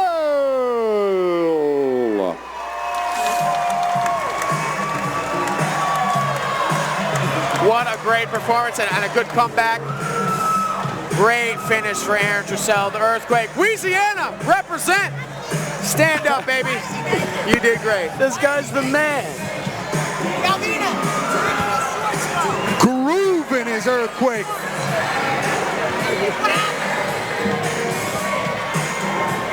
You look like Terry Crew, knock it off. Teammate of Aaron Trussell, Peter Barrett's coming over to me asking, where did my teammate Shorts go? Shortless, victorious, and feeling the flow tonight is Earthquake Aaron Trussell, and boy did he get the floors to erupt with that hellacious ground and pound to punctuate a TKO victory over a very toughened game, Sam Watford. Wow. Much respect to Watford, though. He was having plenty of success in the fight as well. Great success. So I started to tell you finished, though, and Aaron Trussell comes out on top. No, it was a great Watford looked great. He looked great up until that point. You know, very much controlling the fight. Oh, this is a good one. Another good one on the card. This one's going to tear the soul right out of me, man. A teammate of mine, Joe Poirier, is having his toughest test to date, and Casey Norton out of Ascension Athletics.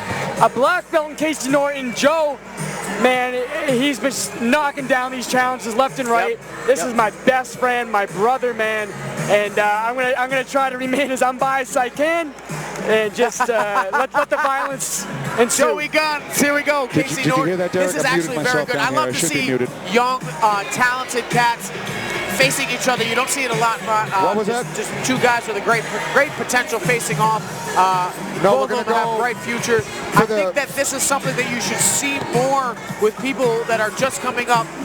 Fight a few cans, fight a few people that you know you can beat, get that experience. But as you get better and you level up, you have to bring your competition with you. That's what both of these people are doing. Both of these gentlemen are going to that next level. They know that they need to take these types of fights in order to get where they want to go.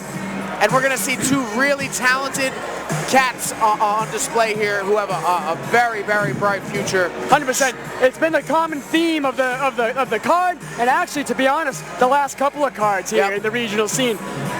Everyone's taking tough tests now. They understand the goal of getting to that next level. And like you said, it's not going to come from beating these guys that you're supposed to beat. You're supposed to beat. This is a tough test for both people. And like Andy has said time and time again on Table Titans and all that, a dominant win here, that gets you into one or two more fights away from a Contender Series shot, which both guys are so close to. So you got two guys with a lot on the line here. Very talented. Here comes Casey Norton on his way out. I said, hey, pretty ladies.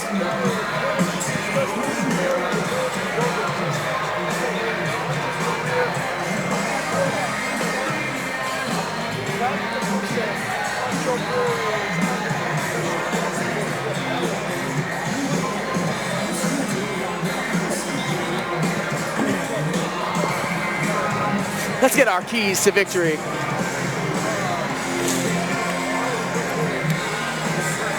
Yep.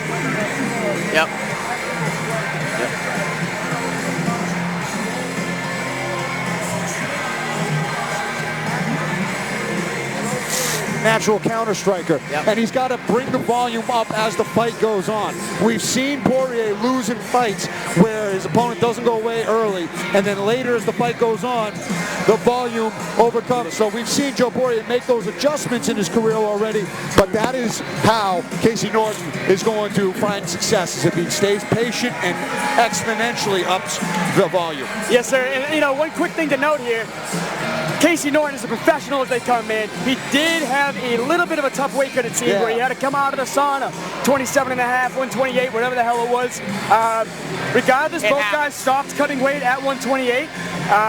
It seemed like they both are cool with it, whatever. We'll see how he kind of reacts, though, and see if that plays dividend to this fight. And it's something that people don't think about enough. Tough weight cuts matter. They do, especially in the sport. Man, come on. You know? So all that 2 pounds could really make a difference. And here he comes, Joey Guns, the fan favorite. You want to talk about walkout songs? Look at this one right here. Joey Guns, baby. We're impartial. Absolutely nothing. We here at the commentary table are completely impartial to all of the fights and matchups that happen here. And Joey Guns, being a friend of ours, will keep us from being impartial, I suppose. Don't worry, guys. It's what I'm here for. I got no problem being the bad guy. Completely impartial are we here, even though you guys train with this kid. Long hours at Lozon MMA. You've probably never been on the mat with Casey Norton, but this crowd is not impartial. This is a Joey Guns Poirier friendly crowd. Everybody has come out in droves to support this kid on his young MMA journey. Undefeated, all finishes, submission specialist. His keys to victory are coming up in a minute, but we already know what this Let's kid's take about. it to Andrew Valdina for the keys to victory. Keys to victory for Joey Guns Poirier, man. Keep the trend going. You've been 4-0. You've been perfect in all of your fights, man. You've made all the adjustments from the amateurs. Keep that trend going of just putting these people away in the first round. Chain your submissions together. You have unbelievable ground game, Joe. If you chain these submissions, don't just settle with one, especially with a black belt, Casey Norton, who is so diversified in his own right with the jiu-jitsu game. And also the last one, control the pace. Not so much slowing it down, not so much making it go faster, but controlling the fight and dictating it wherever the hell you want to go. That's how you will win this fight. And he's in great hands with Coach Mike Bromberg, coaching him up since he was at his old gym in SBG in the old days, man. He's stuck with him, as well as Pete Luciani, an absolute MMA savant in this game. And the last but not least, of course, Joe Lozon, an absolute MMA staple. Legend. A legend. A star-studded cast. But you know what? With both of these studs here, Casey Norton and Joe Poirier, this is where legends are made. No doubt about it. Like you said, the toughest test in both of their professional careers. The winner of this fight certainly propels themselves to new heights in their pro careers. I'm going to throw up, guys. Big stakes in this. I'm right there with you. My insides are tingling like a mofo right now. I cannot wait for this scrap to go down. Wow, this is going to be good. I have no predictions. I got no idea how it's going to take place, but these two flyweights are going to show us what the flyweight division's all about. Speed, cardio, creativity.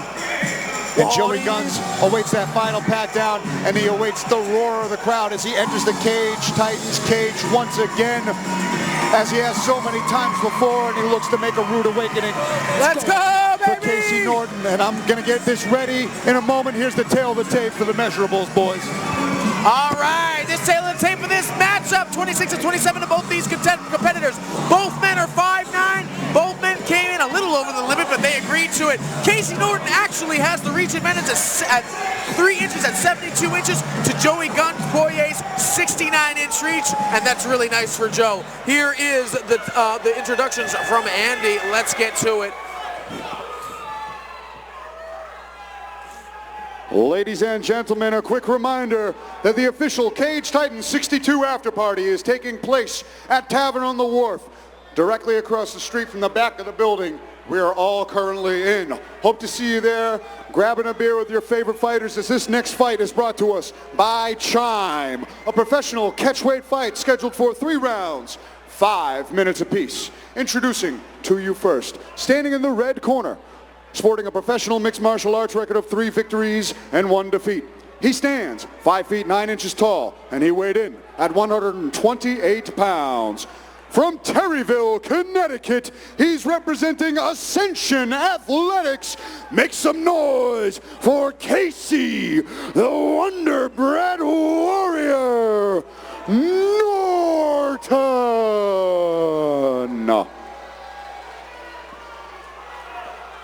And now, introducing his opponent, standing across from him in the blue corner, holding a perfect professional mixed martial arts record of 4 victories with no defeats. He stands 5 feet 9 inches tall, and he weighed in at 127 pounds. From Carver, Massachusetts, he's representing Mom's Basement and Lozon MMA. Let's hear it for Joey Guns Poirier. And when the action begins, our referee in charge of this matchup is Alan Lau. Valdina is going to throw up. Man, I'm stoked right now. Joey Guns Poirier. He's so excited. Casey Norton. He said stoked. That's how excited he is. Verbose and stoked. That's where we're at today. Yes. Let's get to it. Both black trunks. We got the tight black trunks for Joey Guns. We've got the loose black trunks for the Wonder Bread Warrior, who's got the red tape. Right up the middle from Joe, right off the bat. Not gonna lie, Casey Norton gives me serial killer vibes at least a little bit. He's really Big round just, kick. he looks like he's about to get a donut and a coffee that's in the morning. Wait. Oh, big left hand. That was, okay, here we go. That was a good left hand there. They both landed, but Norton got the best of that. Same time, Joey's got to find his composure. Make sure he doesn't get taken down here. Sat him right down, but Joey Guns. Don't reach over, be careful here. Seems to be collecting himself with Casey Norton with a nice trip from the back, and he's got one hook in. He's got the right hook in. Joey's got to make sure he doesn't sit out too hard here. Easily the most adversity that Joe Poirier has faced already in this fight. Still shaking the cobwebs out.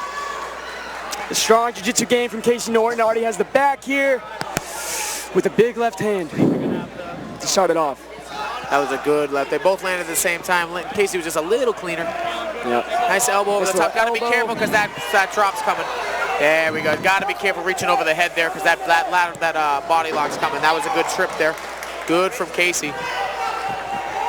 Joe facing the most adversity for sure to date. And good work from Casey, staying with a hook in, now getting the second hook in, Joe finding homes for ground and pound. Yeah, Joe being aware of that hand, he's going to get flattened out. He's got to be careful here. Got to watch. He's trying to fight the hands and not the... Casey's doing a good job flattening him out.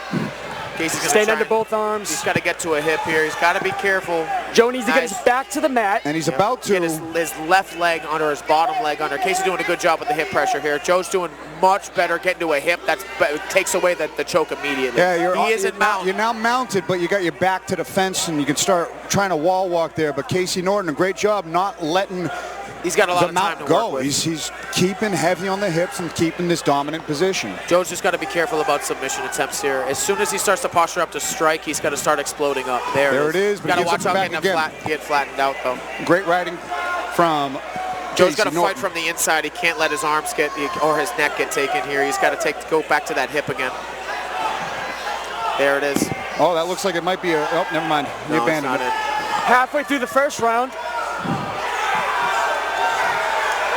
Norton doing a great job. He's kind of like posting his head against the fence, it looked like. Oh, that might be a decent little bite. He might have it. No, he doesn't have his hands. He's still underneath Joe's right arm. Yep. Yeah, he's still got it. Joe's doing a good job defending here. He's got to be careful. He's definitely going to mind his P's and Q's and try to find an inch to try to create a little bit of space here, but this is just complete, utter dominance from Casey Norton right now, the Wonder Bread Warrior, putting heavy hips on display. Those hips are big. He needs to get to one hip here. And it's never a good look when minutes left in the round. Purely just in survival mode. And that's okay. He's finished the cobwebs. He can come back and regroup. He's got to make something happen here. Casey's still underneath the right arm. He's trying to defend the choke. He's trying not to get choked or get his neck taken. And Casey doing a good job of finding good shots, but not posturing up too much to create so much space where Joe can escape. But here he is turning back in the mount. Much better from Joe. This is a better position. He doesn't want his back taken. He definitely doesn't want to have his back taken again, especially with Casey with such heavy hips. Now he's going to try to explode and turn again, but Casey's thus far done a good job of riding as he does again. He's already got that one hook in. He's got that Dagestani hand hold going there as well. Really great start for Casey Norton in this Cage Titans very debut. high level grappling that he's got going here. Joe's doing a great job defending. He's been defending for 3 minutes. Well, if you can pick a fortunate thing out of this so far, it's nice that Joe is near his corner. He's in the intelligent corner of Joe Lozon, P. Luciani, Mike Bromberg. They're all guiding him to great defense here. As Joe's Joe is now working his way up against the fence. He's got to get rid of that lace that Casey's got against the cage. He's got both hooks in. He's got to not get flattened out here again. Casey's doing a good job of getting both hooks in. That was a smart move to not get his back taken there. He's got to be careful. 45 seconds left in the round. Almost had that arm triangle set up, but the fence prevented it there. Poirier showing his toughness and heart right there. It's just been as rough a round as he's ever been in by far. Definitely the only round I've seen him really definitively lose. He's got a good corner. They have good adjustments. If he can make it out of this round, then I'm sure he'll come back and adjust. But he's definitely got some work ahead of him here. 24 seconds. Casey Norton doing a real good job here. Good ground and pound there from Casey. He's going to try and finish it here. Yeah, he's got 15, but Joe's doing a good job moving. The Dagestani handcuff, but the heart and explosion from Poirier. Nice 10 elbow. seconds. He's going to try and finish it here, but Joe's going to finish. Joe's going to make it out of the round. Poirier, great job showing the survival skills and that heart. And Casey Norton just sheer dominance through the first 5 minutes. From the knockdown to the top pressure to the back take, flowing seamlessly from mount to taking the back to mount, taking the back, Dagestani handcuff, ground and pound, threatening with the choke, and all around complete domination for Casey Norton in that round. Major adjustments coming in the corner of Joe Poirier. Yeah, I want to see what he comes back with. It was definitely. Now Joe has a habit of keeping his hands down at the beginning of fights, and that's where he got clipped a little bit in that exchange. I want to see him come out and start throwing. He's going to have to start to really, like you said, control that pace, and he knows that shot is coming. He cannot let Casey get him to the ground or let him pass. He has to start working. I definitely agree. I think Joe does need to start opening up, send some strikes, but at the same time, a strike is kind of what sat him down as well. So maybe a more measured type of striking where you're not going to end up in some exchange where you're both going to end up throwing at the same time. Casey's dangerous.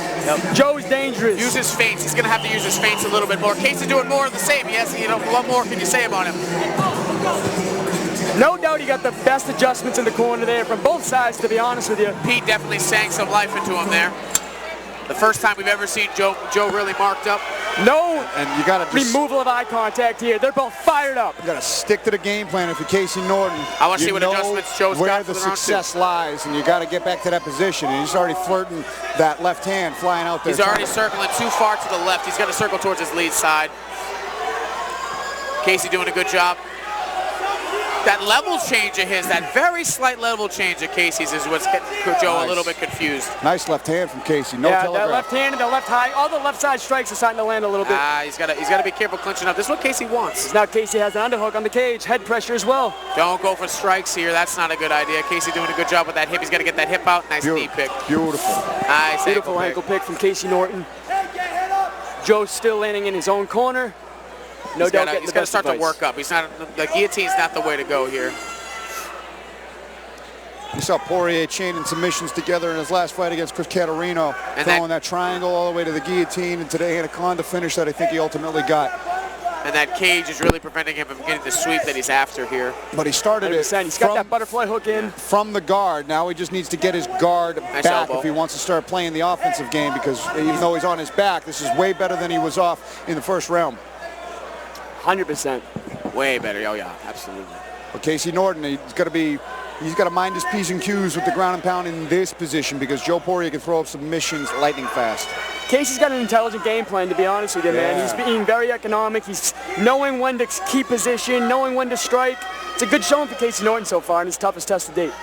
They're both fighting like it is their toughest test to date. Casey Norton knows what's on the line right here and is not being too hyper-aggressive against the ever so dangerous Joe Poirier, who is continuously looking to create just enough space to explode back up and get back into this fight.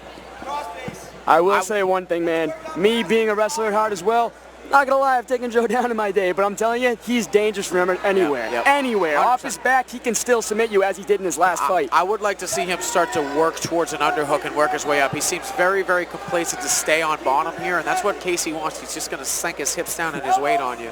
and he wants to keep you there. He doesn't want Joe to stand up. That's for damn sure. He absolutely doesn't want to go into a striking match with Joe. So this is what he wants. He's got to start working his way to the wall, get his back against the cage, and use that to walk to get up. That neon belly is going to pass the mount. He's looking for that cut over, and there he gets it. And this was just... And Joe giving up his back. He's got to pop up right now. Use that cage to pop up. Oh, there he is. He's getting one shoulder to the wall right That's there. right. This is what he needs to be doing. He needs to start walking, getting his hips away, and then either turn in or pop up. And watch that Dagestani handcuff. Casey Norton might be looking for no it right here. With shots from the bottom here aren't going to do it yet. Watch the hand hold there. Keep that back against the wall. There it is. Saw him going for it. Yep. Casey Norton just relentless with this pressure and very pace good right in here. the corner too, taking his corner instructions. You can hear a pin drop in this place right now. Yep. Casey let it be known in press conferences leading up to this that he knew he was going to get booed. He knew he was going to be the out-of-towner here, and he was so motivated to silence them. He might have something here. He's got the handcuffed.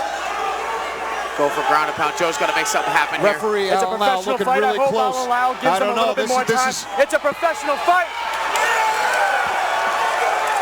Can't disagree with that. That was one round of 100% that.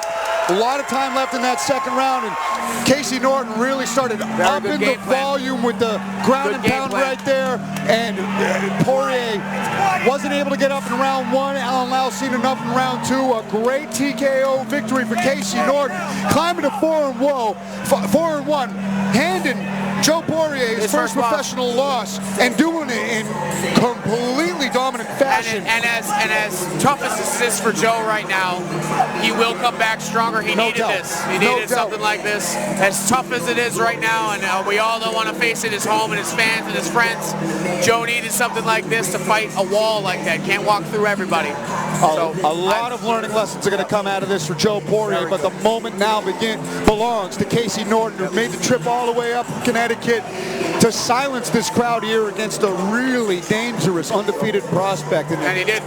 Remarkable fight. Got the stats up there. Yep. Well, as you can see, just a pretty one-sided performance. Casey really didn't even give Joe the opportunity to start striking. He just a game plan from the beginning. He knew that's where Joe would be the most dangerous. He took that avenue of victory away from him, and just as soon as he got his hips exposed Joe's back, hipped in, got that Dagestani handcuff, and just started to go away from it. You know. It was a good game plan, get to the back, hips in, and then just try and get the choke and finish. Definitely something Joe will come back for stronger and better, but a great performance from Casey Norton. He deserved the win tonight. Ladies and gentlemen, keep the noise going for these two. Referee Alan Lau has called a stop to this contest at 3 minutes, 22 seconds of round number 2, giving you your winner by TKO. Casey, the Wonder Bread Warrior, Norton. Give credit where credit is due. 100%. You know, all respect at the end of the day, they're both coming over, giving each other hugs. And listen, I understand Jay's going to interrupt and say, oh, of course you're going to be like that way. But I got to be a little silent here. It's tough for me to call a fight like that. You know what I mean? Of course it is. And it's nothing. tough. I just want to let it be known. It's nothing against Casey Norton if you're listening to this, man. I think you're a stud. You performed the best you could have performed against Joe Poirier. Yep. Joe, I know you'll be back. You're going to bounce back even better. Anytime that Joe's lost in the Emmys, man, he's come back with a vengeance. It's always tough to watch your friends fight. Even tougher to watch them lose and take that first L. All we can do is move on. Exactly. Very tough to sit here and play-by-play it. But Joe has things to go back and work on. But hey, it's still early. He's not 15 fights into his career. It's his first loss against a great opponent. No doubt. There's nothing that he should be absolutely appalled about. All right, there was a great game plan. He'll be back stronger than ever. And here it is, baby! The one we've been waiting for all night. Hughes versus Hughes. King Cringe will be crowned today, this night. And I think I'm more focused on the walkouts than I am the actual fight itself. I think you speak for the majority of the crowd here, not gonna lie to you. What's going on? Henry Cejudo, take a lap. Let's go. We got Jerry Muse, we got Aaron Hughes. The cringiest of cringe. The princes of cringe. Let's go. I am fired up for this matchup. It's going to be so good. Oh, down with the sickness. This was a major point of conversation in the gym the other day. Oh, yeah, Aaron Hughes was taking this with pride, saying he's walking out to this. I'm thinking down with the sickness, and he chose it, and I respect it. Give me a little, oh, he hit the drop. Let's go. That was all luck, I'm not going to lie. That was good. Aaron Short Fuse Hughes. That was good. Short Fuse Hughes is here.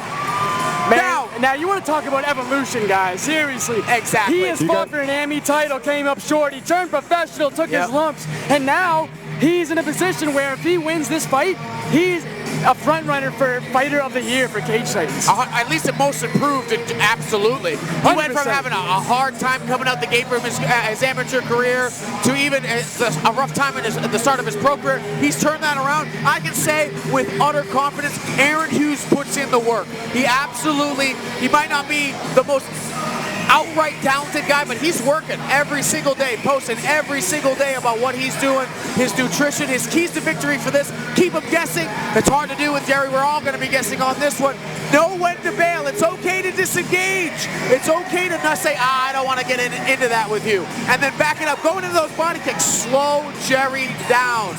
Make sure that you can affect his range and his cardio, making sure all that grappling exchanges isn't so good with the cardio as well. 100%. You know, when you're going back into knowing when to bail, it's all, we're talking about striking and counters and stuff like that, knowing to bail out of a situation like that, but it's also where Aaron Hughes' guillotine is deadly. But at the same time, you see Jerry Muse beating opponents that have beaten Aaron with jiu-jitsu. So Jerry Muse is very well versed in the jiu-jitsu realm. Aaron Hughes needs to make sure that he's not going for these submissions too much and wearing it his arms out. Great point.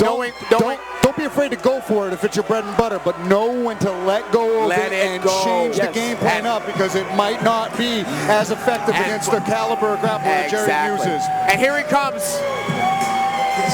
Spider-Man's out. And we've got Jerry Muse in the black belt kimono. Captain America himself, Army veteran on Veterans Day. The stars have aligned. And Aaron Hughes is clamoring for this matchup. Oh, here we go. Now it's a walkout. Aaron Hughes is dancing in the cage. That was way too tame for a Jerry Muse walkout. Aaron Hughes enjoying the moment as well. Closing out the show for Regiment Training Center and the boys out of Fall River, Massachusetts. Jerry Muse closing out the show for Sid Yotong. Got a coordinated dance with the staff going. Even Aaron Hughes is getting in on it. What is happening inside the Cage Titans cage? Oh no. It's his and Aaron Hayes. Yeah, absolutely. Aaron Hughes is barking at us saying it's his cage. Oh, Jerry Muse is about to walk, but he says, no, one more thing. Choreographed to the T. You expect nothing less. Both entertaining in their own rights. Man, what are we watching? I don't understand what's happening in front of me right now, dude. Someone call Israel Adesanya, tell him to step his game up with the walkouts. You've been challenged. What I love the most about Jerry Hughes' walkouts and all his theatrics with the weigh-ins and stuff, Spider-Man is just lurking all the time. He's just there. He's always at least like 10 feet away. He's just in the area. Yeah. So who is Spider-Man? Is it Zach Searle? Who knows, man? I hope not. I hope not. I think we all share that sentiment. I like to look up to Spider-Man. I don't want Zach Searle under that costume. I thought it was Peter Parker. All right. Fair. Well played, sir. Well played. That's about the extent of my comic book knowledge right there. But Spider-Man's in the corner. Local Lobo. Saul Almeida, keys to victory anytime now. All right, let's get it up there for Captain America. Own the show as he is so ready to do all the time. Stick to your fundamentals, as I always say to my classes. Basics, fill body bags. That's what's going to get you done to the court. And forward aggression. Try not to move backward against Aaron. He actually has very good kicks, very good striking as he goes forward. You're going to have to keep him on his back foot. If not, you're going to find yourself in some heavy leg kick trouble, body kick trouble from Aaron Hughes. But own the moment. Again, make sure you do something crazy, but remember, not crazy enough to remember your basics, because that's what got you here. He's owning the moment right now, walking out with the American flag on Veterans Day as a U.S. Army veteran. And yeah, that back to basics, the fundamentals, that plays into Jerry Muse's game plan as well, because he's another guy with a bunch of flashy submissions on his record that might not necessarily work against the caliber grappler that Aaron Hughes is. So they're both facing like the same exact kind of guy. New obstacle, if you will, in a fight. So in their own way, so curious to see how this plays out on the feet, on the ground. Get their antics aside, get the dance moves, get the trash talk, get the cringe, whatever you want to call it aside. Both of these guys know how to fight, and neither one of them has seen a judge's scorecards while victorious. That's true. Do not blink. That's true. It's almost like fate has brought this matchup upon us. Seriously, Muse, maybe Hughes is Muse's alter ego here. They have very similar keys to victory. And we get ready for the tail of the tape, as they're pretty similar in the measurables as well. Let's get as to close it. as it gets for the Coops. Bar and Grill, tail of the tape. Muse to Hughes. Jerry Muse, at least 86 years older and 105 years old, according to the tail of the tape. Both men coming in at 55 and 54. Muse is going to have the 72-inch, 2-inch reach advantage on Aaron Hughes, the 29-year-old. This one's going to be one for the ages. From a dance battle for the universe to an actual fist fight, who the hell knows what we're about to get? Let's keep it up. Ladies and gentlemen, as we wrap up our Veterans Day weekend Cage Titans card, I would like you all to please thank with a giant round of applause a man who has been our ringside physician for many years here, and he served in the U.S. Army as a flight surgeon. Please make some noise for Major Edgar Bolinas.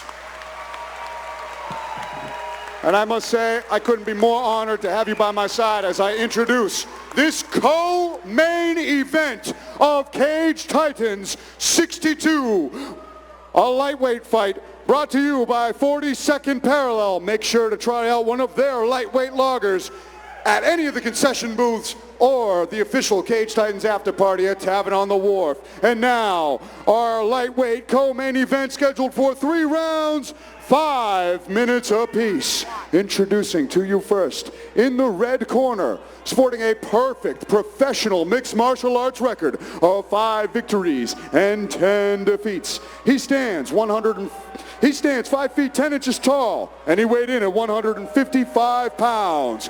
From Boston, Massachusetts, he's representing Sityodtong. Let's hear it for Jerry, Captain America, Muse.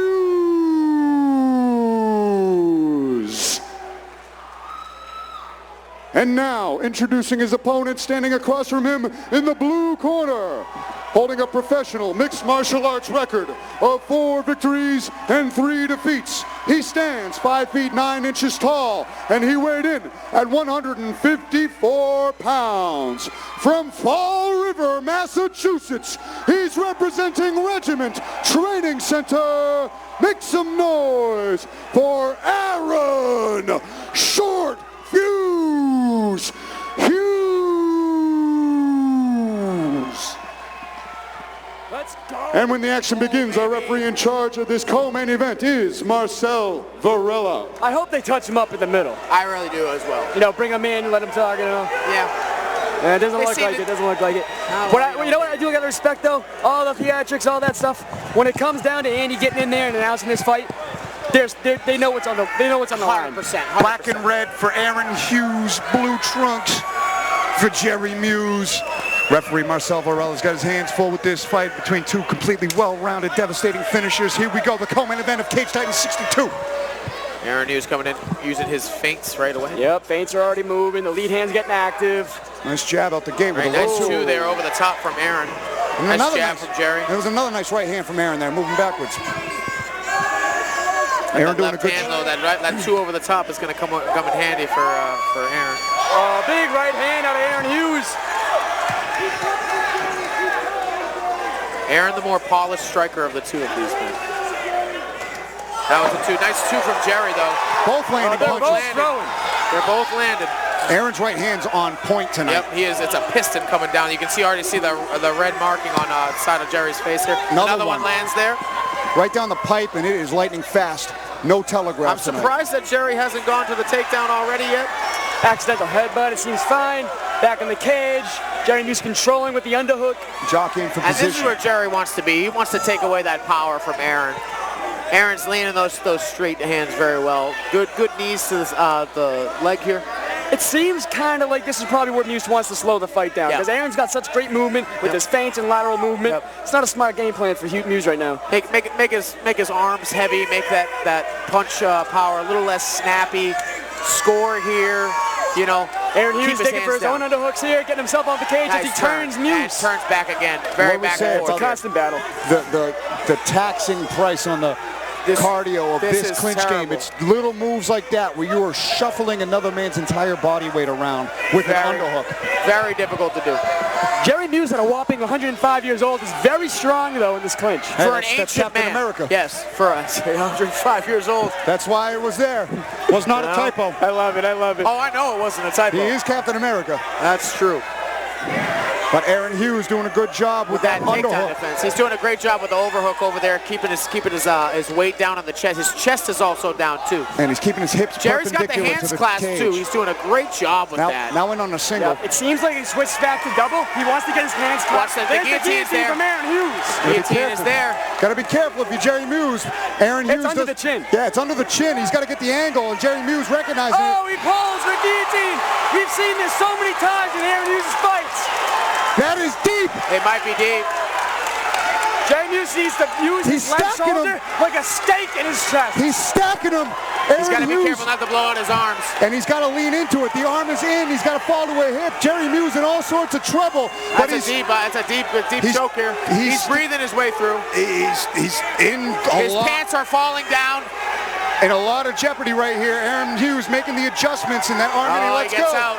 Great defense out of Jerry Muse, being patient, digging that left shoulder into him, Got and his finally hips up. working the grip off. Got his hips high in the air, really put his weight down on him. Really nice attempt. We though. might get a full moon show here, though. Nah, he's got the tight shorts. He doesn't have the hassle straps that Party Pena Bill did when he moved the whole crowd. Disgusting. If Aaron really wants to taunt him, he'll do the whole ass pants on him. Nice. We're in a side control position for Muse. Good pass, pardon me. And great work from Sips Jerry. in. Great work from Jerry Muse since getting out of that guillotine, getting his breath back under control, and trying to find a home for a ground and pound. He's looking for a crucifix here. Isolating that arm very well. Aaron's got to be careful giving up his back. Here it comes. As well versed as both of them are in jiu-jitsu, weight kind of favors Jerry Muse, so he can really use his weight to here. Aaron Hughes. That rear naked is tight. It's tight, and Aaron's tight. trying to That might be it right fight the hands, but that's He it. gets Jerry the tap Muse. on Aaron Hughes.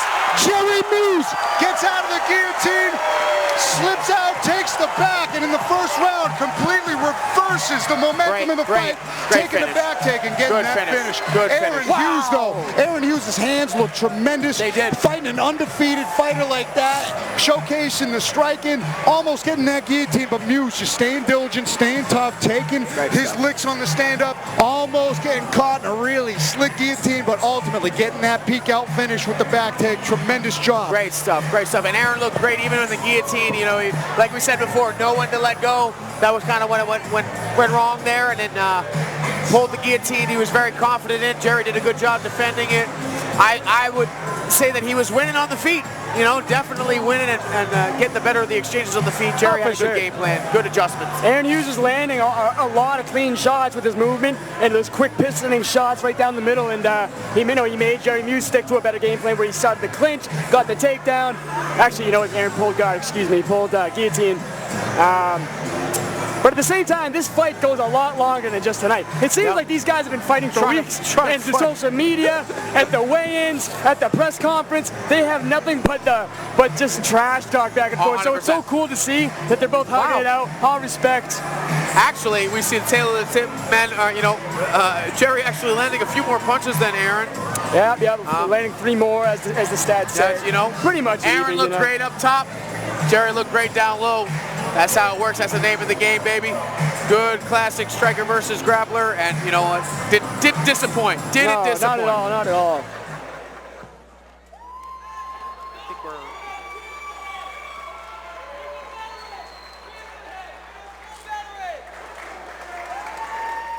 Ladies and gentlemen, keep it going for these two.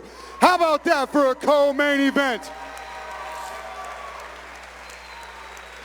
Referee Marcel Varela has called a stop to this contest at 3 minutes, 49 seconds of round number 1. Giving you your winner by submission due to a rear naked choke, Sherry Captain America Muse.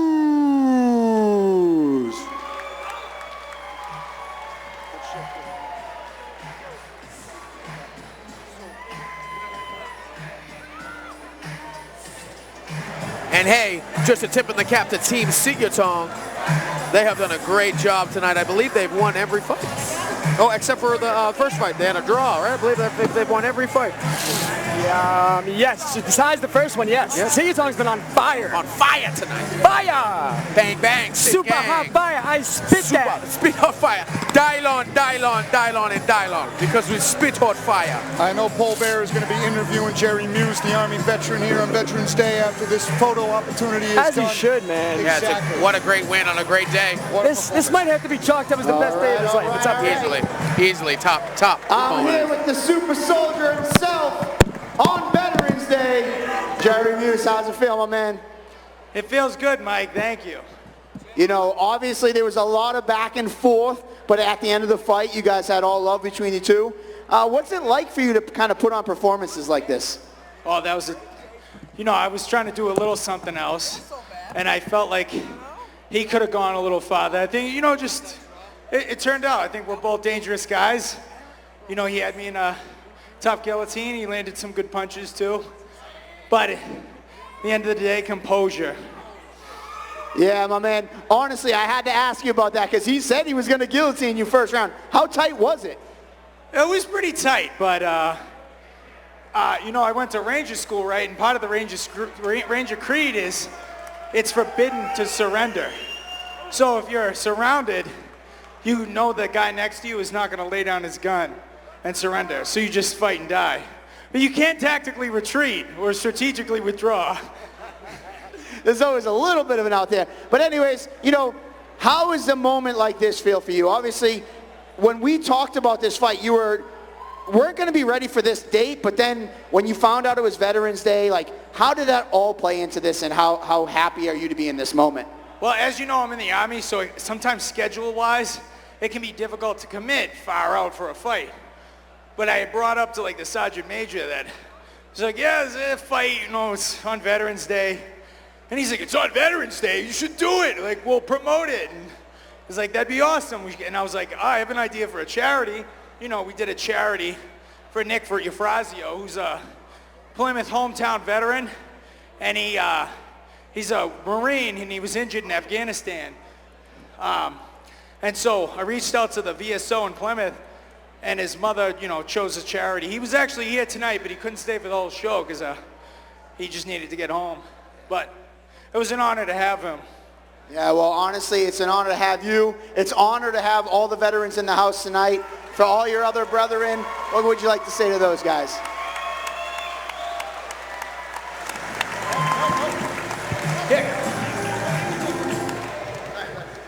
Yeah, real quick. So Veterans Day is actually the anniversary of World War I, because back then it marked a significant, a historical significant day of peace. Unfortunately, 100 years later, we've almost forgotten that war is not the answer. And, this country, we've had our ups and downs, and sometimes we get involved, and there's some friction, we might have disagreements, and sometimes we might even fight. But if you watch all my professional fights, whenever I win, I always check out my opponent and I embrace him. Because even though we fight, it's important that we always stand together. Because Captain America knows, just because you win a fight doesn't mean you stand above anybody else. Because they're the United States for a reason. So it's important that we stand together. Cage Titans, baby, let's go! Mike, you told me it. And we all know this was the people's fight. So where's that belt?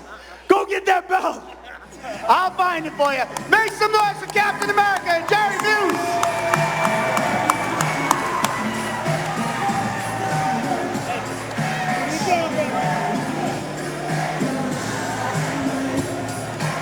Incredible showcase for Jerry Muse, staying undefeated. What a remarkable fight, overcoming adversity, getting himself into some real trouble, taking some licks to the face, but ultimately remaining undefeated, remaining 100% finishing as we're on to our main event of the night. Impromptu main event, was originally the co-main event, but for the welterweight title, nonetheless, Pat Casey taking on Joe Giannetti in our final fight of 2023. Oh yeah, that's a great way to cap it off. Of course, we were all looking forward to Mitch Raposo and the Cleveland McLean, but you know what? Things happen in the MMA world, or in just life in general. So this fight is a stylistic matchup for the ages, regardless. Pat Casey, the Vanilla Gorilla, coming out now. His last win against Marty Navis was a path of pure destruction. Getting that back take. His last win. But his last win against Marty Navis was just one-way destruction, taking the back, ground and pound, just unrelentless pressure and tenacity. And that is exactly what JoJo found problems in his last fight against Michael Dufour, where he lost his lightweight title. So a real contrast of builds, the short, stocky, gorilla ninja that is Pat Casey. And the keys to victory coming up just in a moment here. He's got to keep that chain wrestling attack strong. That's his best avenue to victory. Top pressure, get the back, and land that ground and pound with gorilla intensity. He is the gorilla ninja for a reason, and he smashes people when he gets on top. 100%, man. You know, a lot of people, I say this with the utmost respect for both these guys because they would both smash the crap out of me, right? But though they're both coming off a loss, some people are like, oh, what the hell is this? When you look at both styles, like you just said, Giannetti's most recent loss was at 55, though. It came from some devastating wrestling, high power from Matt Dufour, the new champ. So that's what Pat Casey brings. That's his bread and butter. If Giannetti makes those championship adjustments and able to fix it, he can find success. And what a walkout song to bounce back. That's perfect. Headline Cage Titans 61 was out within the first round. Never lost his welterweight title, but he vacated it anyways after his last fight. Originally, his teammate Jack Condon was slated to fight for the vacant title. Fell ill to an injury. Up steps Giannetti, fighting for this title for a second time. And just getting knocked down, bouncing right back up again. And I really just think it's funny that he gave up the title, and then, like, obviously he didn't intend to step in like this, right? But, like, his friend falls out, and it's like, what fortuitous circumstance be this? So he could just keep going. And going into his keys to victory, have a short-term memory. You lost your last one kind of emphatically. Let that go. Let's live in the now. Keep that range. Knees up the middle to prevent the shot. Your range is going to be really important. Using your hands and your teeps and knees up the middle to keep him away from you. We all know Pat's going to try and get you to the ground and hold you there. Make sure you're active off your back, and when you're standing, I need a lot more volume from you. 100%. Obviously, in a perfect world for Giannetti, he keeps him at range and tees off on him with strikes right from range. But one of Pat Casey's best takedowns, man, I saw it against Sam Wofford time and time again. He does this spinning 360 single leg attack. A good way to prevent that, send a knee up the middle. And here's the tail of the tape for this main event fight at Cage Titans 62 as both the lovely Brittany's get us ready for this title fight. For our welterweight title, Pat Casey, 33, 5 years the elder of Joe Giannetti. Joe's going to have the 74-inch reach, 4-inch reach advantage to Pat Casey's 70. Joe coming in at a whopping 6 feet tall. Both men coming in under the limit at 169. Let's get going with a title fight with Andy. Let's go. Ladies and gentlemen, please join us at the after party at Tavern on the Wharf. Get a beer with your favorite fighter. Directly across the street from the back of the building, we're all in. And our final fight of the night is brought to you by Pear Tree. And now, the judges are ready. Our referee, Alan Lau, is ready. Ladies and gentlemen, these fighters are waiting for you. If you are ready for the Cage Titans 62 main event, than Plymouth, Massachusetts. Let them hear you.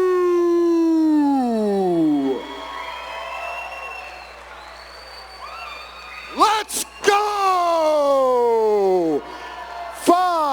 5-minute rounds for the vacant Cage Titans Welterweight Championship. Introducing to you first, in the red corner, holding a professional mixed martial arts record of 10 victories, 7 defeats. He stands 5 feet 8 inches tall, and he weighed in at 170 pounds. From Springfield, Massachusetts, he's representing GNG. Make some noise for Pat, the Gorilla Ninja Casey.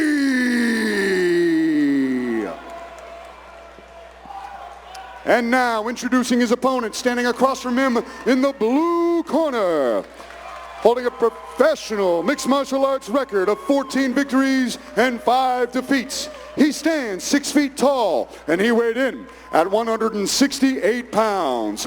From Whitman, Massachusetts, he's representing AKA, and he is the former Cage Titans lightweight and the former Cage Titans welterweight champion, going for his second belt.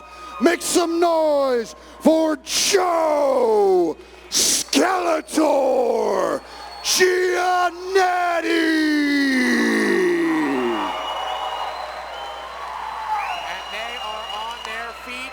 Gentlemen, we're going for the rules in the back. Any questions?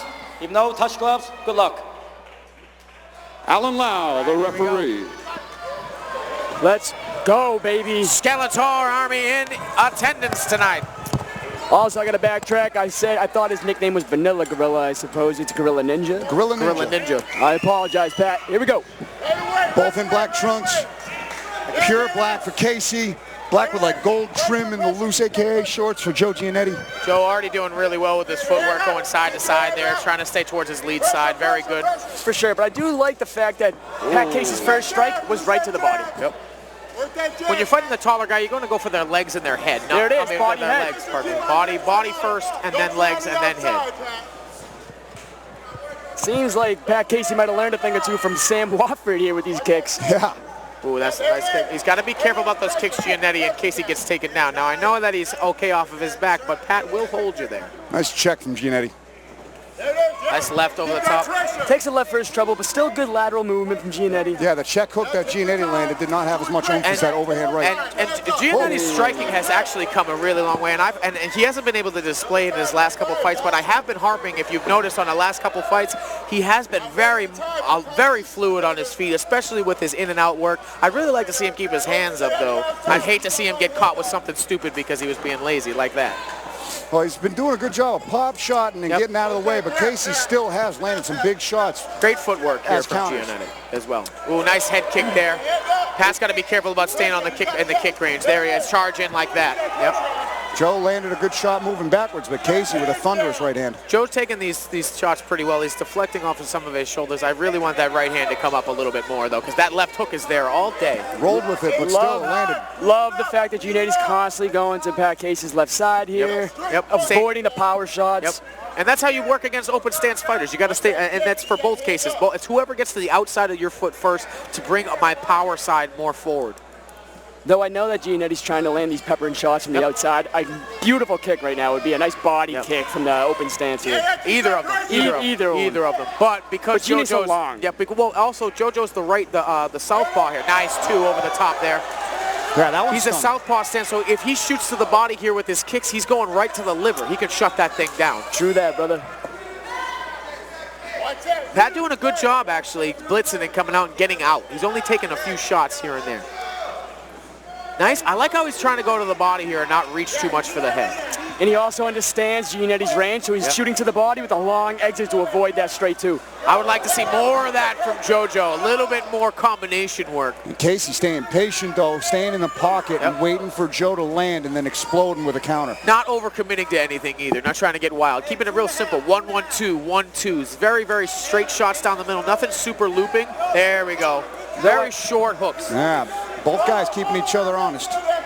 Look how Casey's trying to control that front hand. That's a measurement tool. I know I can hit you if I can touch that hand, and if I control the top of it, I've actually taken that weapon from you. That was a nice knee, but caught by Casey, who's landing some left hands. Very slick knee with a couple left hands for his troubles. Yep. Casey's not rushing, which I honestly expected him to do a little bit more. I expected the shot to come a little bit sooner already. Well, I think he's getting the more oomph off of his punches and probably scoring the more... Just surprised that that's not the tactic we were going towards here. Maybe change it with the level change. This is very much a boxing match right now. I enjoy it, or a kickboxing match. I'm enjoying it. Oh, that was a good one. Nice roll off of that for JoJo there. Nice shoulder rolling.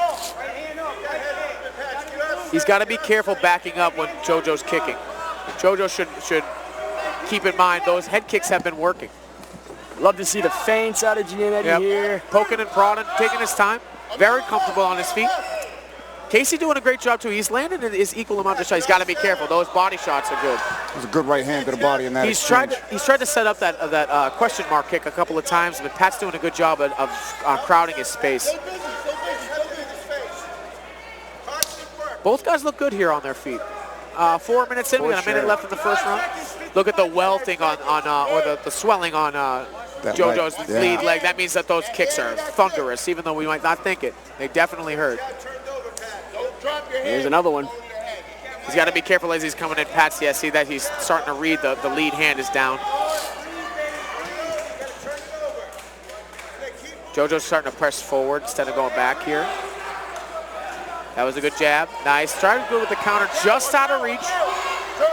Good sting on those punches, Casey. They do, yep.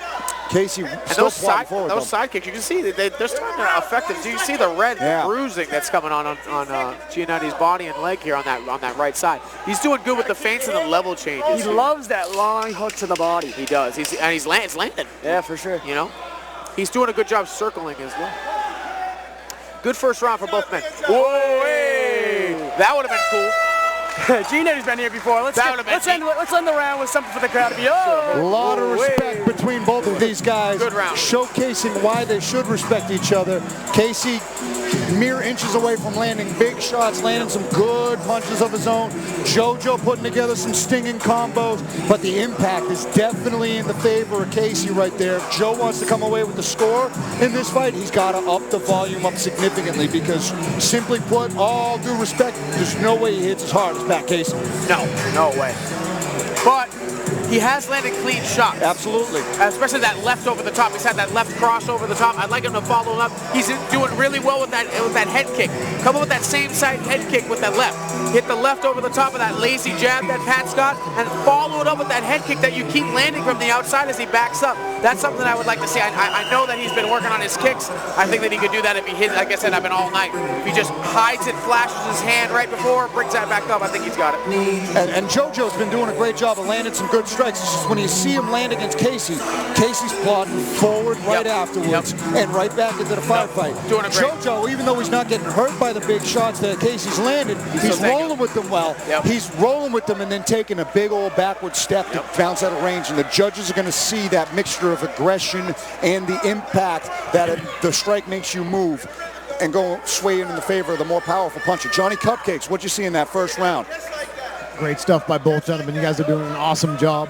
Pat Casey putting a lot in the bank on the leg and the body of JoJo. We'll see how that pays off over 5 rounds. And then JoJo, I think if he mixed his kicks up, put some to the leg, put some to the body, it might open up the head a little bit better. So let's see what these guys can do.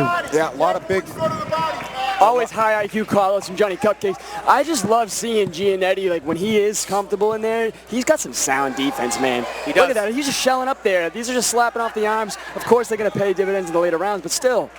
And even the ones that land, it's not like he's getting hit with anything he doesn't see coming. He's rolling at the last Never to the head, never to the head. He takes glancing blows to the head. Maybe body shots full on, but he never takes a full shot to the face. Oh, man! I say that as it happens. Pat Casey giving him a nice 2-piece. Rolled with it and ate it nice. Good 3 over that. Like I said, that 3 is there for him all day. That lead hook is there for Pat all day, especially 2 to the body, coming back up for the 3. He's landed it a few times. Yeah, Casey's falling in love with that inside leg kick there. He's really the like inner thigh. he's doing both sides. Look at the welting, the swelling on that. It's actually sensitive spot there. but it's also taking it's money in the bank because it's taking away that side from Giannetti. He doesn't have the pop on that jab that he used to as long as he keeps chipping away at that hand. Oh, that was cool. Good shell from Casey here. He's blocking off his arms. That was pretty cool, wasn't it? Yeah, it was. It would have been cool. Cage work too, remember? It's an MMA fight. An excellent piece of corner advice that it is an MMA fight. It is not a boxing. It definitely is. You can definitely shoot, and even if you don't shoot to fully commit, you can at least make them think about it. Both men very measured here, very measured in their approaches. I do appreciate that Pat Casey's not. Oh! He's out! Man. He's out! A double roundhouse kick knockout! Whoa! The switch kick, shin to dome, and he. I told you those kicks were gonna work. Forward. I told you those kicks were gonna work. And Pat Casey is very confused. He doesn't know what happened. I don't know if he's disputing it, but he was out cold on the floor, and the punches woke him up. Fantastic return. And new champion again, Joe Giannetti at welterweight. What a finish and what a way to... whoa. Oh, he's just joking. He's just playing. He got me. He got me. Yo, I freaked out. I did too. What are we doing? But what a class act, honestly. Both of these guys had so much respect for each other, even after the loss. How did someone like Pat Casey even get mad at a spectacular finish like that? Get caught with a jumping roundhouse kick? And what do we say? He flashed it Here's with the those head replay. kicks. Ready? Those head Watch kicks are this. great. I need to see this. Watch this. Stop. The Karate Kid, and he's out as he turns over. JoJo set that up that whole round. Wow. What a shot. JoJo set that up that whole round. He's been eating at that front leg, and then he showed the front leg and showed the other one. Brilliant. High IQ play. We're talking about the beginning, right? Great read. Downloading data and stuff like that. That's what a champion does right there. That's a good read. Whoa. What a great read. Spectacular. Look at Very these good stats. finish. I mean, Pat Casey did have that tendency to kind of dip to that right his side. head, yep. He dips to the right side, throws a big right hook. Great read. That was an unbelievable read. JoJo the stats are on the board almost here. even with the strikes. Really, the dividends were JoJo kept attacking with that lead leg, getting in the dip, making the read. He showed the lead leg and then threw that other one up. Very good way to hide it with the first strike. Very good finish. Here's Andy with the finish right now. Ladies and gentlemen, what a way to punctuate a fight card, and what a way to finish off a year at Cage Titans 62. Give it up for these two main event warriors. Referee Alan Lyles called a stop to this contest at 2 minutes, 12 seconds of round number 2. Giving you your winner by knockout and new Cage Titans welterweight champion, Joe Skeletor Giannetti. Well earned.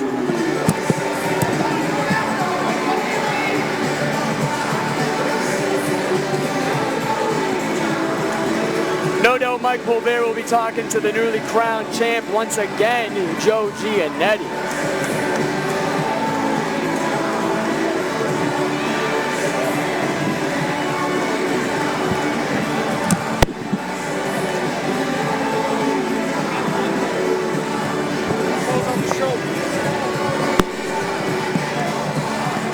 Got my purple, got my blue, where's my green pen?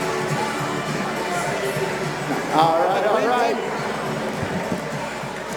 I'm back here with it's kind of in still. I don't know if you want to say it's still in new again. Yo, man, obviously the last time out, things didn't go the way you wanted. And you were sitting at home wondering what the hell's going on. And a little bit of text message, it's like, give me 5 minutes. And here we are 10 days later. Yeah, man, if there's one thing I can say for my career, I'm not going to sit around and wait to get picked. You know, I'm going to go out there, put it all on the line and make my own destiny. And, you know, I didn't wait for the Boston card. I went out and got in camp. And you know there's a card in Canada soon, so the lightweight champ will be waiting around. But do for it. If you don't end up in the UFC, I'll see you soon, boy. We got unfinished business. And Dana White, I'm still coming for you too, so keep my name around. Well, Joe, man, obviously Plymouth Memorial loves you. You know, the fans, you know, that have been supporting you, because obviously in roller coasters, yeah, you know, people jump on, jump off. The fans that are by your side, what do you got to say to those guys? Because they've been on a long ride with you, man. You guys are some of the most patient people ever. Everybody that DMs me and says you can't wait to him in the UFC, you are way more patient than me. But I appreciate everybody at BTT, everybody at AKA. I love all of you. I can't do it without you. Those guys kept me in shape. The only reason I can take this fight. I'm excited for the next one, whenever that is.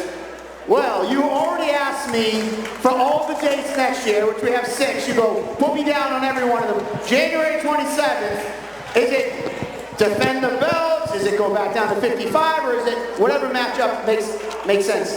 I'm aiming for 55. Like I said, I'm not going to wait around and beg Dufort to give me a rematch. Maybe I still got to earn it at that weight class. So any 55ers that think they're taking that belt, you got to go through me first.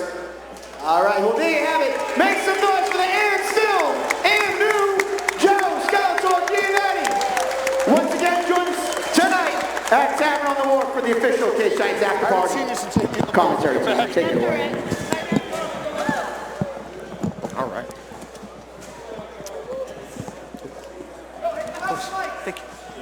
Thank you. Hey, we're behind. All right, the camera's right here, gentlemen. Where are we? Oh, there he is. There Hey. we go. Look at that. Let me get my money. And just like that, 2023 has come to a close for Cage Titans. What an incredible year. We've got the boss man right here, Michael Polvere. We got to get some words after another very successful year from him himself. Absolutely. Yeah, right. They'll be able to hear it from the broadcast right from there. But what a close. New champions crowned, some drama with the main event falling out, but regardless, a truly successful night and another unbelievable year for Cage Titans. Yeah, man. I mean, honestly, we've been doing this 13 years, 60-something events. Every time I think I've seen it all, I see something else, man. It keeps us all on our toes. Incredible night, man. I mean, honestly, way to cap 2023. I wish I could say I'm looking forward to 2024, but you know what I am looking forward to? Tomorrow, my son's in the Super Bowl. My 10-year-old son. And that's what matters. Tomorrow. So tomorrow morning, 8 a.m., I will be there. You're a good pops. Then I'm going to sleep. What a good dad, baby. And then I'll look forward to 2024. What a good dad, Let baby. the real guys talk about this fight. I love you guys, man. Have some fun. Thank you, boss. Thank We'll you, see you Mike. over at the Appreciate it. tavern. And I'll see you at the after party. Yes, sir. Yes, We'll sir. see you there. But honestly, let's get down to brass tacks. We Oh, saw yeah. some incredible performances tonight, incredible finishes, everything you could want out of a mixed martial arts event. Knockouts, submissions, gritty wars, new champion crown and Joe Giannetti, Jerry Muse staying undefeated, Joe Poirier taking a loss to Casey Norton, who shoves himself as a top prospect right there. And honestly, Everything you could think of this card could have. Wow. You This know? card was unbelievable. This card could have everything. I think every single fan in this building did not go for a little piss break, didn't go for a little drink break. They loved every single fight, as did we. Seriously, bonkers night. What a crazy way to end the year on a truly historical year for Cage Titans. The promotion here has grown so much, from the social media aspect to obviously we sell out the show every single time, to the roster of fighters that we have accrued here has become so great and so talented from all walks of life and places on the earth that, you know, Cage Titans is really starting to solidify itself as one of the best promotions in the country, bar none. It's not close. So if you aren't on the bandwagon now, you definitely have to get on it in 2024, because it's only going to go up from here. We're only going to get better. We're only going to get stronger, and our fighters are only going to get more good looking. So as you take your next steps into 2024, consider Cage Titans as your main promotion here in the regional scene. And before you know it, it'll be on the national scene as well. So 2024, I can't wait for it. Thank you guys for having me all this year. Dude, You know what I thank mean? you so much, Jay Perrin. Couldn't have done it without you. Andrew Valdina. Of course, always a pleasure working with you guys. I appreciate you guys having me. Seriously, I'm always having a blast here. The Gray Jackets did it tonight. I'm Andy Kurz. It's been an absolute honor and pleasure all year. I'll be back next year. I love this with all my heart. I love this building. I love the athletes. I love the crowd. I love the town. It's truly the best sport in the world, and it couldn't be done with better people. on the crew, and that's from everybody in our production crew, all of our cameramen, everybody on the staff here, all the security, the police details, all the pieces matter at Plymouth Memorial Hall for Cage Titans. So thank you from the bottom of my heart. Thank you to everybody watching live on Spectation Sports, and thank you, Cage Titans. We will see you in 2024. Absolutely. Let's go. Let's go. Make sure you guys drive home safe. Don't drink and drive. Check on all your friends. Be safe. And we love you, and all our prayers are in Lewiston, Maine for you. Bye, guys.